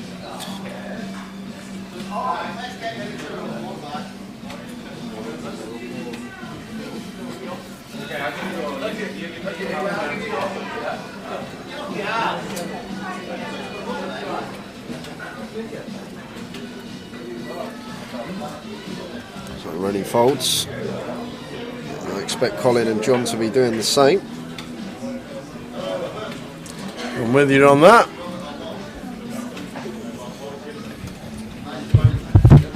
Nicely done, Gary Miller, playing well, up to 318k, currently chip leading. Ooh, who's guessed 320? Have you got the little buttons you used to have where you click and it comes up with all the stacks? The magic buttons you used to have? No. Don't forget, as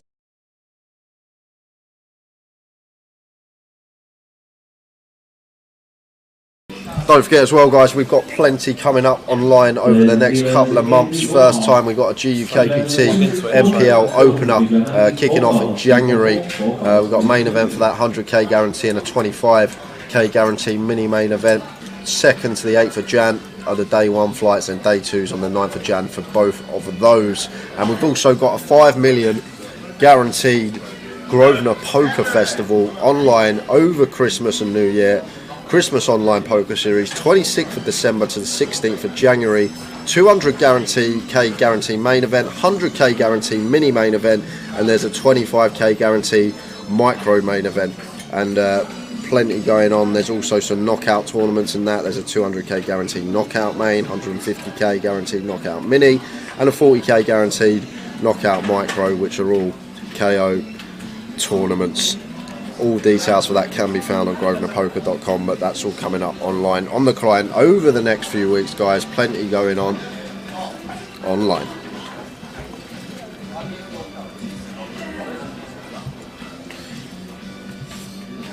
Well, looks like my treble's stuffed tower. What's happened? No one's told me about Barrow getting an equaliser, so not long Kev left. watching Stoke and they're winning.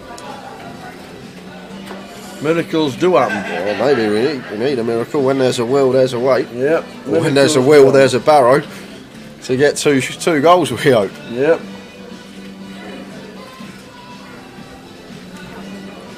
And Towers treble nearly there as well. 2 up, 1 drawing.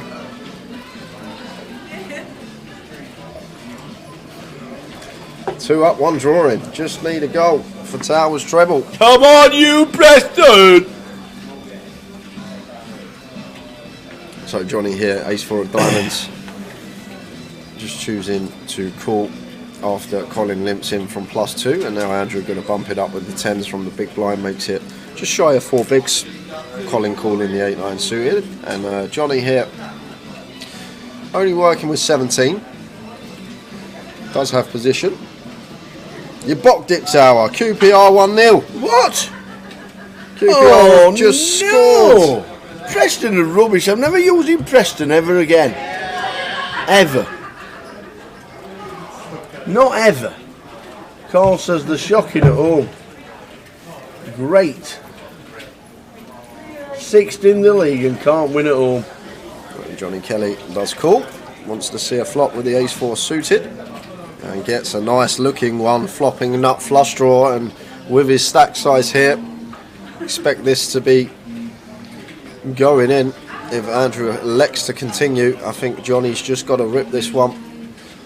Still got fold equity here, can still get hands like ace-queen, ace-10 to pass, some pocket pairs perhaps, hands like 7s, 8s, 9s, 10s on this occasion. And then the times we are called, we're still going to have decent equity to get there. So we'd like to see a jam here from Johnny.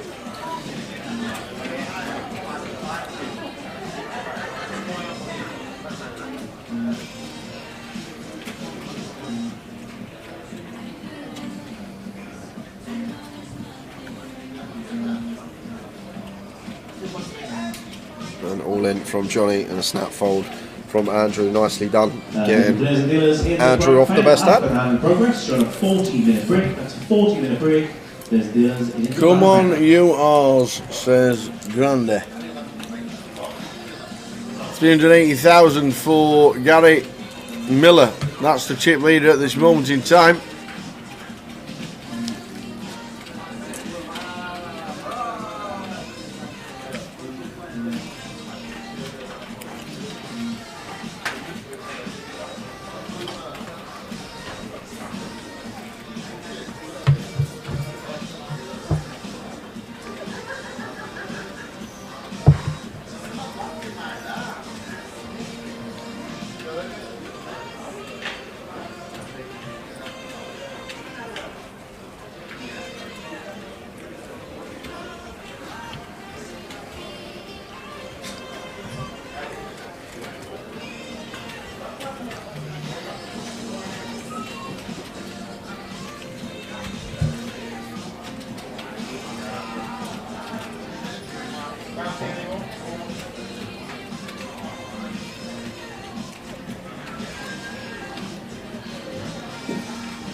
Ace 8 here for Nick on the button, and Rene here's got a clear jam tower, 21 big blinds facing a button open, pocket 9s. This is just fist pump getting for us.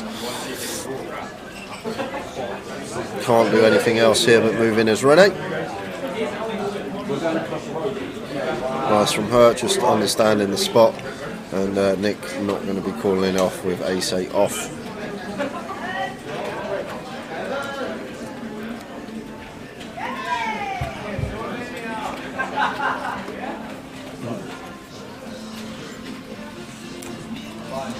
Like what Nick might be thinking is Rene is going to have some, like, well, it's 22 big, sorry guys, not 21, but she is going to have some ace-x suited in here perhaps. That what might be going through his head. We are in front of like the ace-5, the ace-4 suited, this type of stuff, flipping against all the pairs, which will all be in there. 7s through deuces should still all be in there, but does make a very good laydown. Gets out the way correctly.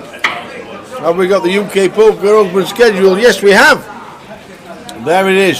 Best thing to do, guys, screenshot, crop me and tower out, and then you got it on your phone, which you can go and revert back to as you please.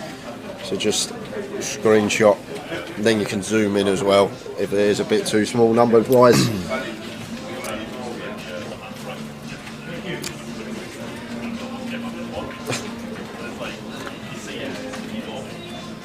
There it is. West Brom 2-0. Said it could be 5. I did say it could be 5. Nick can't wait for the Ladies Championship in February. Yeah, that's going to be a good one. I think we're going to be streaming the Ladies Championship as well, so might even see you on the feature table in it. Yep.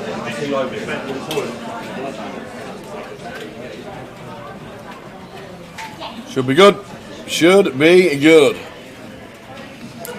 Nice one, Kev. Told everybody to back against QPR yesterday, and then obviously took the bigger price when everybody lumped on Preston. Well done, Kev. Reverse psychology in football, it's great. QPR will not win. I'm a QPR fan. QPR will not win. I'm a QPR fan. What's happening? QPR are winning. Unbelievable.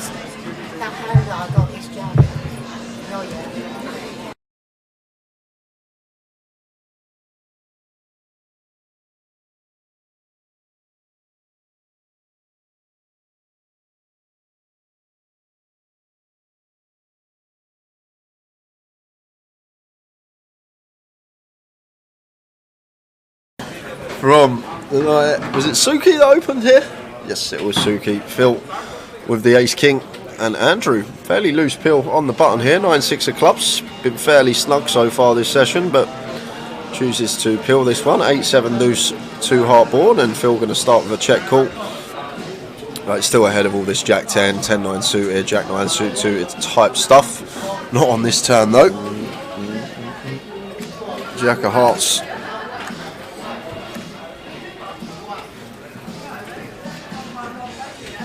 Oh, Cardiff have let one in as well.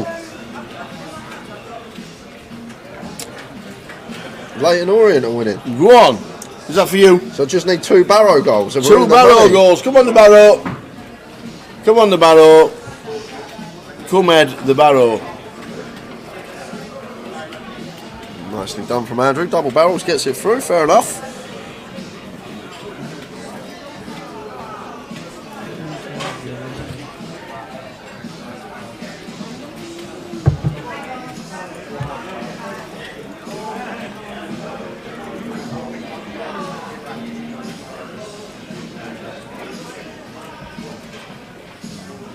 How is Mr. Nixon doing? Well, he's still in. We'll get a full chip count at the break. We are less than half an hour away until the 40-minute break. Let's have a look, see where we're up to. I think we're bang up to date, aren't we?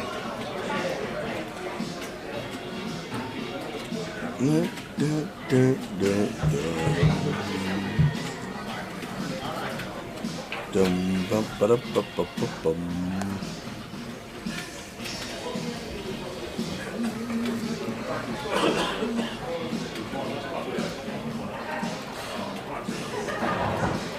So Andrew here in the cut-off raises to 5.5 and Rene here ace jack. Interesting. Obviously we've got 23 here, maybe a bit too many to be ripping, so she may just go for a small free bet here, but it's just going to call. So cut-off versus button, ace jack going to be well ahead of cut-off opening range, so could definitely free bet this one as Rene, but just going to take the passive approach here and call on the button. If maybe she had 4 or 5 big blinds left, she could have just sent it in the middle, but just choosing to call here and see a flop. 6, 10, ace, 2 spades. And we get a nice flop, flopping top pair, decent kick up.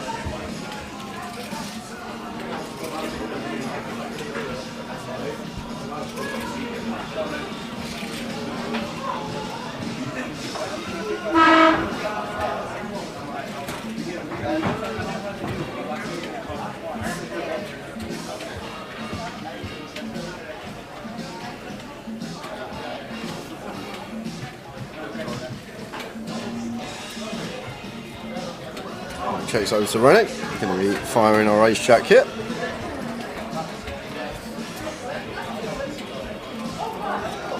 Colin just pills with bottom pair. Like, obviously in the big blind, like we can call once with like our pairs, but I think in this situation, three-way coup, 6-5 of clubs, no backdoors, just going to be folding here. Because like even against Rene's bluffs, the king queen, the king jack, the queen jack, still going to have 10 outs against our particular hand, which means we're basically only going to have just under 60% as Colin, just in terms of equity, how that fares.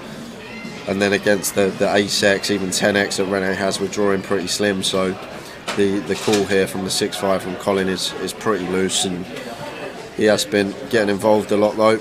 Did have nearly 300k earlier on this session, now working with sub 100. 3 of hearts here on the turn for Rene, and potential. Can we just shove here for 110%? Probably. Doubt Andrew's ever going to have ace queen, ace king. It's just going to be c-betting that freeway on the flop. Well, Rene's checked behind here, Tower. I'm surprised to see this from her, and it comes a queen on the river, so one of the hands we're maybe worried about from Andrew. King jack could definitely be in there, opening from cut-off. Queen 10 as well. All the queen 10s he will have. And Colin here should just be giving up this queen here. Very bad for us. Very good for both Rene and Andrew. Oh wow. Oh wow, oh wow, oh wow.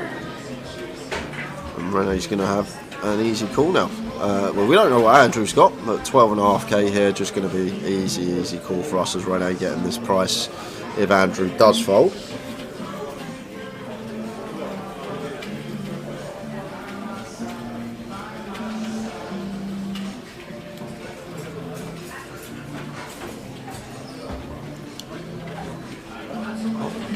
And now Rene just has to fold here. Andrew just moves all in, and I think it's just always going to be king jack here, Tower. Yeah. Like, what are the bluffs here? Like, not really many, is there? Maybe pocket jacks or kings, that would be pretty sick. Blocking king jack, and that's probably about it. maybe king, queen, queen, jack, blocking some 2 pairs and the Broadway draw as well. But I just think this is always just going to be king, jack here for Andrew. Maybe pocket queens, maybe queen 10 with the stack size of Rene behind us, and just reading into Colin's sizing, as it's never going to be too nutted perhaps. So Rene's got an easy fold here. This shouldn't even really take too long, especially with Colin behind us. But I personally, as Rene Tower, I would have just gone for it on the turn. Just shoved for 110% on this board with me ace jack, ace 10, 6-3, double flush draw. But she had elected to check behind, and perhaps Andrew has got to realise his equity with either queen 10, king jack, pocket queens here. I just don't think this is ever going to be a bluff here from Andrew personally.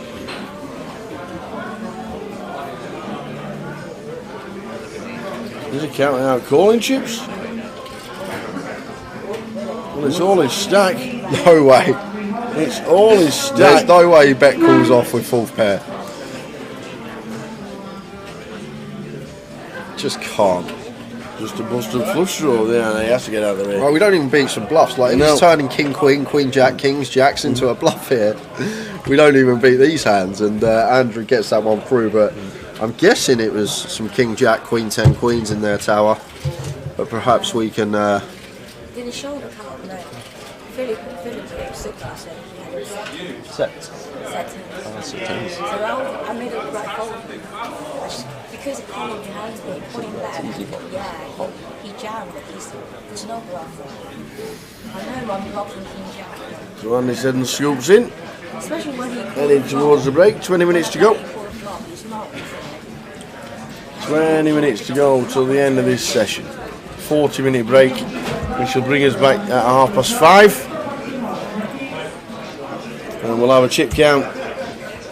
We'll put the ticker down of the player counts coming down after the break.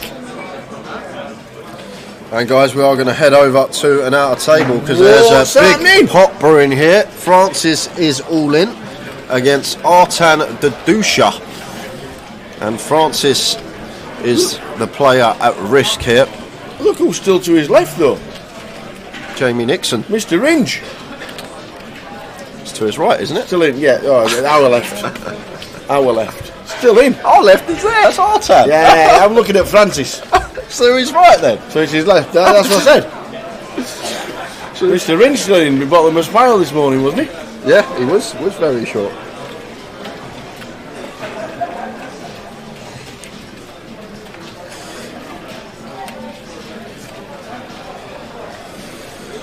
So it looks like a hefty shove here from Francis, and we all know Mr. Obadon is more than capable of turning up with spanners, and after eventually a long tank, Artan does make the call. What's he got? He's got deuce 3 for bottom 2, and Francis has got ace 6 of clubs for just top pair, so needs an ace 6 or king here to survive.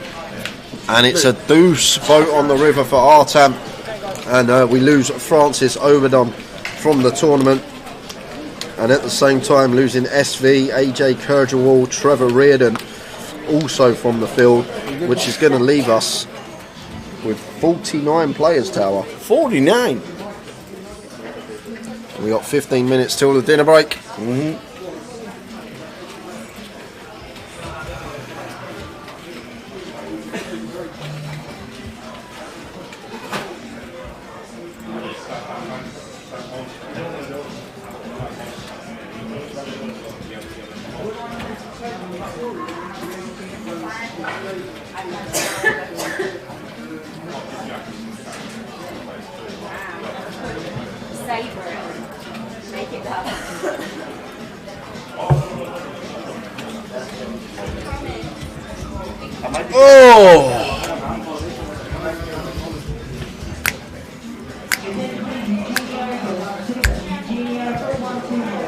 West Brom 3-0. Said it could be 5. Told everybody -1, -2, -3. West Brom Rotherham today. Johnny potentially missed the spot here pre-tower, like versus EP 9s, 28 bigs effective. We can rip the 9s here. EP open we're in the big blind. Pocket nines definitely can find a jam even for that amount of big blinds there as Johnny Kelly, but just took the passive approach, obviously getting closer and closer to the money as well, maybe in the back of his mind. But like if you run that spot, nines will be in the shoving range there for 28 versus the EP Open. But Phil Suki's double barrel does get John off of the best of it.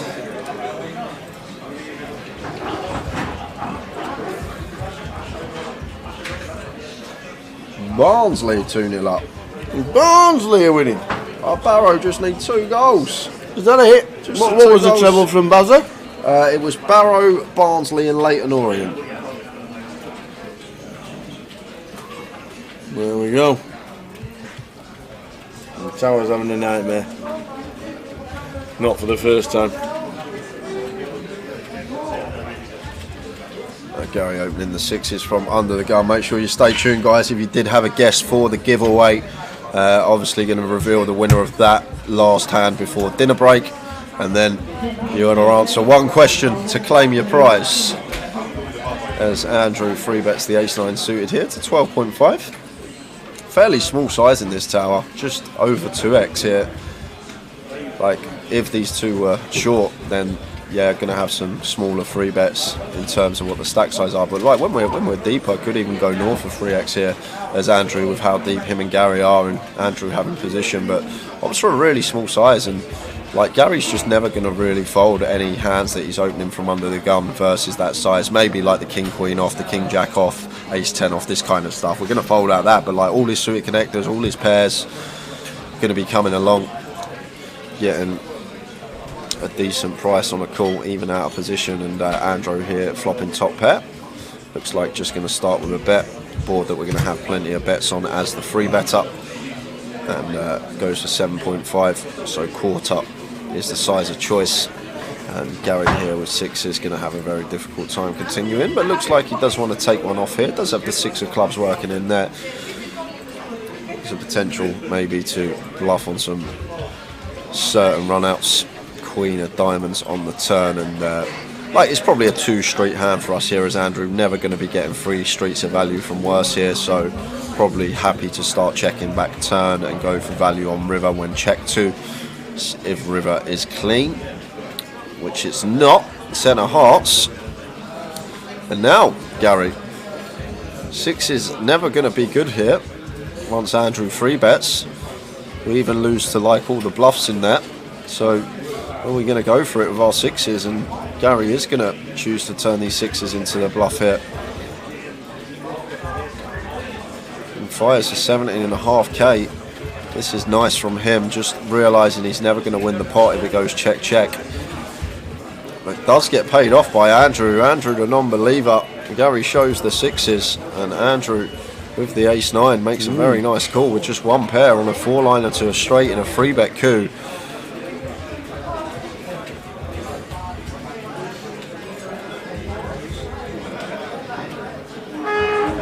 And that changes things for the giveaway tower. It certainly does. Putting a little dent in Gary's stack. There we go. Biggest stack, 282k now. Which is Andrew. But if you did guess $500,000, you're not out of it yet. It could still be a monster pot, we don't know.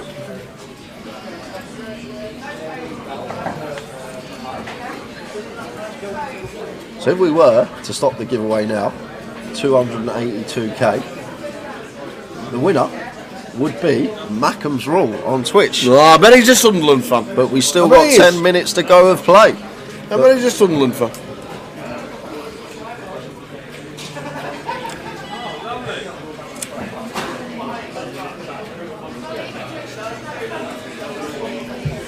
How are we doing, Gary? He's in the chat. Players on Dinner Break Live. Says, don't worry, we're good. So, you never know, he might win another pot in 10 minutes if you have entered the giveaway, guessing the stack of the chip leader at the end of the session for a £110 token.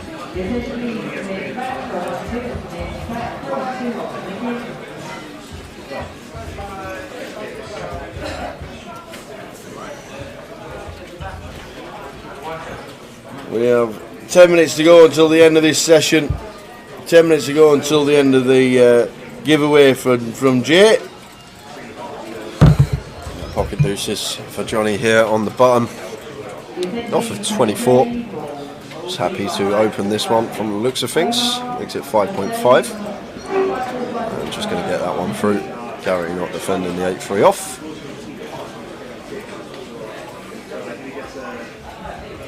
Who's having steak and chips? Beautiful.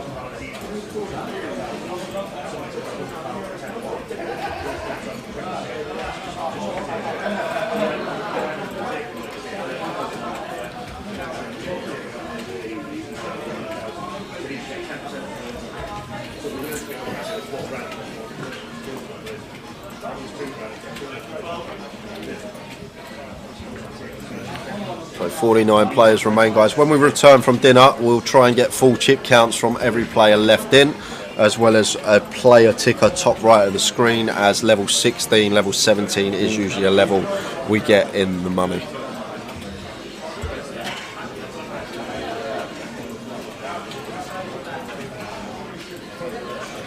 So King Jack for Calvin raises to 5. Johnny here, King Queen in the cut-off, sub 30 here. Like we could put in a small 3-bet here, Tower, because the stack sizes don't need to go like 3x, could go like 12, 13k here potentially as Johnny Kelly, but just going to take the passive approach and just call with position. Yep. Like calling fine, going to have some flats, some 3-bets, but King Queen, we all know, very nice one to have in there as a 3-bet bluff. And Philippe defending in the big with the 5-3. Jack 7-9, 2 hearts. So top pair for Calvin. Decent kick up, and Johnny Kelly here with 2 overs and a gut shot, as well as backdoor second nut heart. So no chips going in on the flop. Like Calvin's decision to check this board here. It's supposed to be slightly more favourable for Johnny flatting in the cut-off. And as well as that, we can induce some stuff on later streets, and when we do get a clean turn, we then can come out firing. Important to have some top pair checks in the range. Obviously not always checking our top pair, but important to balance it with some checks and some bets. And Johnny now calling as he should be with big draw, 2 overcards, gut shot, and a second nut flush draw, and pings it on the river.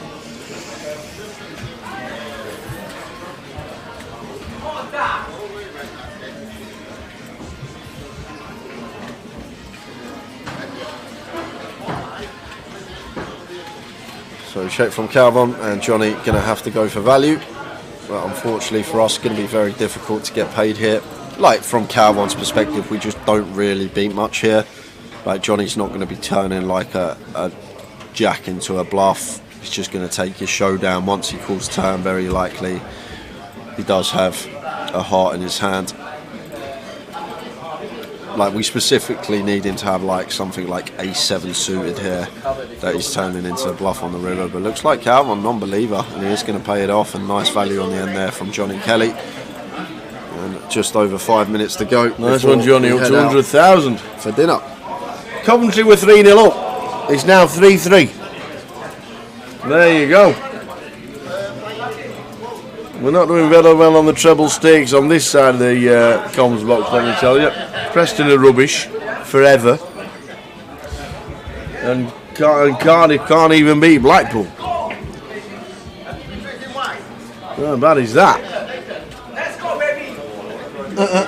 There's plenty going on in the old PLO. Plenty going on. Just over 5 minutes to go until Jay gives away some more dosh. I might not. Someone might not be able to answer the question. Yeah. Do you know the question? Yeah, I've got it. All right, okay. I'll see if you know it as well. I probably don't. I've probably no chance. You've been sat next to me. I've been watching. I've been monitoring, monitoring, buying teas and fetching teas and waters and everything. I've been here, there, and everywhere. There's been no tea since what happened. Put it that way.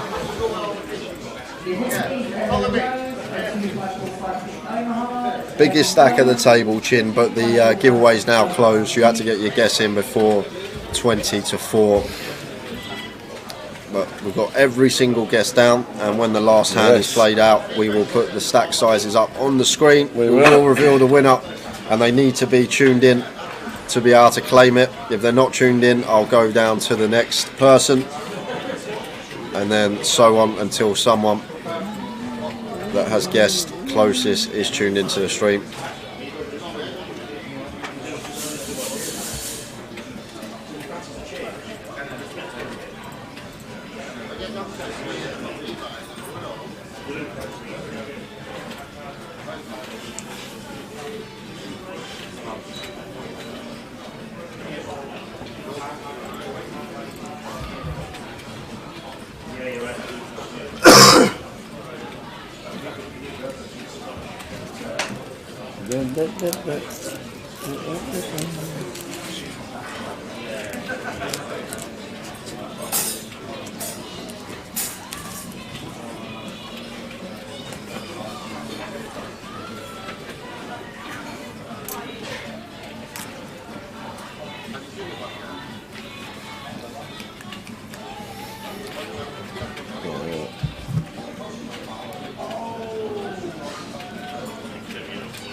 So heading to the break, 3 or 4 minutes to go until the end of the session.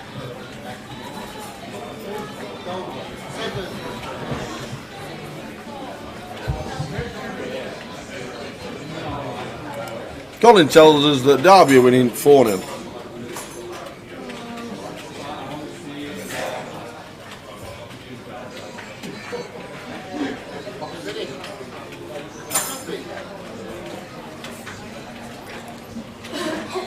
Inside flop for Andy in seat number 3.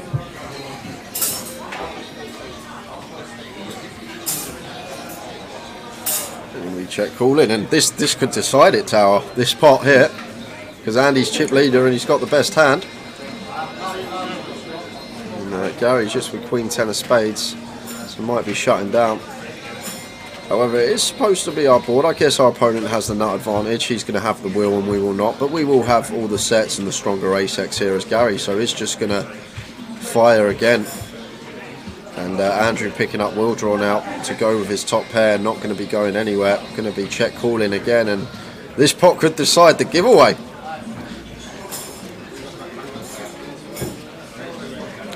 Well, there is the call. Yep, this is a biggie. Jack of clubs river. And this Gary going to unload Tower, and he's more than capable of doing it. We've seen lots of Gary Miller over the years on the featured table, and he is one that does have it in him to unload the clip and go for the third barrel. And here it comes, just knowing that we're going to go for value here with ace king, ace queen, ace jack, all our sets, all our two pairs. And from the big blind here, like Andrew, just going to be in the bin with all his one pair holdings. His ace-x are in a horrible spot, like hands like 8x of diamonds or even 4x of hearts going to be folding on the river. Ace-x of hearts as well, going to be calling turn. There's just a lot out there. 5-6 suited, a combo draw, although we're ahead of that, that's just going to be in the bin. But it's just very difficult here for Andrew to have two pair. Gary just knowing that this is his board and goes for an absolute bomb on the end here. And Andrew in a really, really tough spot. Like, we got the 5 blocker in there, but it's actually bad for us to have this 5 of hearts. Not really what we want. Less likely that Gary does have like a miss backdoor heart draw. And it's irrelevant in terms of we're blocking the nuts because Gary's not going to be opening 5-3. So although you can call it a blocker, blocking the straight is kind of an irrelevant one. It's actually probably worse to have it because it is a heart, like king 5 of hearts, queen 5 of hearts that might open. So Gary Miller does get the third barrel through. Nicely done, very sir. nice indeed, sir. And 309,000. Oh.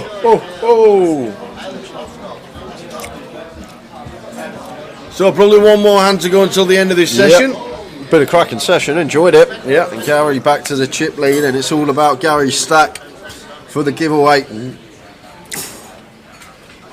Where's the bubble? We're plenty off the bubble, So one more hand. We've got another 20 players yet to be on the bubble.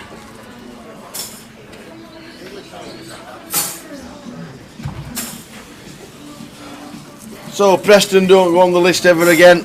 They're rubbish. Have you Unbelievable got your little techers. button ready? Because No. you're going to have to bring the stacks up. Okay, and buttons ready. One job. One job, buttons ready. Ready, I'm ready. Ready to flick the buttons. So this is it. Queen Jack for Colin.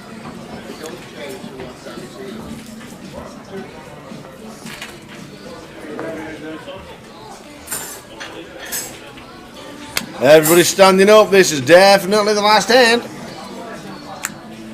Colin, bad session for him. It's up to near 260, 270, I believe. So Gary's out of the way. Gary's got 309k. So 309k is winning it at the moment. At the moment. Unless Andrew gets involved and somehow wins a big pot. So 309k is currently winning. And it's all down to this, if Andrew's going to get involved or not, because he's the only person that could surpass that. Nick can't surpass it, Colin can't surpass it, so it's 309k is the stack size, and I'm going to look on my There list. it is, 309. And the winner Oh, is it? on Facebook, who guessed 311, is Kieran Cook. So Kieran, first, I need to know that you're there. You've got a hand. So, are you there, Kieran? I Are need you you there? to confirm that you are there. Kieran Cook.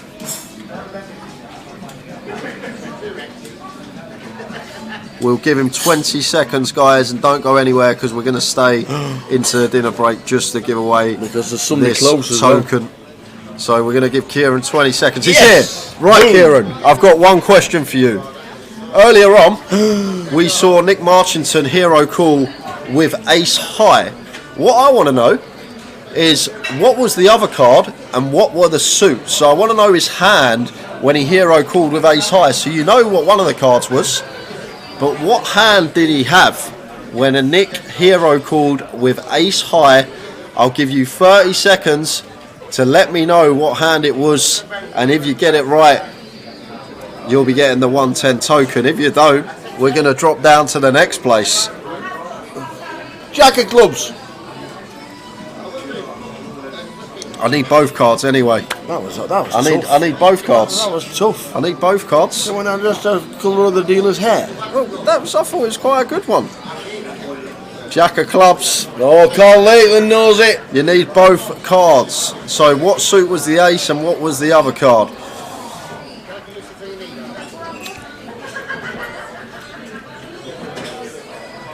Oh. Asking for a lot. So, no, Kieran's not got it. Kieran's not got it. Some in the chat know it. What I'll do, Kieran, you can have a £5 token, but I did say the rules before. This is what we're going to do. I'm going to drop down to the next person, who was Thomas Martin on Facebook. Thomas, are you there? Thomas, this are could you take there? a while. Go have dinner, Tower. This could take a while. Go enjoy your dinner. Thanks. 10 of hearts. It's a toughie. What's the next question? Thomas, Yes, he says. what was the hand that Nick Marchington hero called with ace high earlier on in the session? We'll give you 30 seconds to get your guess in. Well, not your guess, you need to know. If you're watching the stream, this is what I said, you need to be glued to the stream to be able to guess the hand.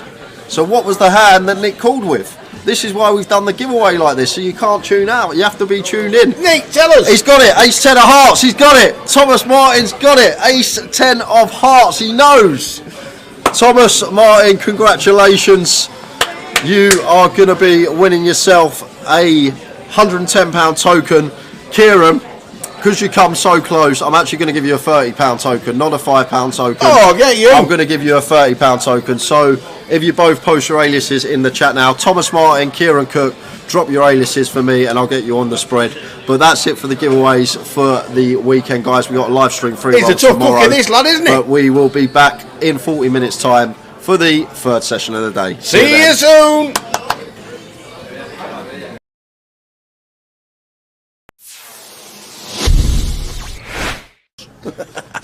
So you see Tom opening Jack 9 off in the hijack, can open a lot wider here with the chip lead, a lot of pressure on these guys with ladders and approaching the FT. But Matt never going to be going anywhere here with pocket 8s, easy decision for him in the small, just the call.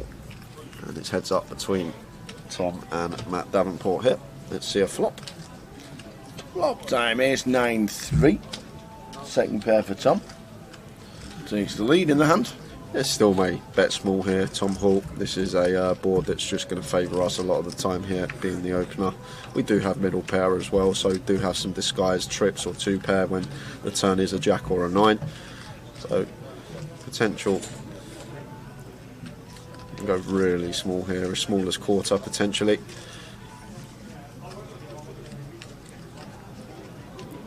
And goes for 21k, so quarter pot is the sizing of choice for Tom, just under. And Matt here with D8s, getting this price, probably going to call once. Tom's still going to have lots of holdings here, all like the Broadways, the King Queen, Jack 10, all this sort of stuff that we are still ahead of, and sometimes he will shut down on some turns. 7 of diamonds hits the turn.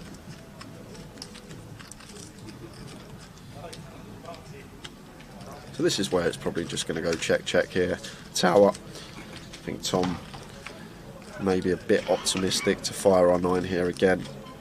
Very hard to get 2 streets from worse now. I think the 8s will fold if we fire, so maybe better to check this one behind. We can also put ourselves in a tricky spot here where we do fire and Matt opts to raise. So just expect to see Tom Hall check this one back most of the time here on the turn. And there is the check. See a river card. And it's paying 2 pair. Well, it is 2 pair for Tom Hall, but probably going to be very difficult to get value from Matt Davenport here with his particular hand. Matt does have the 8s blocking the nuts. 10-8 could still be in Tom's range. He's going to open 10-8 suited from the hijack, although 10-8's probably going to double barrel turn, something to take into account. But Tom will now just opt for probably a larger size here, I think now. Tower, this little disguised Jack 9 of us, ours somewhere around like 90, 3/4 pot, probably what I expect to see. It looks pretty chunky. That's pot size. That's 105. So around 85-90% up there. And Matt here with the 8s, never going to call this one tower. Just not putting in a quarter of our stack here with 8s, we lose to too much. Well. Oh, he's going to raise. Matt Davenport. Is he going to find the raise here? What a raise it would be as well, because Tom could still just have some one pair holdings. Matt Davenport, where's he found this shove? Oh my word. And Tom's got 2 pair here. This could be the end of Matt. I'm guessing Matt's trying to target all the 1 pair holdings here of Tom. Like Tom can check back some ace-x on the turn and go for value on the river, and Matt's trying to target this, but Tom's even higher up here with 2 pair. And he's gonna be in the tank here, because what will go through Tom's head, Tower, is we beat value? I don't think we do. Maybe 9-7 might be in there for Matt, but is he going to check rip that? Obviously Matt can still have some ace-3, ace-9, ace-7 defending out the big blind. He might even float a 10-8 as well, wrap round this 9 with backdoors, so 10-8 of hearts, diamonds and spades probably going to be in there. But the question we got to ask ourselves, is Matt Davenport ever going to do this as a bluff, and what are the bluffs, Tower? Once Matt calls on an ace-9-3, there's not many you can come up with. And because of that, I think Tom may let this one go. Simply because of the board texture on the flop. It's ace-9-3 rainbow. What on earth is Matt supposed to have here? He can have sets, he can have 2 pair. And what hand is he going to turn into a bluff? Is he going to rip some 9-10, some 8-9, blocking straights and 2 pairs? This is just a 6-6 jam from Matt Davenport early on a big day 3, and Tom Hall in the blender here and lets it go. Matt Davenport, you boss, and shows Tom as well. Pocket 8s. There is a reason this guy is top of the National League. Matt Davenport putting on a show early on. Wow. He's not afraid, Tower. He's not afraid of busting. Fasten your seatbelts, ladies and gentlemen. Wowzers.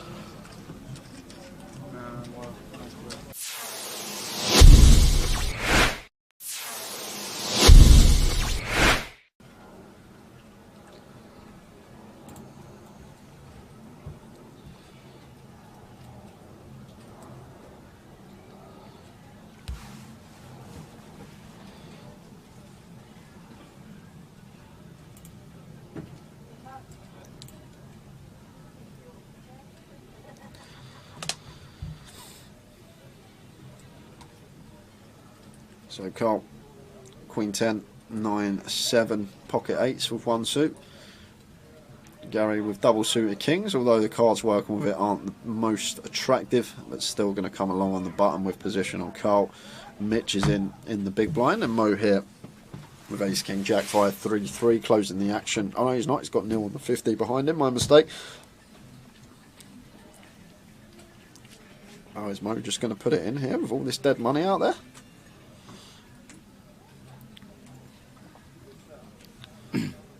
He's just going to flat, and Neil is going to pot it because Neil has got triple suited aces here. Queen 9 6 deuce makes it 1.2, and Carl's going to give him a spin here. Absolutely, that's a great board. 7 8 8 9 10 queen, and Gary good enough to fold kings now tower. This just becomes an easy fold with pocket kings here for Gary, I think. Double suited? Yeah, they're double suited, but the thing is, like against ace 6 of spades, ace 6 of diamonds out there, obviously bad reverse implied odds. The deuces, the times that we flop a set of deuces, we're not really going to be in love with our hand, whatever the board. So basically, call in to hope for a king here as Gary, and I think he'll come to the correct decision to let this one go.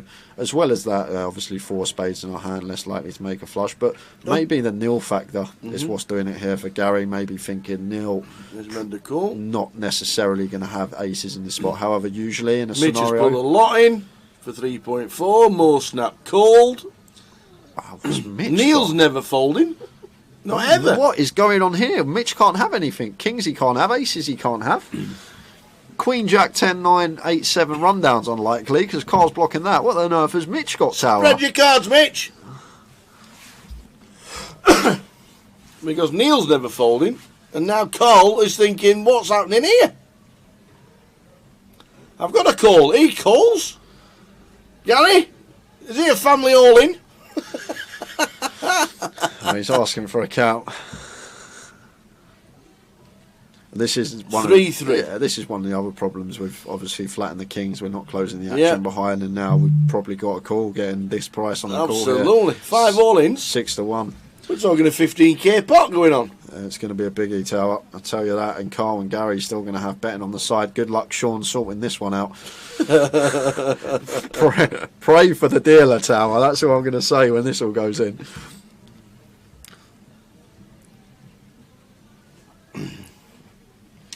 I mean, it's still like to know what Mitch has got. Yeah, it just don't make sense to me because obviously he can't have aces, he can't have kings. He's just took a picture of them for his fans. I reckon he's going to have Queen, Queen, Jack, Jack, 10, 10. We'll go with that. Queen, Queen, Jack, Jack, 10, 10. I'm going on the dead cards tower, but the fact that he's taking a picture as well, I'm guessing it's a hand he's not going to have too often. So Carl and Gary both just getting the lot in. Well, he can't have kings. He could have queens. Yeah, Queen. You could have jacks. Queen, Queen, Jack, Jack, 10, 10. Something like that for Mitch. Spread him, Mitch. Maybe with the ace of spades in there. There we go. He's got the King, Queen, 10, Jack, 10, Queen, 6, 7. There we go. 6, 7, 10, Jack, Queen, King. Having a little gamble. Neither his suits lives. Heart's not working for him. Diamond's not working for him. So Mitch going to need a miracle here. Good luck, Sean. Oh, he's got 3 suits here, Mitch, to be fair to him. He's got the Shablammer. The Shlabama, I do like that word. So we have a 5-way all-in, 15k pot, and it's 4, 5, 9. There is a side betting, because we've got 2 people still with money. It's checked. 10 on the turn. Yeah, that's a massive turn card for Mitch now, Tower. He has got the super wrap here. Any 6 through king that doesn't pair the board and isn't the club is going to give him the nuts.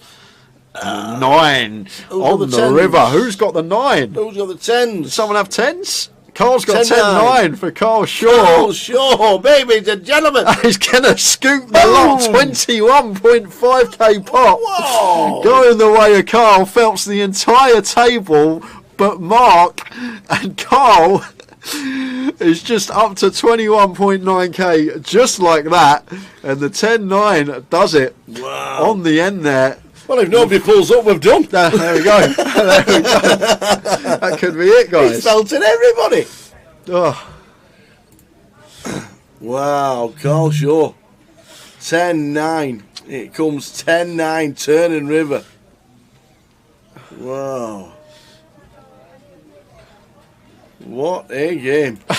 Well done to the dealer. Big round of applause, please. It's just for Sean. Kelly and Mark weren't in that one. Well, it shouldn't be too hard, Tao, because I think Carl's got everyone covered. So Yeah. it's not. It's just everyone give Carl their chips, I think.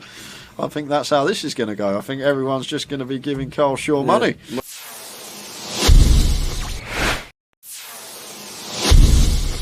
9 players today, 209 and 307 in total. Jan's mixing it up now, Tower. Wow, Mason's got kings. Well, the kings are never folded now. They're going to 3-bet now after Jan's opened a loose hand for him.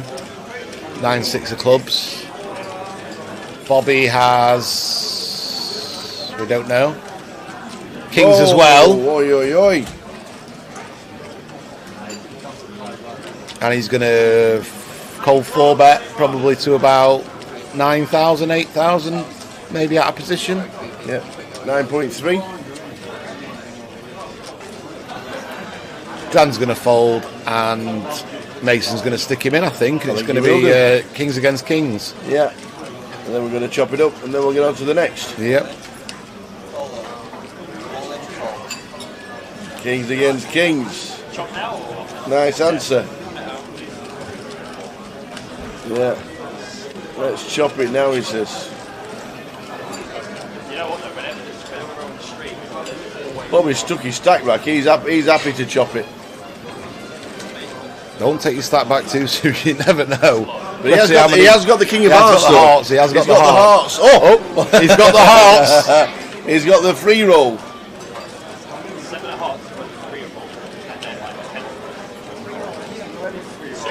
got the hearts. He's got the free roll of the This hearts. would be absolutely brutal for Mason. No way is it coming a We've heart. been saying hearts all day. It can't be again.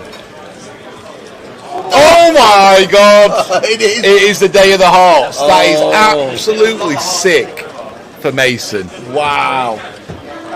That is Kings brutal. against kings and four He's going to hearts. stand up and just have a minute there. That's Mason's just not out. brutal.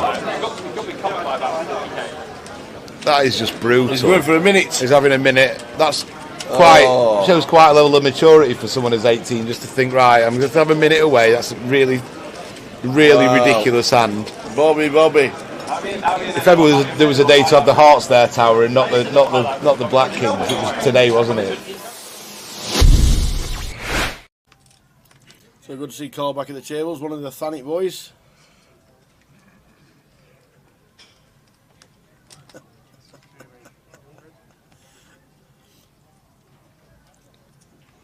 Ryan Spittle raises to 8. Harry with the pocket 5s. He's going to make the call.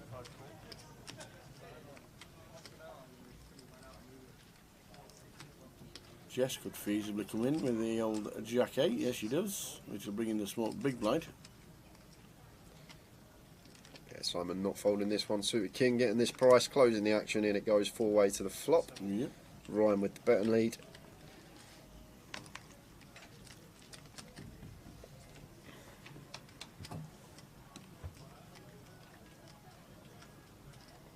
Oh, we flop a set. Yeah, and Ryan's flopped the straight flush draw tower, so this is action time. Ryan with the 8-6 of diamonds on an ace high board. Great flop for us once opening in the cut-off. Not only have we flopped the straight flush draw in terms of range, going to be better for us. And Harry here with his set of 5s, like it. Just going to flatten position. Don't want to set off any alarm bells. If Ryan's got a hand like ace king, ace queen, we've got that drawing dead to runners. Quadzillas, baby! Quadzilla, baby! Woo woo! Am I getting the chips off Ryan? Woo woo! Oh, I look down again. Yep, there are definitely 2 5s here. Now there's 2 5s on the board. So Ryan That's firing 4 again. 5s. Maybe just trying to fold out some weak ace-x, some suited ace-x that Harry can have here, as well as that 9x is going to have a hard time calling a double barrel, and obviously Harry flattening in position.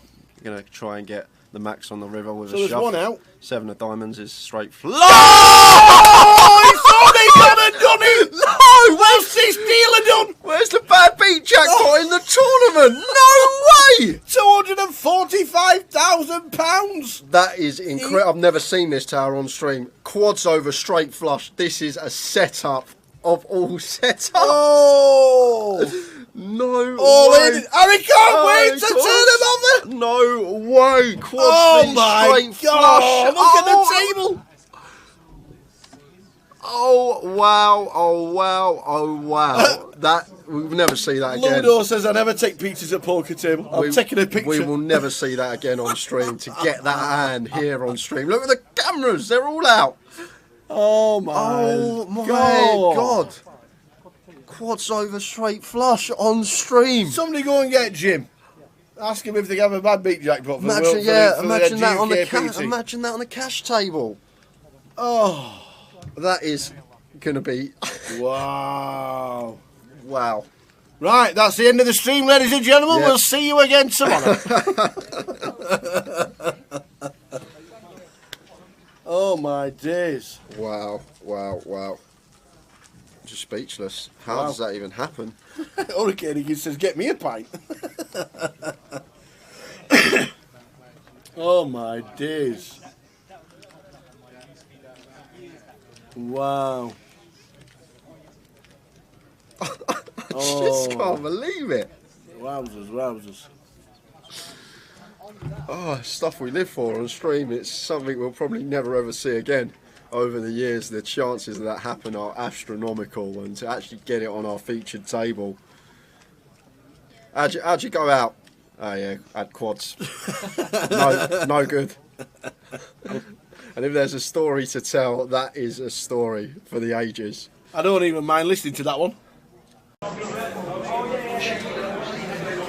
There's a 10-seat guaranteed on Wednesday if anyone's interested. £40 rebuy for the 25-25 at Walsall. Well, this could be going in. Well, Connor's got King Queen here.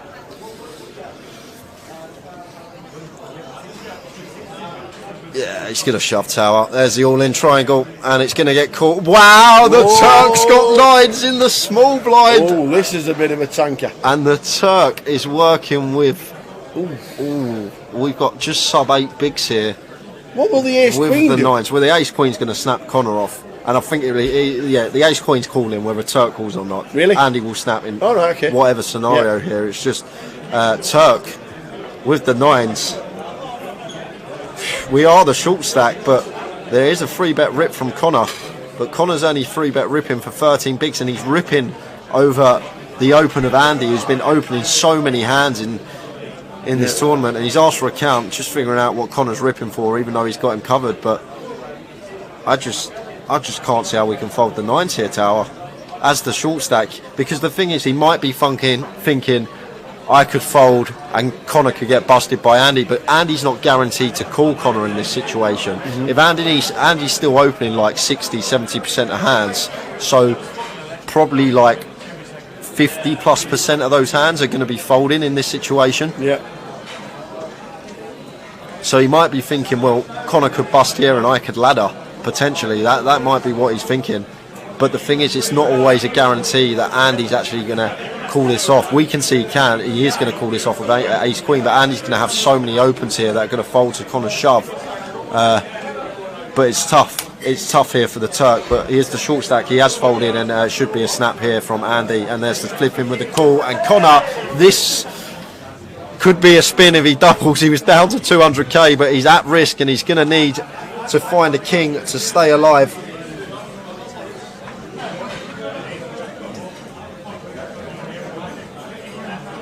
So Connor O'Driscoll is at risk with 1.1 mil. He's up against the chip leader Andy Mock. Oh, we've got redraws abound everywhere. Well, yeah, jack for a chop, but we've only got 2 outs now. Direct to scoop. We need to find one of the 2 remaining kings. It's a 9 on the turn. That doesn't. Oh yeah, Turk had 9s. Oh yeah, Turk had 9s.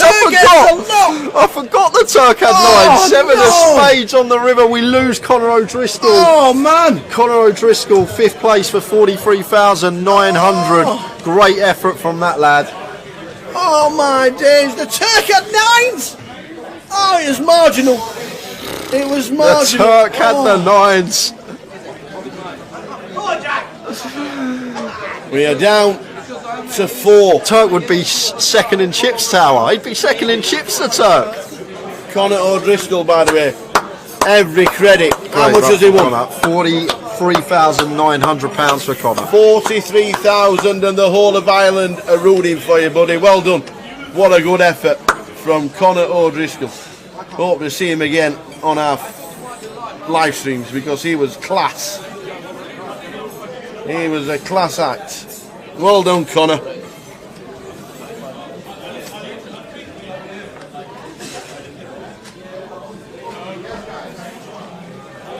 Well done, Connor. Connor O'Driscoll. Absolutely amazing. What a good effort.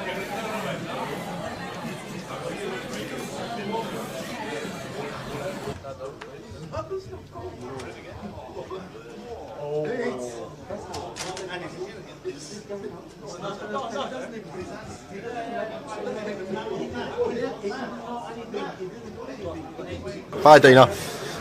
Oh, well, just look back, we've got another all-in. All-in from Ed and Andy. And we could have 2 bust-outs and 2 hands here, Tower. Ed with the 7s. He's been behind a lot of all-in situations and got lucky today. And he's picked up a little few extra outs. So, working with 4 outs now instead of 2. Offsuit 5 or 7. King of spades on the turn.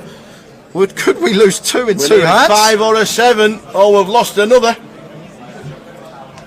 Boom! It's a diamond. It's a diamond. Oh, it's a diamond. Ed, sorry. Oh, my dear. Tower 40 double.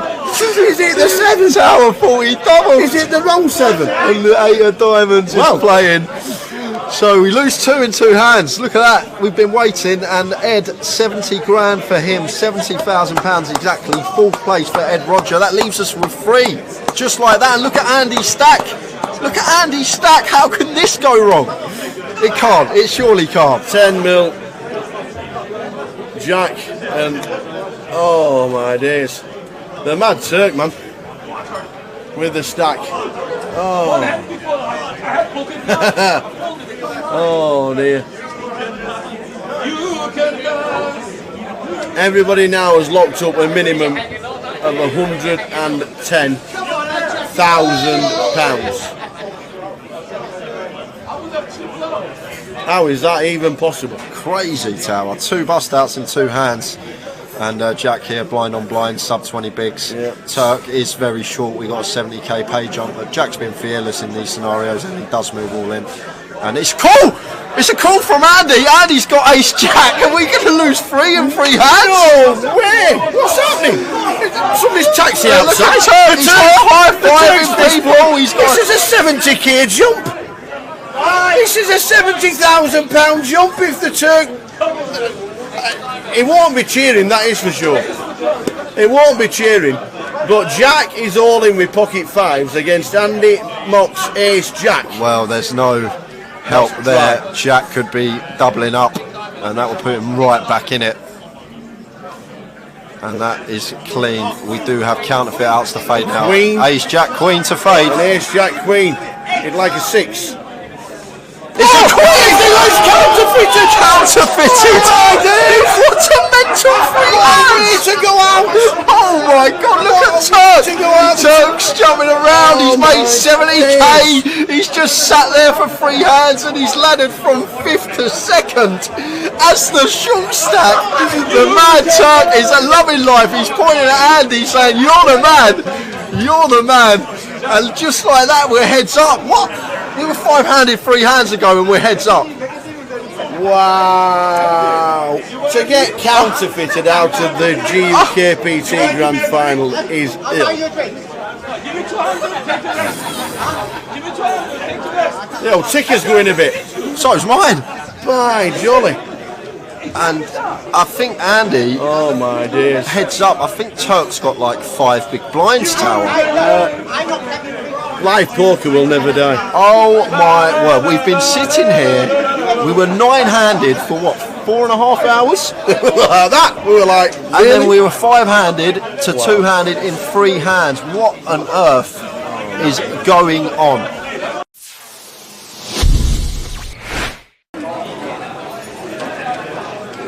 Ian can tried to make a decent sized raise here against a pretty tight player in the big blind, or he can decide to call. Either's fine. Just decides to call. Anthony check his option. It's fine.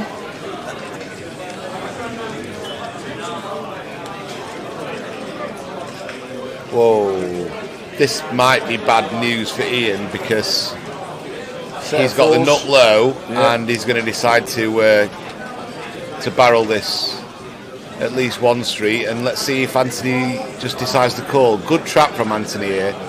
I half expected him to raise it, Tower, but he's playing it well. Now this is a spot where if I am Ian, I'm betting pretty big now. About pot. 50,000. He goes for 27,000.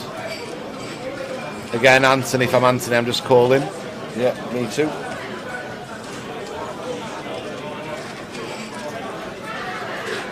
Got such a disguised hand, Tower. Yeah. Yeah, he just calls again. Yeah, great play from any Anthony. Low sets really disguised, aren't they? Yeah. And now a queen.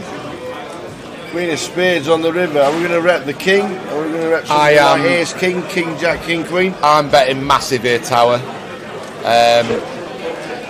At least pot, maybe pot and a half. We've got the nut low. Anthony can't have many kings in his hand. What can he really have? He can't have ace king because he just defended pre without squeezing it up. Wow, I like this play. I really like this play. I really like this play. And if Anthony finds the call, good luck to him. But I really like this play. There's not. Let's think about it. Ace king. He can't have ace king. He can have king jack. Anthony can and make a pretty tight check back on the flop before the flop. But what other kings can he have, Tower? He's got to have something to call the flop with. So he's got to have a king to call the flop with. So king 10 he could have. That's reasonable. Turns a pair, calls the bet. Queen king, possibly. But then that's about it, Tower. He can't have ace king. He can't have two kings. And whereas Ian, we could have any king. We could be bluffing in the got there. We could have. He's decided to call, and that's pretty sick. And I think it's really unlucky for Ian. I think he played the hand really, really, really well, and just got unlucky that Anthony had a set. I mean, how can he have a set? That set of fours is kind of like the only really strong non-king hand he can have, Tower. And obviously he can have a hand like ace six. He's got to call twice and fold. There's just so many hands that he's got to fold. And although Ian did come in, didn't he, Tower? And Ian did come in and try and ask if he could explain his decision, but I thought he played the hand well. Yeah. Maybe he didn't need to go quite all in. Maybe pot and a half, something would suffice. But I said as soon as I saw the river bet that I'd go over pot. Yeah. And I think it's a fine play. He just ran into someone who had a set and wasn't in the mood for folding it, Tower. Yeah. But if you think about the actual King X combos, it's not that many, Tower. It's not that many at all. Ian's got way more King X combos. If Anthony just had an ace, for example, he has to call the flop, he has to call the turn, and he has to just immediately fold the river. Yeah. Same with his two pair combos, but he had a set and he could have folded the set. He had a long tank about it. I think he played that hand well.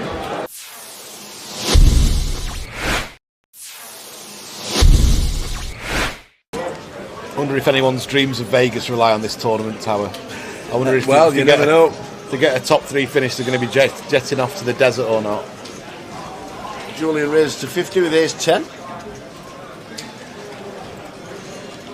Max in C1 with a queen 8 gets rid of the button. Queen 8 suited, small blind gets out of the way. Jan's kind of giving a few tells away that he's folding pre. He's kind of. I like Josh's demeanour at the table, you know. I do like him. He looks at the players. Yeah. wants to see a flop with the fives, as you should. Julian's got too much for Josh to just think about jamming there or anything, so standard defend. 6, 7, queen, rainbow. Probably going to see a check, a small bet and a call, I'd imagine. Terry's still railing someone, so his horse must be still be in somewhere. And I still don't know what that signs is at all. I think, is it in... I can't read I don't the think it's in yellow English, is it? It's got 2 U's in it, somehow. 40,000 bet from Julian with ace 10. So... And I think he's going to call. See bet. I think Josh is going to call with the backdoor straight draw as well with his fives. Some cards can peel off that he can win the pot by bluffing. Jewel for the win, yeah, maybe. Nice one. I like it. I'm quite impressed how he's playing so far. Turn is the Jack of Diamonds. And this is a brilliant card for Julian to bet again. Keep barreling, get all the 6x and 7x to fold now. And you pick up a gut shot for Broadway. Looking at about 150, I think I'd say. 175 would be a good size. Pot size. Yeah, don't mind this that at looks all. Exactly pot size. Yep, 230 or something. Yeah, nice bet, nice bet. 225 pot size. And now Josh is going to have to fold. You just have to fold. It might be a bit suspicious, but you just got to fold. And nice play from Julie again. I have been impressed how he's played this hand and the 3-bet. 8 seconds, the shot clock's up there, you can see now. 30 seconds to get to act. Wow. Oi, oi. Maybe he's spotted a tell on Julian, because theory-wise, this is just an easy fold. And it's really tricky to play for these fives now. Well, it bricks again. And now he's just got to put it in, for sure. Like King 10, he's got a 10 blocker, and King 10's got there now. He's just got to attack this range, I think. It's easier saying that knowing the hands, but yeah, I think he's just got to put it in. I hope he jams. Mind you, maybe Julian's thinking to himself, well, he must have a queen if he's called me twice, 2 streets. But, Come on, Julian! The triangle is in. No, Josh don't believe him, you know. I think he's picked something up, you know.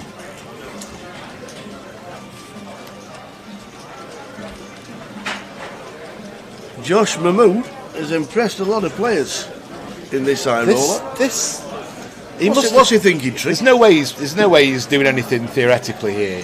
He thinks he's picked up a tell on Julian, I think, because the turn bet should be a snap fold. You just can't continue with fives there because he just crushed so often, and there's cards on the river you can't call, kind of like this one. But yet he's thinking to himself. So I think maybe it's how Julian sat with his fist against his thing. Yeah. Maybe he's picked up on that and he thinks that's a tell of weakness. Or maybe something he's said or anything. He looks a bit shaky there with his chips. Well, he's asked for a count. I mean, this is just... He is a non-believer. I mean, you just... What...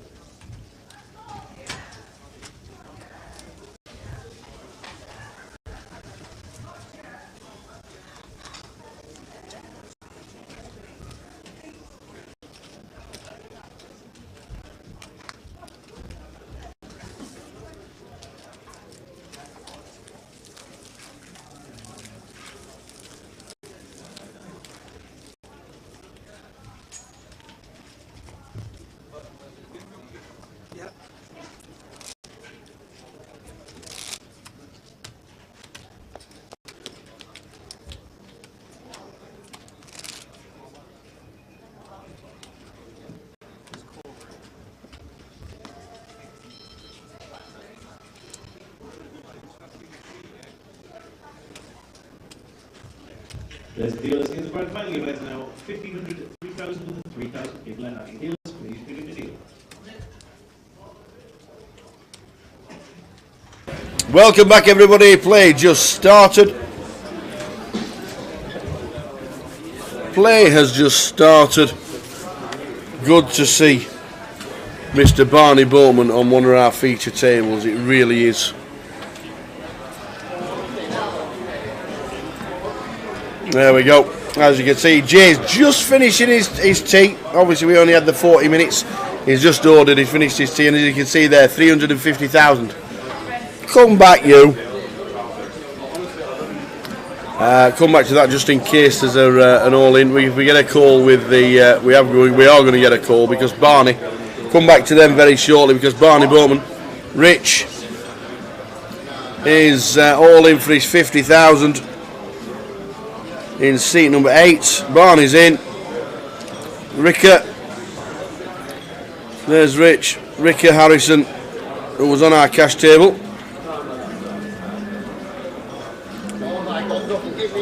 Needs a bit of help.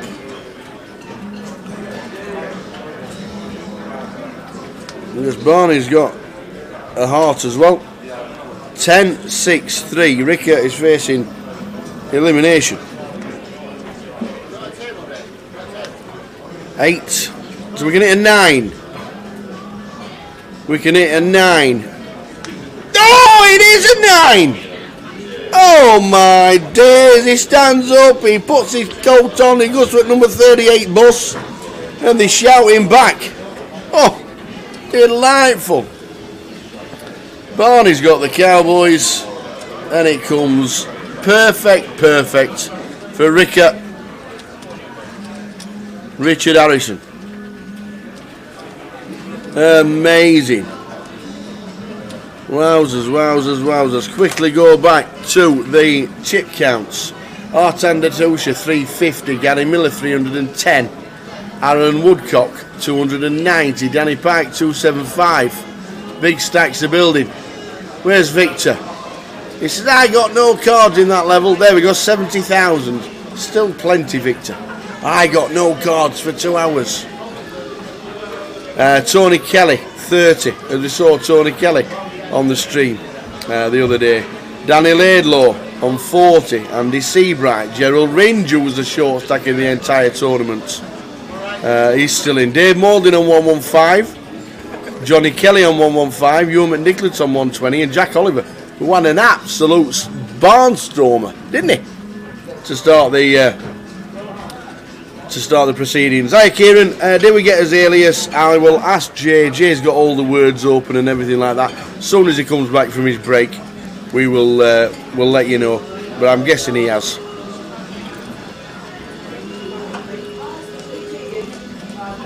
Well done to Thomas, well done to Kieran.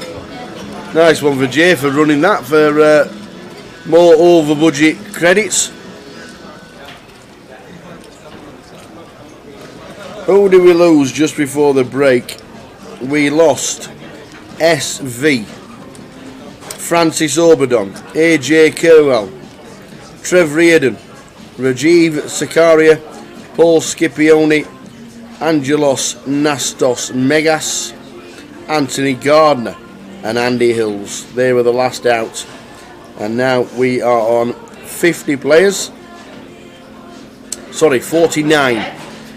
49, and the ticker scrolling across the bottom tells us how many are getting paid.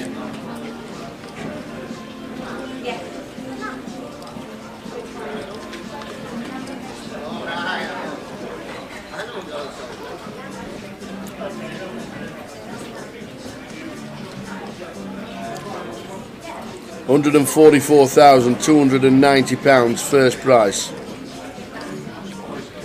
100,000, over 6 figures for second. You hit the final table sometime tomorrow. 10,320 locked up.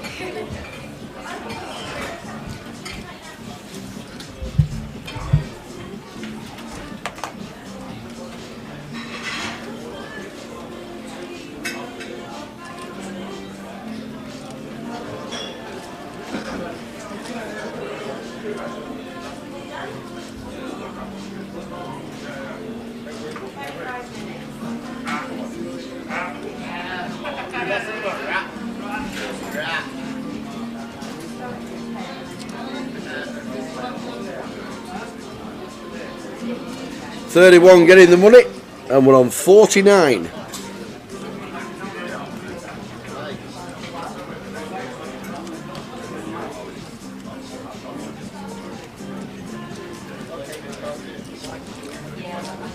Barrow done him for 1400, gutted. Got Burnley and Derby games over 2.5 goals. Orient and Watford. Unlucky, Barry. It was tough. Towers treble was shocking. Preston on the don't ever back them again list. And Cardiff couldn't even beat Blackpool.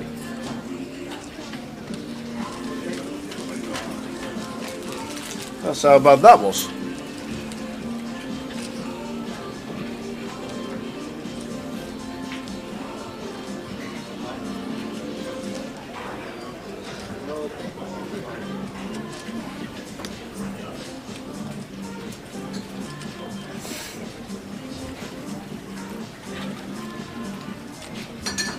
So 31 gains of money, more than doubling your buying.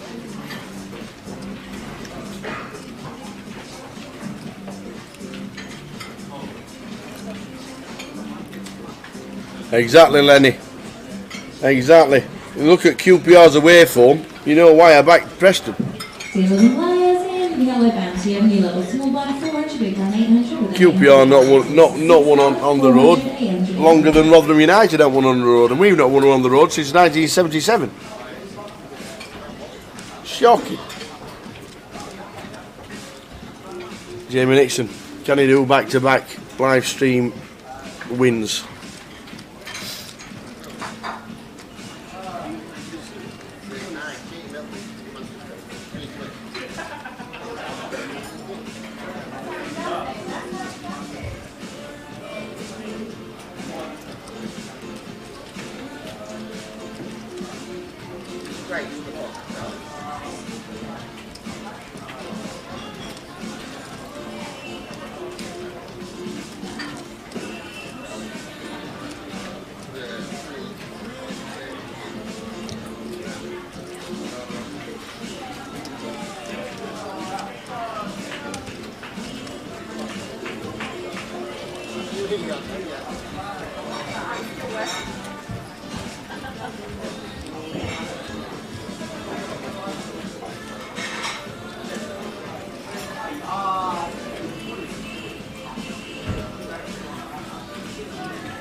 Six aces flop.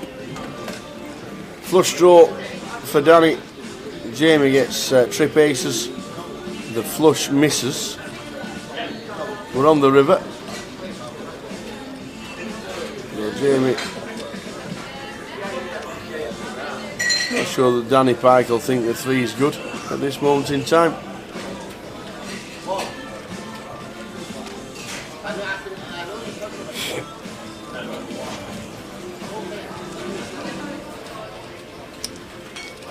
So Jamie going for back-to-back live stream wins.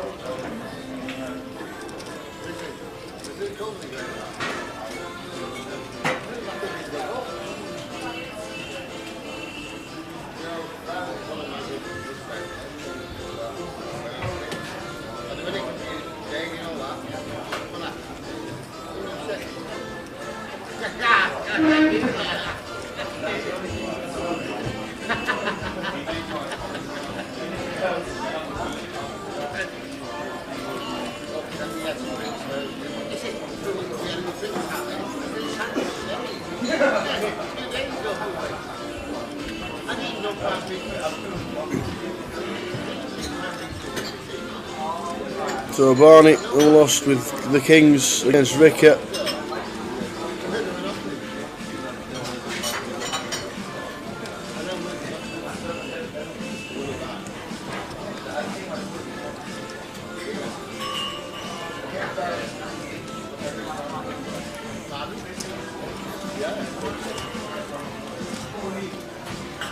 Ace King 8 flop. Bet from Barney.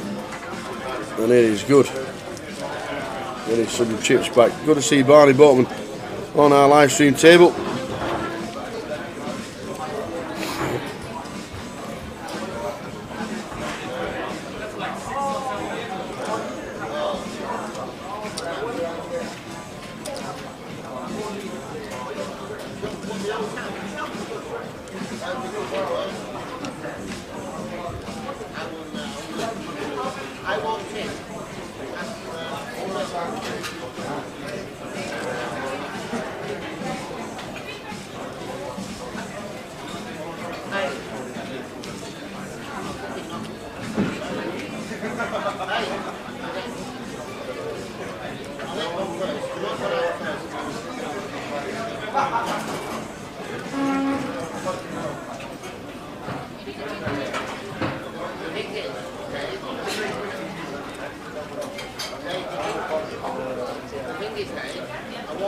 49 left. We'll get a player ticket up very, very shortly.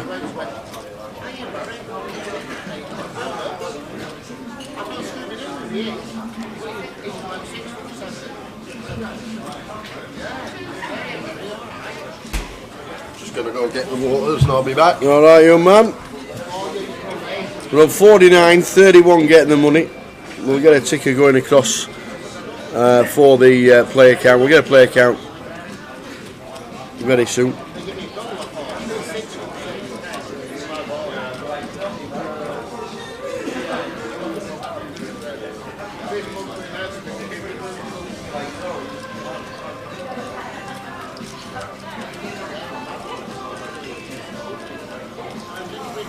So we are 49 players left. 31 get the money.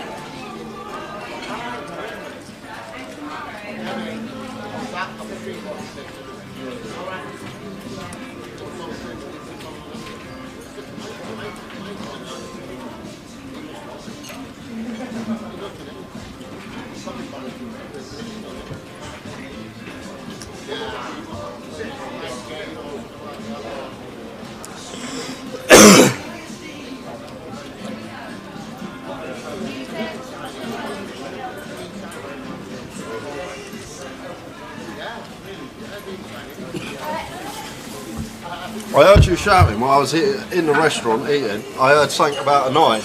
Did you? What happened? It sounded like an ill one. Barney raised it up with Kings. Ricker moved all in with Jack Queen of Hearts with his short stack. Barney made the call with Kings, obviously. And it comes a 10-eye flop. 8-9. Yeah. Must be nice. We're going to have an all-in and a call here. Gerald shoving for 13. And Jamie here probably happy to ISO here for 32. With Matt behind.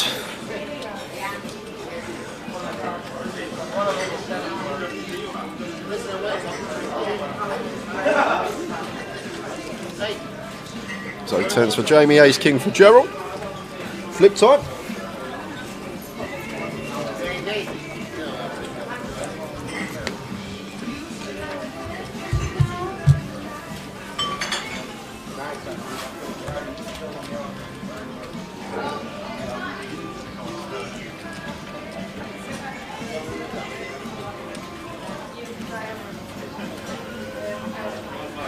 I see Barry Neville's in the chat as well. Come to that in a second, Barry, once we see a flop, which is Jack 5 deuce. So no good for Gerald. Gonna need an ace or a king on the river. Still an ace, still a king.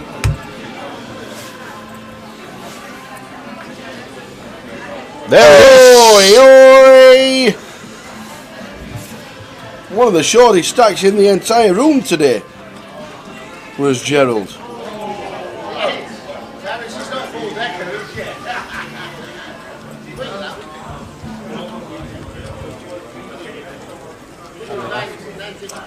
49. We are on 49. So Barry Neville says Barrow let him down for £1,400. Yep. Let me down for about that, Rob. Yeah, about that as well.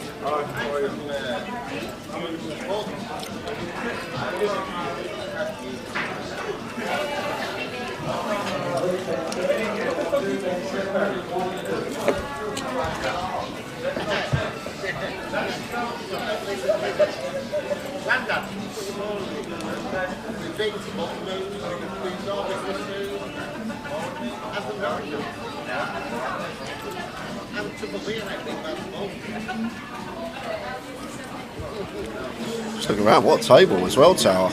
Yep. Very nice table to have. This Matt raises to 6.5.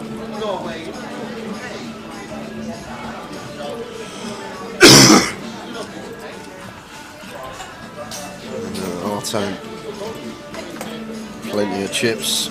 Going to peel the queen through her hearts on the button, and that's going to bring Gerald along in the small, I expect, with 8-7 of diamonds.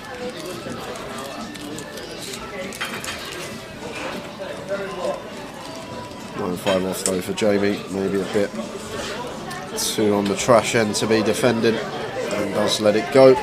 Obviously can defend wide in the big, but still need to be folding hands like that, just with not much playability. 3 to the flop. King 3 Jack. Nice flop here for Matt, so probably just happy to continue here.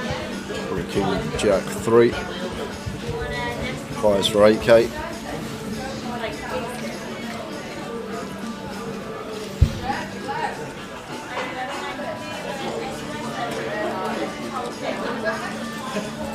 What did you have for dinner, sir?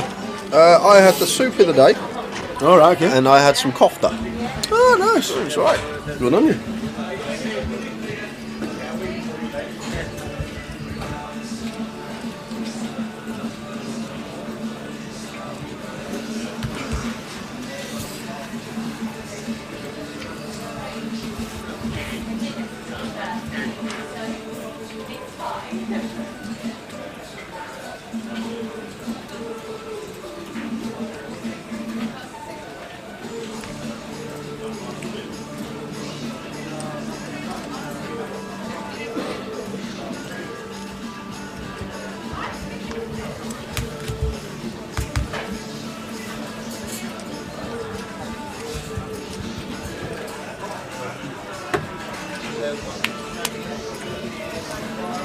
We're 9-4 suited for Jamie, could definitely complete this one in the small.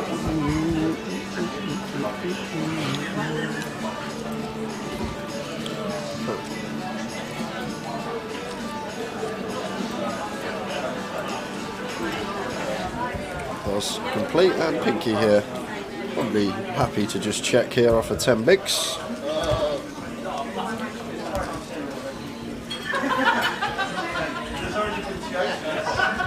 Seven, 4, 2. Yeah, and both hit a piece. Yeah, and blind on blind, top pair versus middle pair. This is a bit of an unfortunate scenario for Jamie Nixon. Let's start with a 1 big blind lead for 3k.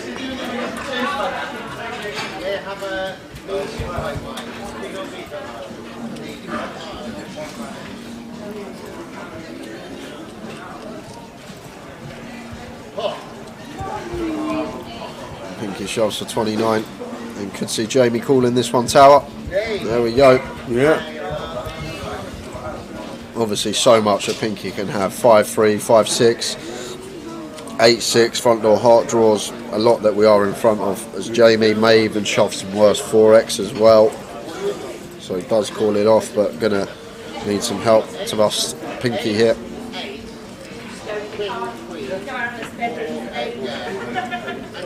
King of clubs on the turn, no good. And the ace. So the 6, 7, the Pinky doubles.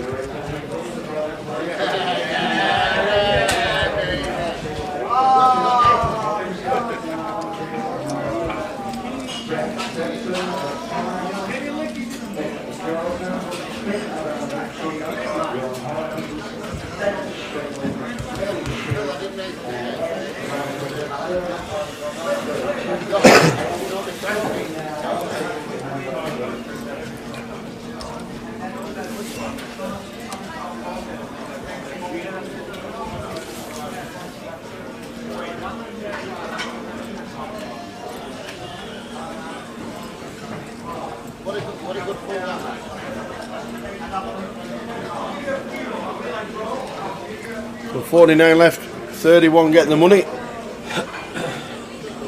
Will it be this session?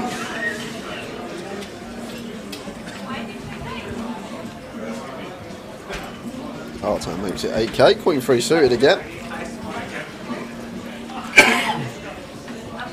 And Jamie pocket 10s here versus Artan specifically. I think we're always going to lean more towards 3-bet here. Just going to be way ahead of hands he's opening from LP.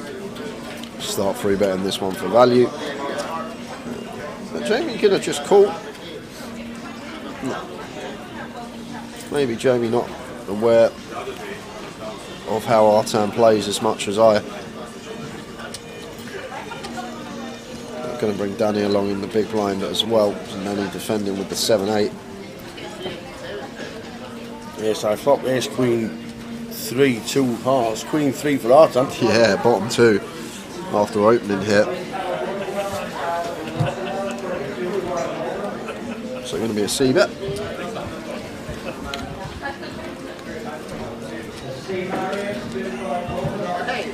And that'll do it.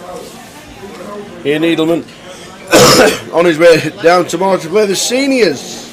Not played for a while. Be good to see us both tomorrow. You likewise, Ian. Safe journey down, and we'll see you here for the seniors.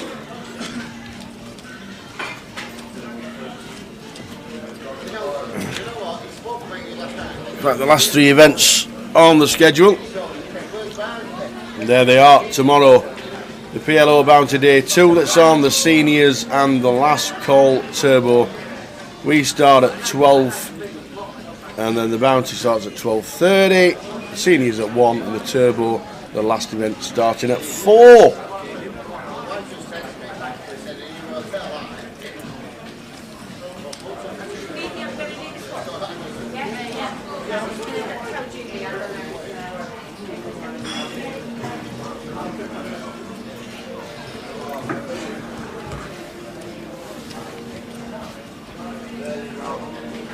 That makes it 7, and Danny with jacks here in the small blind. 3 bet from him. Makes it 21. Could potentially go bigger here as Danny and Matt with queens in the big blind. So incoming cold 4. Not going to be cold calling the 3 bet here with Artan still behind. Then he's very likely to come in, splitting equity 3 ways. So just going to rip this one in here for what is 38 exactly. Danny makes the call with the jack, so potential double up here for Matt. Big double up as well. Big double up on its way.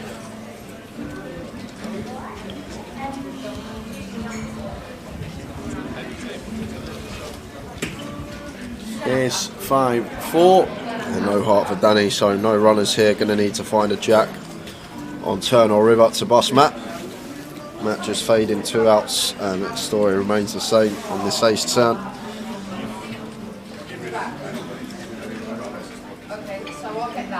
And it's a 3 of hearts, full double for Matt in seat number 6.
Artan with the 7s, sitting in seat number 9. Yeah, going to be 3 opens in a row for him.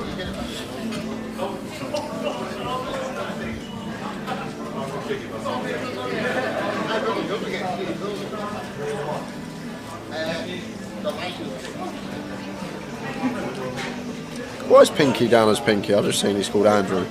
I don't know. I don't know why he's called Pinky, but he was on as Pinky a couple of days ago. Yeah, in the cash game stream. So the cash game, or the Omaha. I think it was the Omaha. Pinky, it is.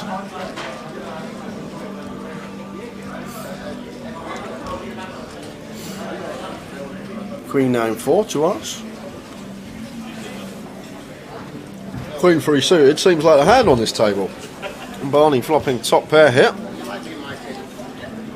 They're in. It just goes with the old stop and go. All in for 30. And this should be the end of Artan and Danny. Yeah. I believe you, missus. Show him the free, Barney. Show him the free.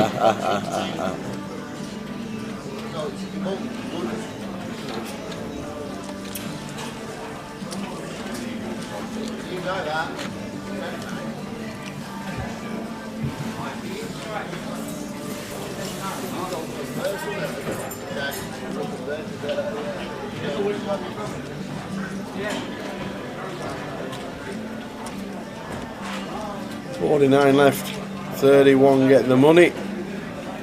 When we get eliminations, we'll tell you as we get closer to it.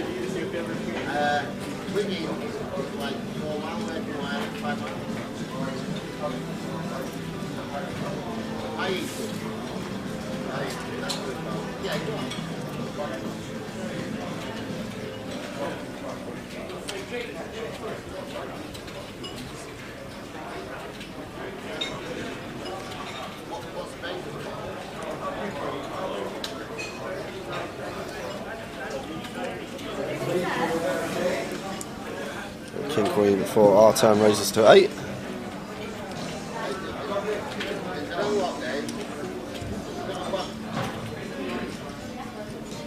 Tens for Barney. Yeah. Deciding the call. This should really be a jam tower. Yeah. 10s here working with 18 to start the hand. It's just going to be a shove for us as Barney. It's pretty print shove, especially versus Artan. Yes, he's opened under the gun, but this is the 4th hand he's opened in a row as well. So just 10s versus Artan's opening range, whether or not he's from under the gun, is just going to be a print shove for us. And what on earth has just happened there? Oh no, no, no, no, no, no!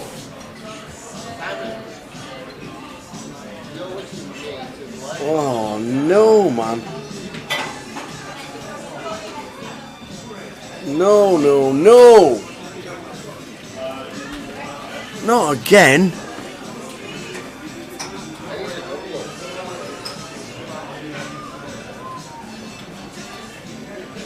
Well, you can still see me, so it's the same that's happened as it's happened a couple of times this week. And we don't know what it is. We really, really don't. PK and Andy's... I'm sure you can hear me. Can you hear me? Give us a wave. Thumbs up if you can see me. Yeah, I can see Tower, can hear me, but the stream's gone from the table.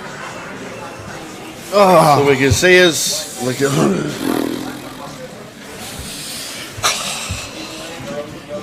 loose wire. I wish it was, I tell you. Wish it was a loose wire. There's no lot, as you can say, it's just a table feed. I don't know what it is, but it's looking like it's going to be a break, unfortunately for us. Yeah, it's really frustrating. It is. It is. It's weirdly, you can see us and you can hear us, but the feed from the table to the server seems to be the problem. Has that been freezing a lot today at all? It's the first time it's happened. Yeah, blame Preston North End. I tell you what, Ian. Preston North End. Yeah, it is. Unfortunately, PK has had to restart it. As you can see there, the clock is striking down. Did we lose anybody in the last 10 minutes? I will let you know. So we have lost up till now Tony Kelly, Colin Pallington, Sebastian Young, Rich Horton. That brings us up to now 45 players. 45. So we're nowhere near the money, which is good. So hopefully when we get back. Yeah, we're not anywhere near the money. Jay can go and bring us the teas, and then he can go and have half an hour, and I'll sit and chat for 10 minutes. How's that? Yep. Sounds good. Sorry guys, it's the feed to the table, obviously. PK has been working it all night. Andy was working on it yesterday, and it is a very, very unfortunate thing. We don't normally get it. It's what we normally get. What we normally get is a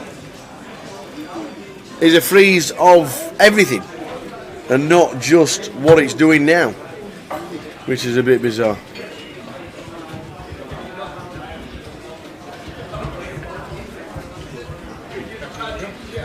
So as you can see, luckily for us, D cost me £400. What was that? Or was that Preston North End whilst left us 400. Bit of a bummer. So we'll run through what is happening for the rest of this week. We're obviously concentrating on a final of the Grand Final tomorrow, the day 3. The PLO Bounty will be hitting the day 2. It's ever so loud over there. I don't think you can hear Barry Grime and Teddy Jordan fighting away. They're going on. But it is unfortunately annoying for us. It's annoying for you. And we just want it to run as smoothly as it can. But for whatever reason, you can see us. But the table feed just decides I'm having half an hour. Which is what it has been doing. So that's the Grand Final day 3. We've got the PLO Bounty tomorrow, the seniors and the last call to finish off 2022 on the 18th of December. And then obviously we're on a break, but not too much of a long break this year. We finish tomorrow and we're back on Friday the 13th.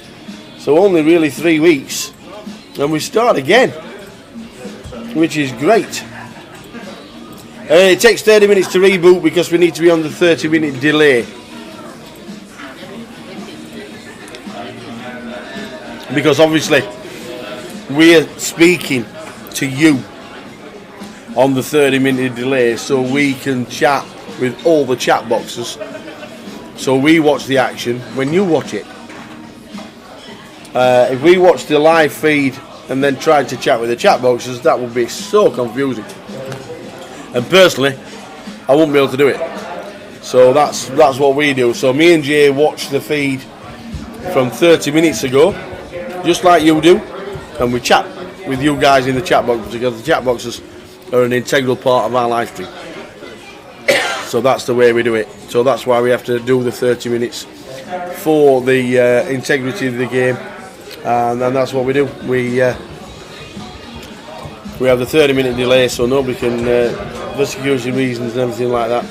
And then, so this is it. This is when we come back. We come back on Friday, the 13th of January, with the cash. Cash is going to be, if Danny can sort it. Danny, aye, what's this?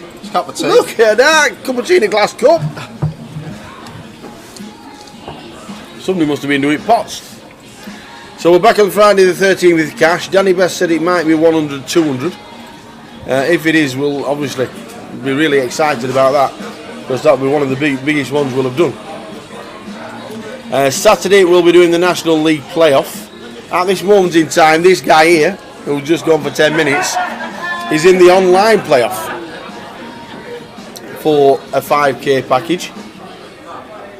We'll be covering the National League playoff live. At this moment in time, there are 36 packages worth £5,000 up for grabs for the 72 players that will be playing in January. You can't blind out in January. If you're in the playoff, your chips will be taken out of play at the first break, so you won't be able to blind into the money. They'll be taken out, and then obviously it'll still be 36 packages for the people that are here. Last year, when we did it, there was only one no-show. One. So it just shows that everybody's been tuning in, see where they are in the league, and made it down to London last year. There was only one no-show. So we're doing that on Saturday the 14th, and then Sunday the 15th we'll be doing the Mystery Bounty Day 2. We'll be doing the Mystery Bounty Day 2 on the Sunday. We then get Monday, Tuesday off, either back home or staying down in London Village, I'm not too sure just yet. And then we're back on the Wednesday.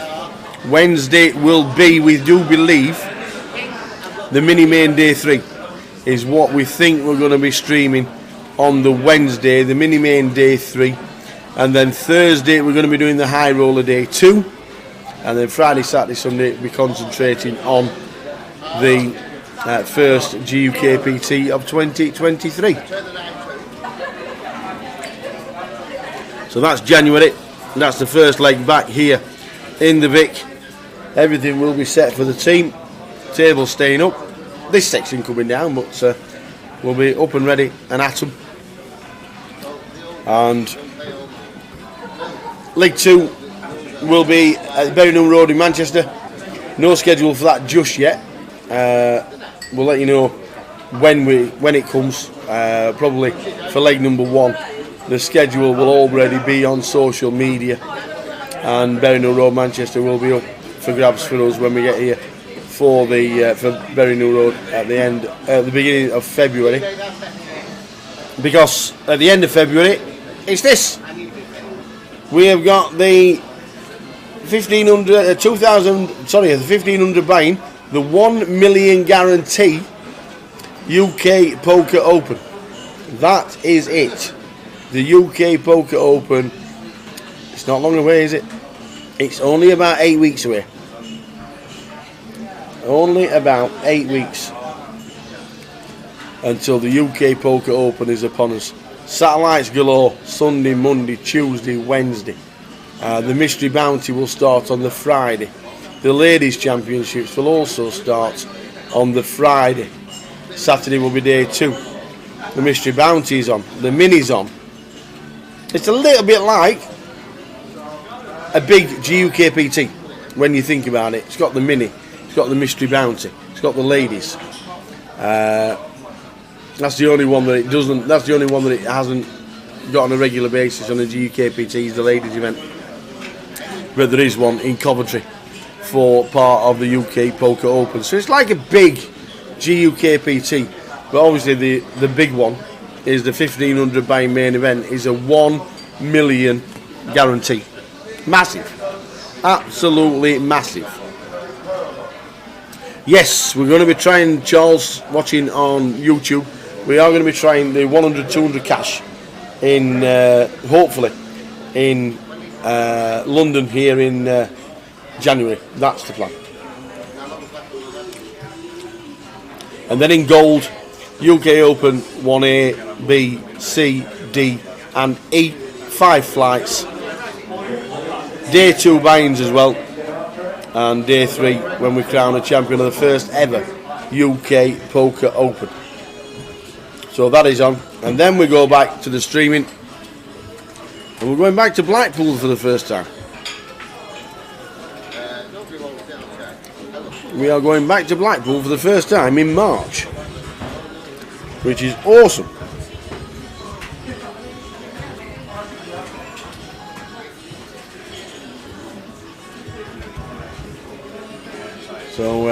So yeah, Blackpool 16th till the 26th of March. Looking forward to that. Edinburgh's on, Luton, the Vic, London, Leeds, Blackpool, and then back down again in 12 months' time for the Vic again. Did Barney's 10s hold up? Yes, they did. He lost with Kings. He lost with Kings against Richard Harrison's Queen Jack of Hearts, the Jack Queen of Hearts. He hit 10 high flop and it come 8-9. You know, as you do. Well, Stricker would have been out the door. There is the NPL. We crowned the champion yesterday while the room was full. A massive big round of applause for Matt Davenport, and he took the accolades, and we did a bit of a chat with him early doors. That'll be on social media at some point today. Andy back in second. Nobody can catch Matt Davenport. He is the champion. Andy back got a 20,000 package. Cal Morial at this moment in time has also got a 20,000 package. 215s are John Bousfield and Chris Johnson at this moment in time. Nick Filoni is not in the field for the 2K, so I think Macapac is safe.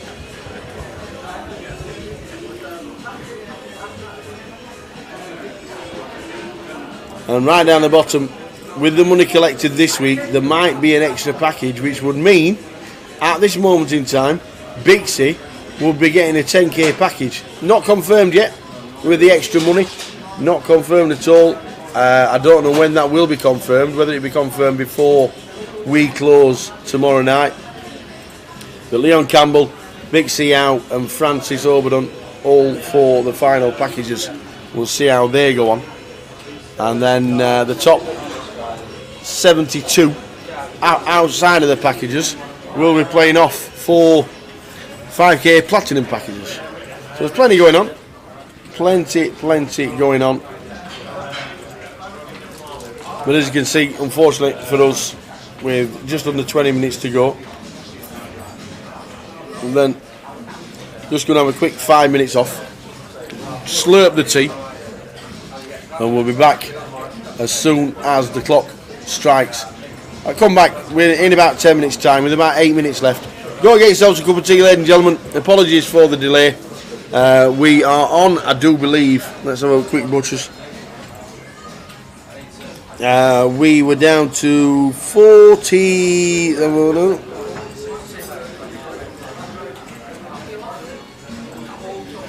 We were down to, let's have a, we lost Richard Orton, Sebastian Young, and Colin Paddington and Tony Kelly.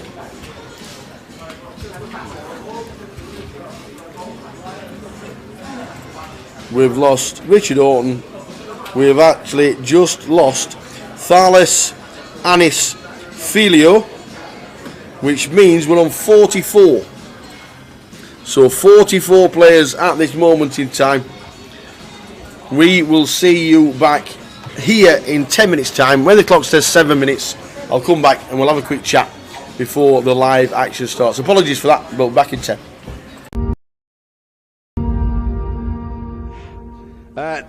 NPL Player of the Year. Yeah.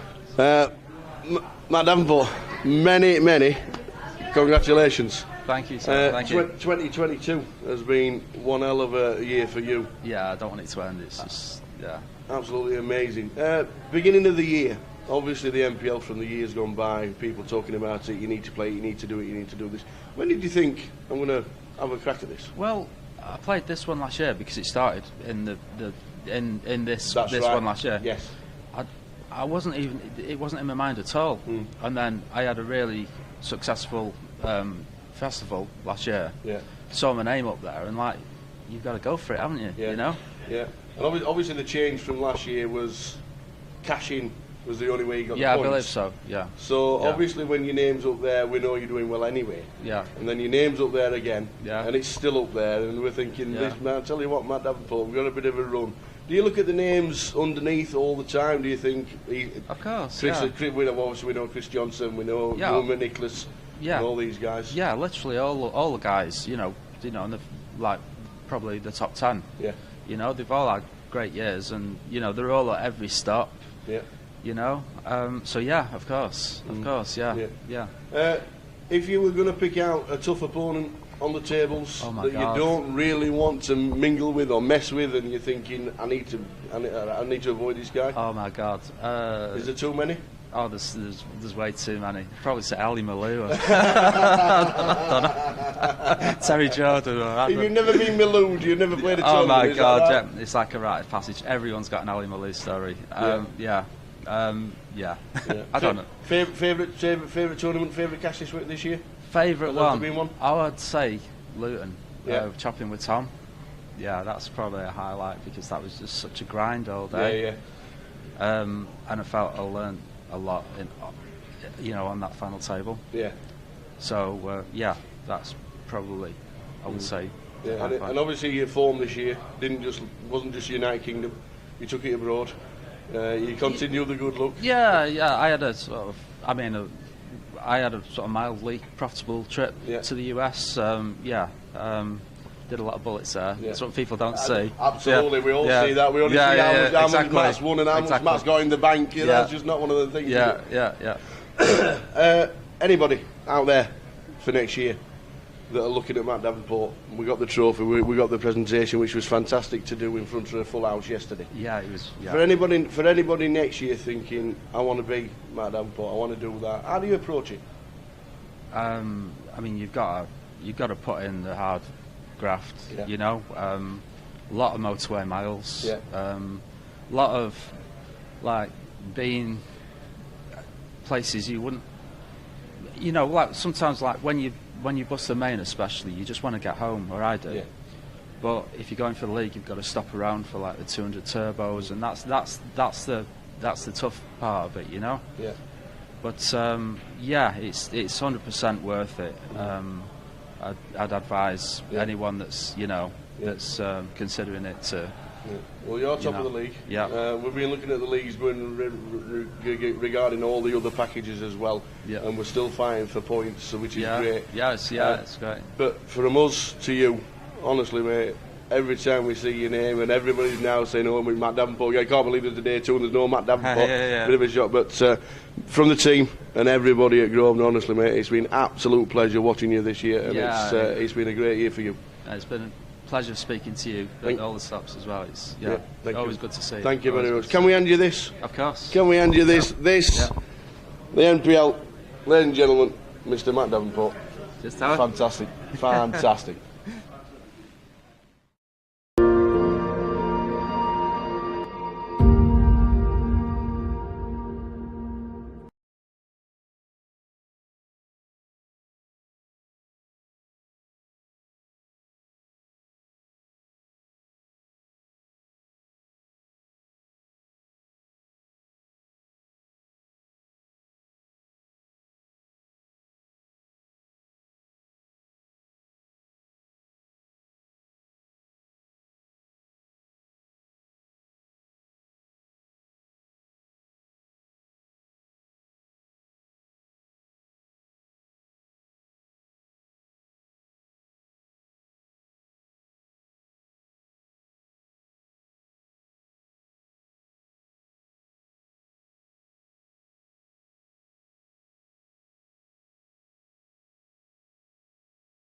We're back.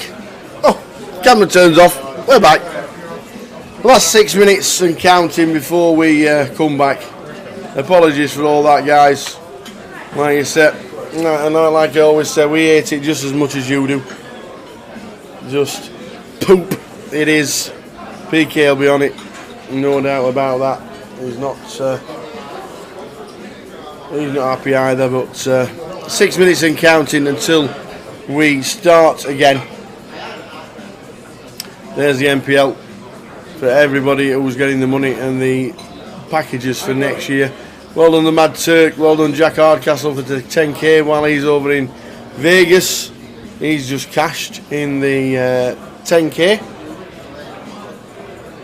Phil Tate, Danny Ryder, all securing 10k packages. Tim Chung, Rennie Share, well done Rennie. The Rigster, Robert Boone. I've not seen Rob Boone this week for the grand final. Bit of a surprise. Maybe he's pulled it. A lot of people are. Sheffield Wednesday cost you today, says One Live Soccer TV. Sheffield Wednesday. Barry Neville said don't back Sheffield Wednesday yesterday, and we didn't, and they drew 0-0. They said they wouldn't do very well, and they didn't. But they were better than Preston, and they were better than Barrow. Oh yeah, great. Oh, they were better than Barrow. Have you run your dinner off? You go for a quick jog around the block? Yeah. Yeah. Just quick Regent Street and back. Ah, like it. How much was the Uber? Towers Treble was as good as Southend United, mate. No good. No good at all. We had 2 up and a draw at half time, and we ended up with 1 up, and that was it. Pants. Do you know what, Brian? I'm actually thinking about just taking Towers Treble. If anyone wants to back Towers Treble, I'll give them an extra point, and you can place the bets with me in the future. We can do that if you want. I'll make a killing. Not having that. Me and Grosvenor Sport are going on a roll next year. If Towers Treble's paying 7-1, I'll give you 8-1. If it's paying 9, I'll give you 10.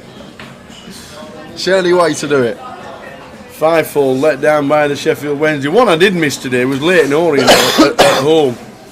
They were 10-11, and they're at top of the league. They were playing 20th, and they were 10-11. Missed that. Absolutely missed that. And Barry Neville did it. And they won 2-0. Barnsley 4-5 won 3-1 or something like that. Barrow 10-11 lost 1-0. I tell you what, I wish I was on commission for all the losses. I won't need to work.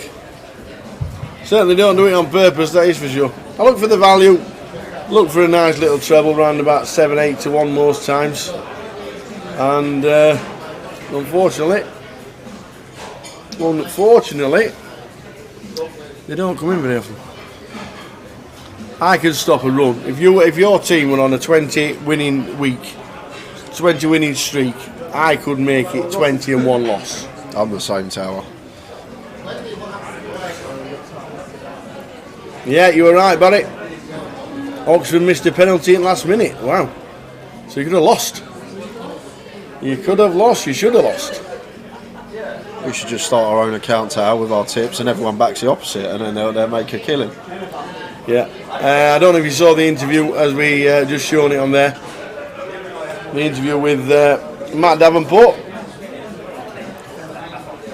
Great to speak to him. Good chat. So if anybody wants to watch it, it'll be on social media. We've shown it once. We'll show it at the next break as well. Good chat. I'm the same, Apocalypse. Last season, when Liverpool were on that 20, I think it was like 20-something unbeaten run, and they played Norwich and they were like 1-12 on or something, and I was an idiot and lumped it in a double with City, who hadn't lost in like 18 games, and both Liverpool and City both lost that weekend. It was like, yep, obviously just bocking it. Hiya, Peter. I'm exactly the same. How are we doing, Peter? Pete Whitehouse watching in commentary. 6, you have 3 minutes remaining on the break. That's 3 minutes remaining, line break. Call me a thicko. Alright, thicko, you alright?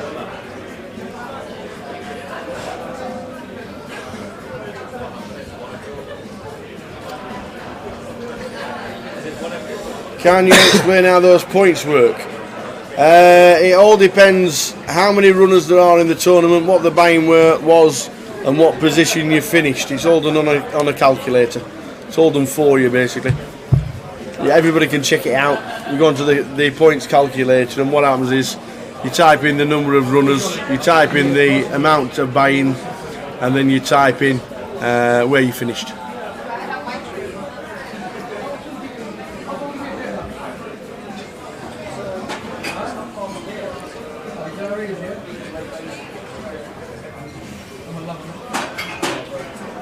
So, less than a minute and we should be back.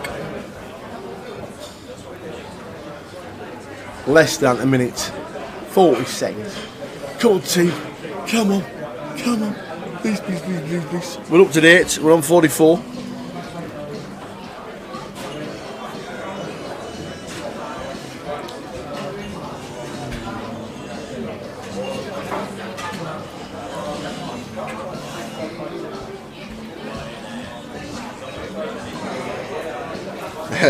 Michael McKenzie had 16 six-fold for £25. Only one that let him down was Coventry, that were 3-0 up and ended up drawing 3-all. That's not good. For 745 quid. Ouch! Ouch! That is tough. Are you feeling alright, Brad? Spamming the chat. Yeah. Countdown 10, 9, 87, 65, 43, 21, 0.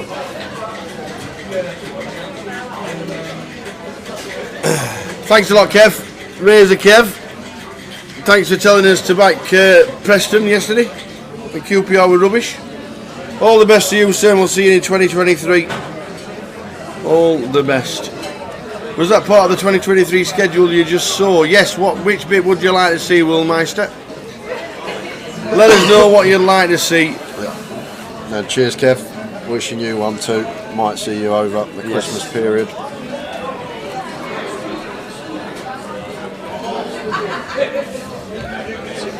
Yeah, just let us know which one you'd like to see, Will Meister, and we'll stick it up for you.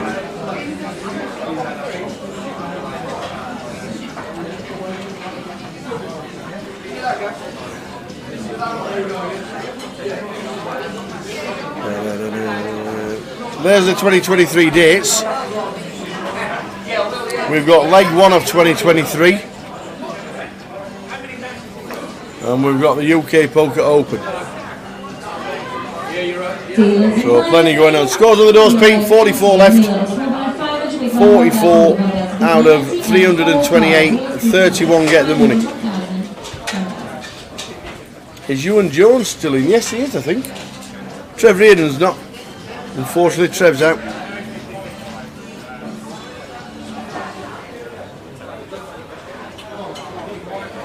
When we get to the bubble this session, we got an hour to go, just moving into level 16, which is the halfway point of the day.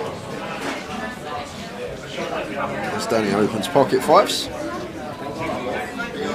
Matt with fours in the small blind here, and I think this is going to be a jam from Matt Tower. Danny's sitting with 25. Well, he's going to call, but Barney was short, wasn't he, when we went on break? Now Barney moves all in himself with the ace-10. Danny's going to call it off with the fives and just a quick fold from Matt, and they're going to be flipping. But like Matt here, like Danny's effective stack, 25 bigs, button open, could have definitely shoved the fours with Barney only sitting with 15 bigs himself. Definitely a spot we could have taken, but maybe well timed because Danny still might have called off with the fives.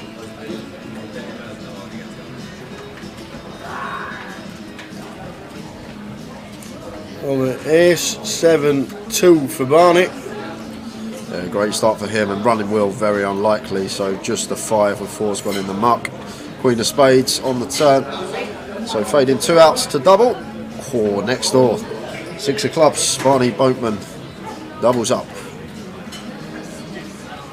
Hiya Dennis, no, we are 13 players off. 31 get the money and we're on 44.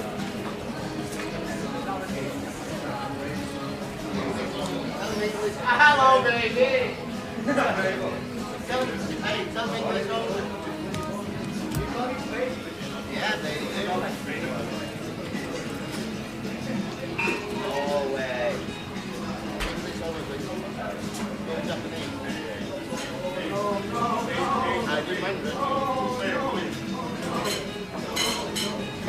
There's the payouts, bottom of your screen. Final table, 10,000 locked up. 5 figures for making the FT.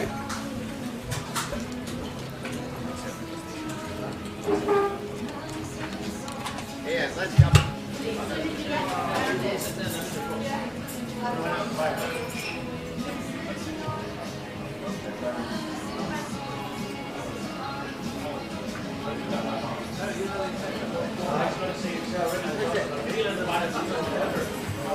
Barney fresh from the World Series main event final table in Europe. Well done, Barney. Didn't know that, Tower. Didn't even know he made that FT. Is that Rosvedov this year? It's just been, hasn't it? So yeah, I think it was Rosvedov. Yeah. Look at this. 7th for 180,000 euros. Very nice indeed. Nice score, sir. It was in Rosvedov. I know he cast a few times in Vegas this year, Barney. He had quite a few flags for Vegas this year.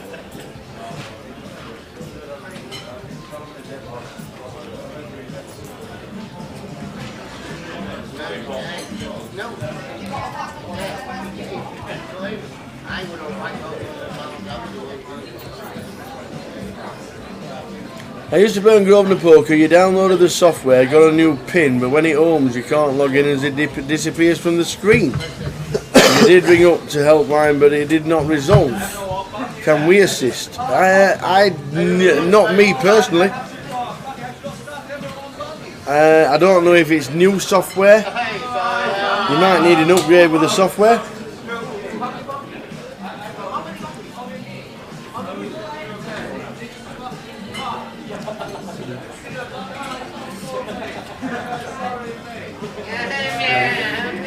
Try and uninstall and try the new Grosvenor.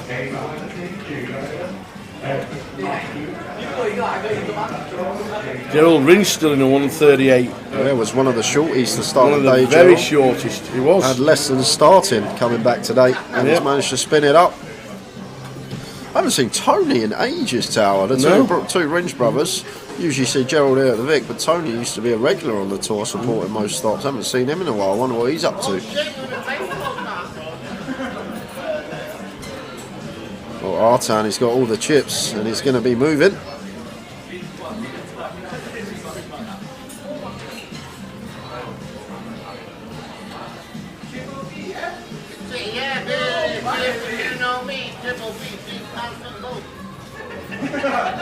Tony was at Goliath last time we saw him.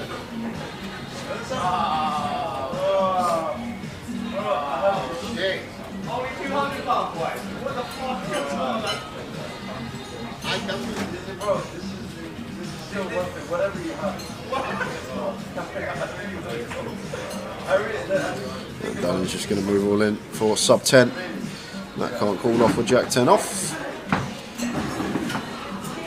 Which gets out of the way and over to Gerald in the big.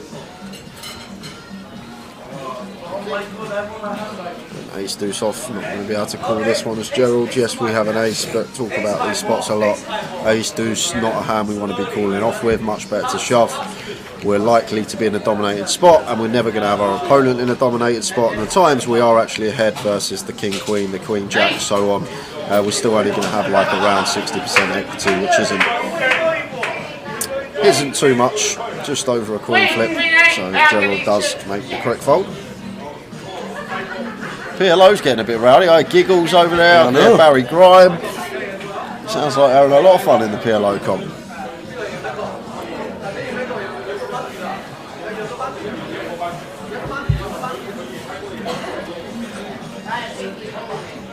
Ended up getting 72 entries that one, Tower. 72. 72, very good. I get the votes, don't I? I get the votes. No, you come on. Yeah, I get the votes. I get all votes. I get the votes. Massive Queen 8 of diamonds for Barney and the calf makes it 8k. And Rich here, 19 deuces, cut off versus button. The thing is, could potentially send this, but we are approaching the money, and with just sub 20, we probably can just veer into the right side. So Rich not going to take the spot there. Pair sub 20, cut off open, and maybe gives Barney a bit more respect with his opening range. So just choosing to let that go. And Gerald, nice one for him. King Jack of diamonds, calls in the small, and Jamie probably going to be defending the 9-7 here. Tony told me he was getting too old to travel around for each festival. I know what he means, says Harvey. Well, wishing you a speedy recovery, Will Meister. It's a long time to be recovering, but be nice to see you in 2023. Absolutely. All the best, Will.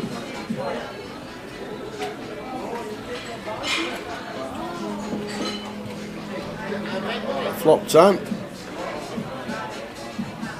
You got the king of clubs on there. Oh, king, queen, queen.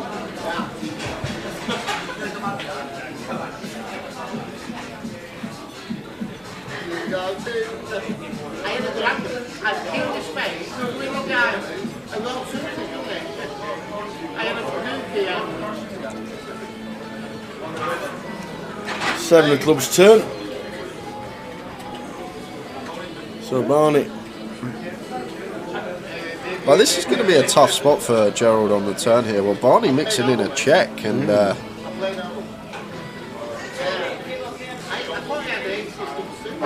Gerald now, I wouldn't be surprised if he went for some value, and he's going to do exactly that. 10.5. No, it does look like Gerald has what he has. He goes tiny size here, so Barney going to be wanting to raise here, try and extract the maximum from some King X.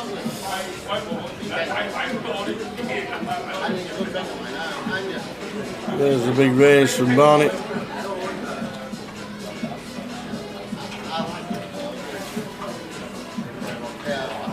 It's at 26.5. Now Gerald only beating a bluff, and is Barney the type to just check back turn and suddenly bluff raise river here? Probably not. I think we can just let this one go.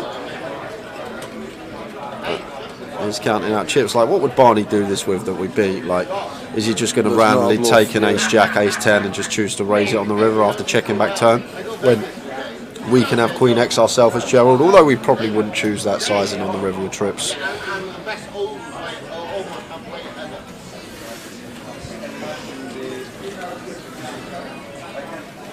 I gamble.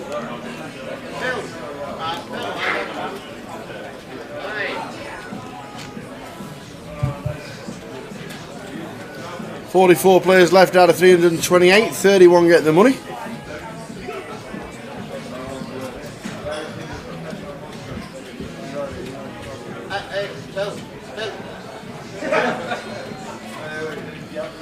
Yeah, last out was Thals Philho, and we have actually lost another two. Paul Siddle and David Maudlin. No, Maud's out. Which is going to bring us to 42 players.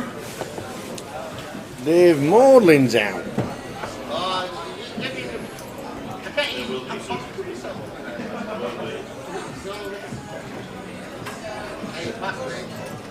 Which one?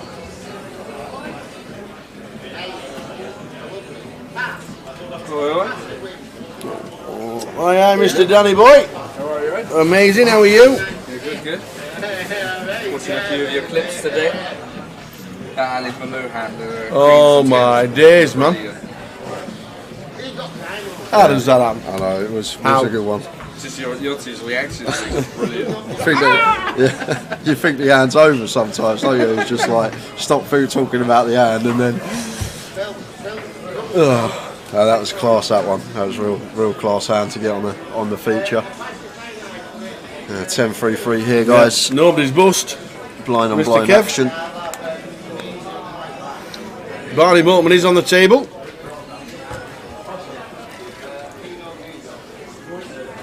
Is that chili pops as in chili pops? Is it? Is that chili? Oh man. Who's Chili? Chili pops. Don't know who Chili Pops is. Maria. Okay. So we got a bet here from Jamie, just blind on blind, really wide ranges. He goes for one big here. Fine to just take a stab. A lot harder for our opponent to connect than miss. It does actually pick up and down here on the turn though. Obviously spades completing, but Pinky here versus one big can have a whole host, 10x, 3x. He'll have some ace highs, king highs in here. On this occasion actually with a queen high with the queen of spades and a turn in a pair as well. So Jamie's double barrel not going to be working here. Pinky going to have to be calling once more with position after getting a nice turn for us.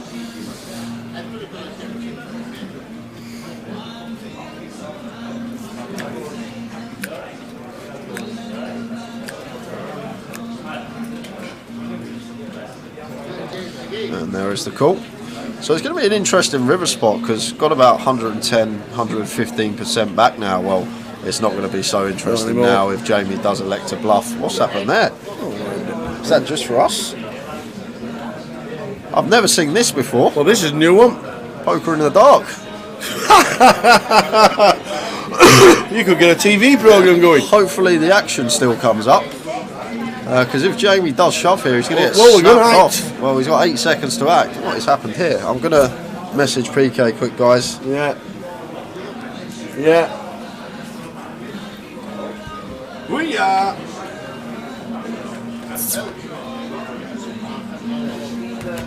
Well, Jamie did go for the bet. We can see he set Pinky all in with the 6-5 and Pinky snapped it off with a boat, and that's going to leave Jamie Nixon fairly short. So Jamie was all in on the river with the 6-5 and Pinky snaps it off with the boat.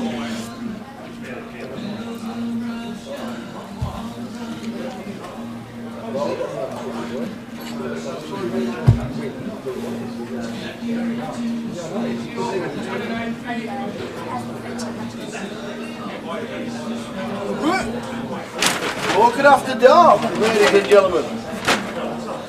Poker after dark. The action was still on the table. Everything was playing, and we weren't.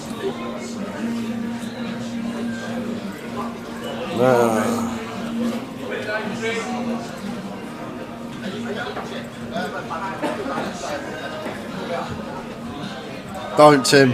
It's just as frustrating for us as it is for you guys, trust me. Yeah, we are not having a good day.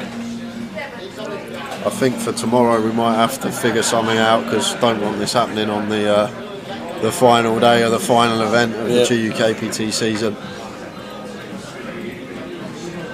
Just something of that. I've never seen this. Never ever seen this happen in 5 years of doing this.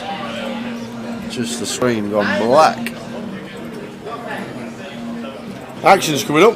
Cards are coming up. Maybe it's the Vic. Maybe they just turned all the lights out. We'll just do it like this. It's just like commentating on online, really, isn't it? It's basically like an online commentary then. Oh, we got a light then.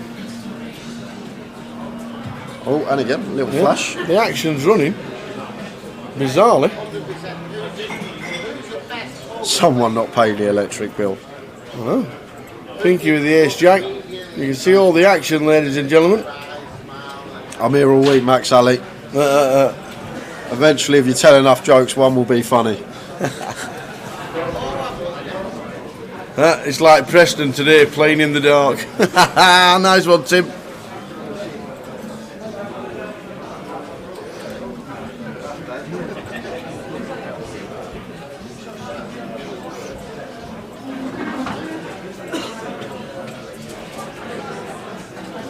Oh, he checked in the dark, says Sean 19147.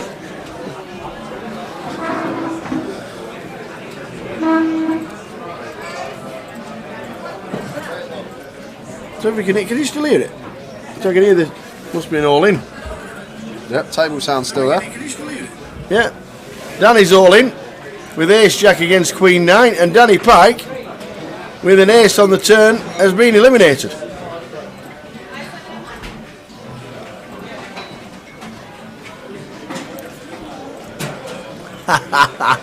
Is this the poker only fans credit? I've just run out of credit. Everything goes black. Oh yeah.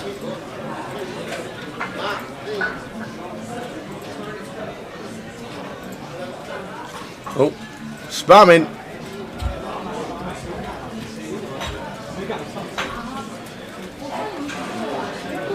So Danny has been eliminated, Danny Pike. Yeah, Danny out in 40 seconds, so we are down to 41. Can we still do this? Yeah, there we are. Let's have a chat. Yay! I didn't think about that. Chuck the big one on. Every now and again, Do you want to throw some fivers away, Tower? You want to throw some fivers away? We've got any left?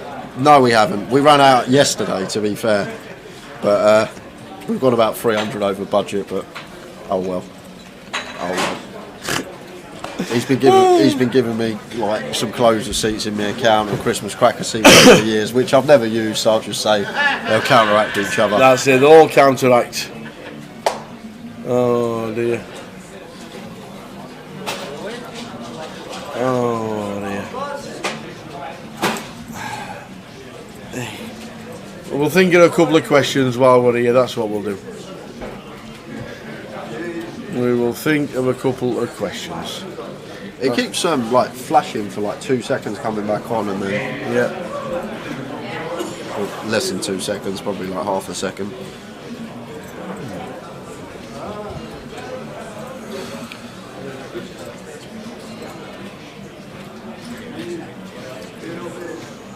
I've got a question. Go. Fastest finger first. Go on then. For £5. Can we see the chat box? Yeah, we can see the chat box. So I'm just checking. For £5, guys. Go on then. Fastest finger first. What is the total amount of Matt Davenport's cashes in NPL events for 2022? Well, somebody's got to get it exact. Well, within the 100. I'll give you a clue. It's 6 figures. You don't need to put any digits. So like 300,000, 400,000, 500,000, 212,000. So you put 212k. And I'll have a guess what Matt Davenport has cashed for this year for every MPL event. And anyone that gets it, I'll give them a £5 How long we got? Well, just keep the answers coming in. Or if you want to be really smart and want to add it up before someone gets it, you could go on the old Hendon. That may take a bit of time. Alright, I'll tell you what, every 2 minutes I'll give you a bracket so it gets easier. And then it'll get easier and easier and easier. Oh my god, someone's got it 1,000 off. What? Someone's got it 1,000 off. Is that it? Is that the winner? I may just give it for that, Tal. That's some shout. How long are you giving them? 1 minute? Yeah, 1 minute. 1 minute and counting. If anyone gets closer than that, I'd be shocked. Well, you've got to get it exact. Well, if you're 1,000 off, to get closer, you have to get it exact.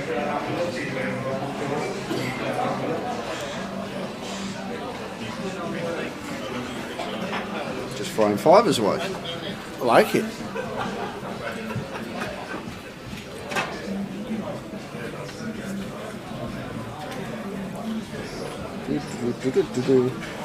Any closer? No one's got any closer. No, any closer? Right, I'll let you all have another guess as well. Someone was 1,000 off. Yeah. That's what I'm going to tell you, and it's between 300 and 400k. Go.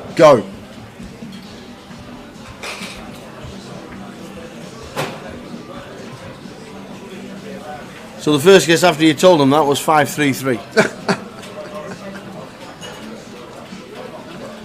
Oh, there's another one off. 1, 2 off. 1, 5 off. I actually don't know the answer. We got it. Got it. Who's got it? No, that's a fix. There's 2 people that have got it at the same time on different platforms. We've got Tim Buckley on YouTube, who was the original guest that was 1,000 off, and Mick the Mod on Twitch. Any fixes about? Rigged. Well done, Tim. And Life of Soccer put 343 in as well. Just is that what it is? £343,000. Yeah. Matt Davenport has cashed for £343,000 and change this year on every MPL event. That is the total cashes for Matt Davenport across all MPL events for 2022. So there's a fiver for Tim Buckley, Mick the Mod, and I'm going to give one because he was only half a second out on YouTube. One Life Soccer TV as well. So there we go. How many did you give away? So we're giving away one token and you give away how many? I get carried away, Tower, to be fair. I get carried away. But 3 tokens we're giving away. So Mick the Mod, Tim Buckley, and One Life Soccer. All your aliases, please. Yeah. Well done. Hi, Tom. Yeah, I know it's not me. It's not. Honest, it's not me. He gets carried away, and all he does is just give money away after money. Just because it's not his, don't blame me. It's not me that does it. Sorry. Yeah, no, we're all right. We're all right. No more today. Okay, no more. No more. How many? We can give more away today. Okay, right. Thanks. Cheers. But don't forget, it's not me. Bye. Right, I've got Mick the Mod, I've got Gimme Chips, so just Tim Buckley I'm waiting on as well. Well done, Tim. Mark Kelly's finest. Mark Kelly's finest.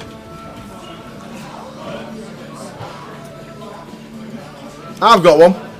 Go on, another fiver. Here we go. What, straight away? Well, we've got to wait 30 minutes, haven't we? Oh no, the clock's striking. We'll do one more and then... the problem is, Tower, when that 30 minutes finishes, we're going to have 4 minutes until break. So it might be 50 If it minutes. works, I don't care. Yep. It's been a bit of a bummer this week. It has. Really, we can only apologise. So we'll do another. Shall we do another fiver? We'll do one more before we head out. Yeah, we'll do another. We'll do one more. So we're going back in history. We're going back a bit of nostalgia, and you might have to do a bigger googling. For another fiver, who finished 6th in the first ever grand final of a GUKPT? I think I know this one. Go. I wonder why. Who finished 6th in the first ever grand final of a GUKPT? Everyone's like that on Google right now. Fastest, best internet connection's going to win this one. Yeah. Yeah. What, you think I played the first GUKPT in 2007? I was 12. The first GUKPT Grand Final, as a clue, was 2007. It wasn't me. It wasn't me, guys. I'll give you a clue, though. He might speak like this. Still playing. Hey, beautiful. Oh, Frankie Bowles never looked so good. How are you? Fine. Good lad. Not Ali Malou, not Barney, not Devilfish, not Trig. Not Mr. Thew. Phil held. Someone's gone for the tower. Yes. I was there, to be fair. Here we go. Mark B's got it. Barnesy. Yeah, Barnesy. Barnesy's in the building. Yeah, my name is Mr. Amstrad, Mr. AMS Trading, Alan Sugar. Yeah. It was David Barnes. David Barnes, all those years ago, finished 6th in the first ever. And I'm guessing you didn't Google it. It was the impersonation that you got it from. So you have a quiz that nobody spoils, and you go, you might be him who won it. Yeah, because I wanted someone to get it to Googling it and actually could get it from something else. That's why I threw it out there. David Barnes, 6th. Who won it? Who won the first one? What's your username, Mark, please? And we'll get you sent a fiver on Monday. I love the way so many people thought it was me. Like, I was playing in 2007, just a little 12-year-old in the casino, rocking up to the FT of the Grand Final. Mabby 50, well done. Mabby 50. Who won the first one? I can even tell you a little bit of a fun fact about the first one as well, because it's something I always remembered. I don't know why, it's just something that's stuck somewhere in back of there.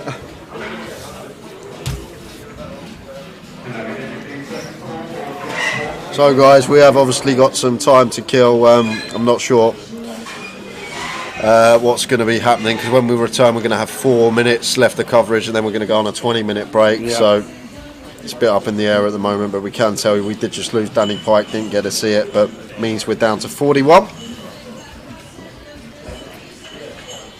Yeah, who won the first ever Grand Final?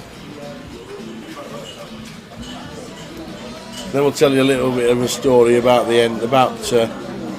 No, it wasn't Prasbanzi. Prasbanzi won the first ever GUKPT in 2007. Tell us a joke, Jay. On the spot. It's tough, isn't okay, so I've walked into work today. There's a little bakery there, Tower. I've walked in. There was a sign up: £1 any cake you want, any cake you want. So I went, I have one of those, or have one of those, or have one of those. Got £3 out. He wants a £5. I go, I thought it was £1 every cake. He goes, nah, this one's Madeira cake.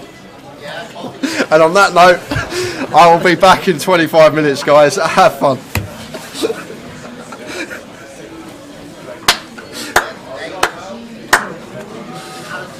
Boom. Very good. Yeah, Prasbanzi won the first ever GUKPT in February 2007. Who won the first Grand Final? Who won the first Grand Final in 2007?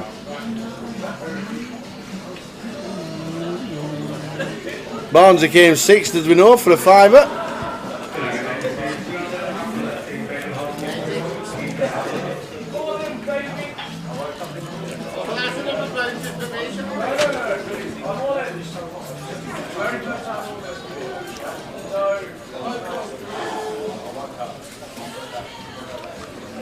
Attention players and dealers in the Grand Final half an hour progress for a 20-minute break. That's 20-minute break. They're on a 20-minute break. Not Dave Gallagher. It wasn't. It was. Mark B's done it again. He carried on googling it. Michael Ellis. Mike Ellis won the first Grand Final back in 2007, and the prize pool was nearly the same as what it is now. Mike Ellis won it. He beat Sammy Youssef heads up. But the interesting thing about Mike Ellis winning it is that on the very, very first hand of the final table, he's got 10 big blinds. He's the short stack of the 9 people, and he gets it all in with 9s against jacks, and he hits a 9 on the river to survive, and he goes on to win it. And then, a few years later, Mike Ellis went on to win a bracelet in Vegas.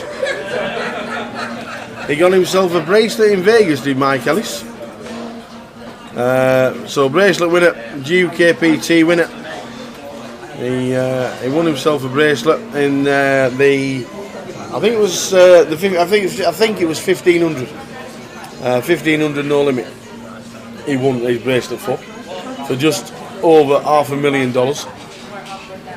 But yeah, in first ever Grand Final, Mike Ellis, first hand of the final, 9s against jacks, hits the 9 on the river, or it might have been 9s against Ace King, and then Ace on the flop or something like that, and he hit the 9 on it. He definitely hit the 9 on the river. It was amazing, and that's exactly how he did it.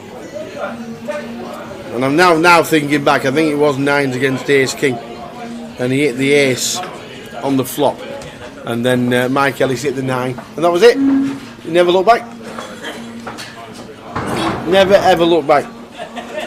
So as we've run through all the schedule before, as we had a break, and we've just given away 4 more tokens, what we'll do is I'll take a 10-minute break, go and get myself. Did he say 9 I like a boss? I don't think he did. He always got it quietly, did Mike Ellis? Always. He always got it quietly, Mike Ellis. He really did. He was such a nice lad. He played the tournaments for about 3 years, and then he stopped playing, played cash, won the bracelet, and then literally just quit. And that was about it. I think we've seen him about 4 times since. since he won his bracelet. I think we've seen him about 4 times. So yeah, it was a great story back in the day. First grand final. We hit the 9 on the river, we survive, and we go on to win it. So we've run through everything that we need to run through at this moment in time. We do apologise, ladies and gentlemen, regarding the live stream. There is nothing more infuriating than having the live stream broken up by gremlins in the system.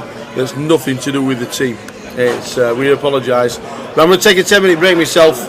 I'll come back with just over 5 minutes left on the clock, and we'll start again with more of the same. At this moment in time, we are still 9 off the money, so plenty of time. The bubble hasn't burst before the next break, so we're still loads off the money. The money and the bubble will burst when we come back, so we won't actually miss it, which is good news for us. So I'm going to take 10 minutes, and I'll see you back here before when the clock says 5 minutes. We'll have a quick chat and a recap, and I'll see you then. Apologies for the stream. It's annoying and out of our control at this moment in time. I'll see you back when the clock strikes 5 minutes.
Come on, we're back. Come on. Come on. Come on. 3 minutes. That's where we are. That's leg number 1 in 2023.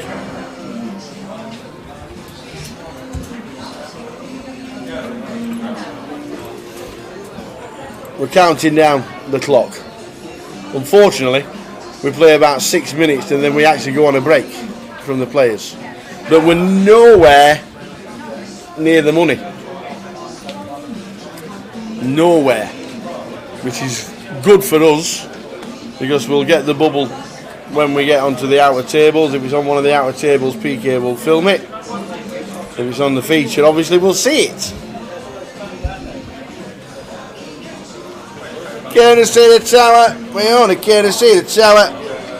What happened to Sheffield Wednesday today, the Rutter? What happened? Barry Neville said you weren't going to win, and he was right.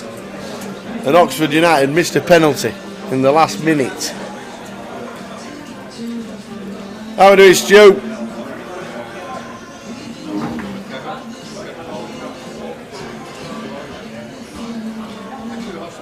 This is the first leg of 2023, all the way. First event of 2023.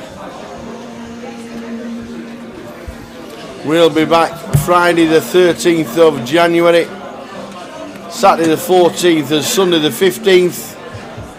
And then we're back on the Wednesday the 18th.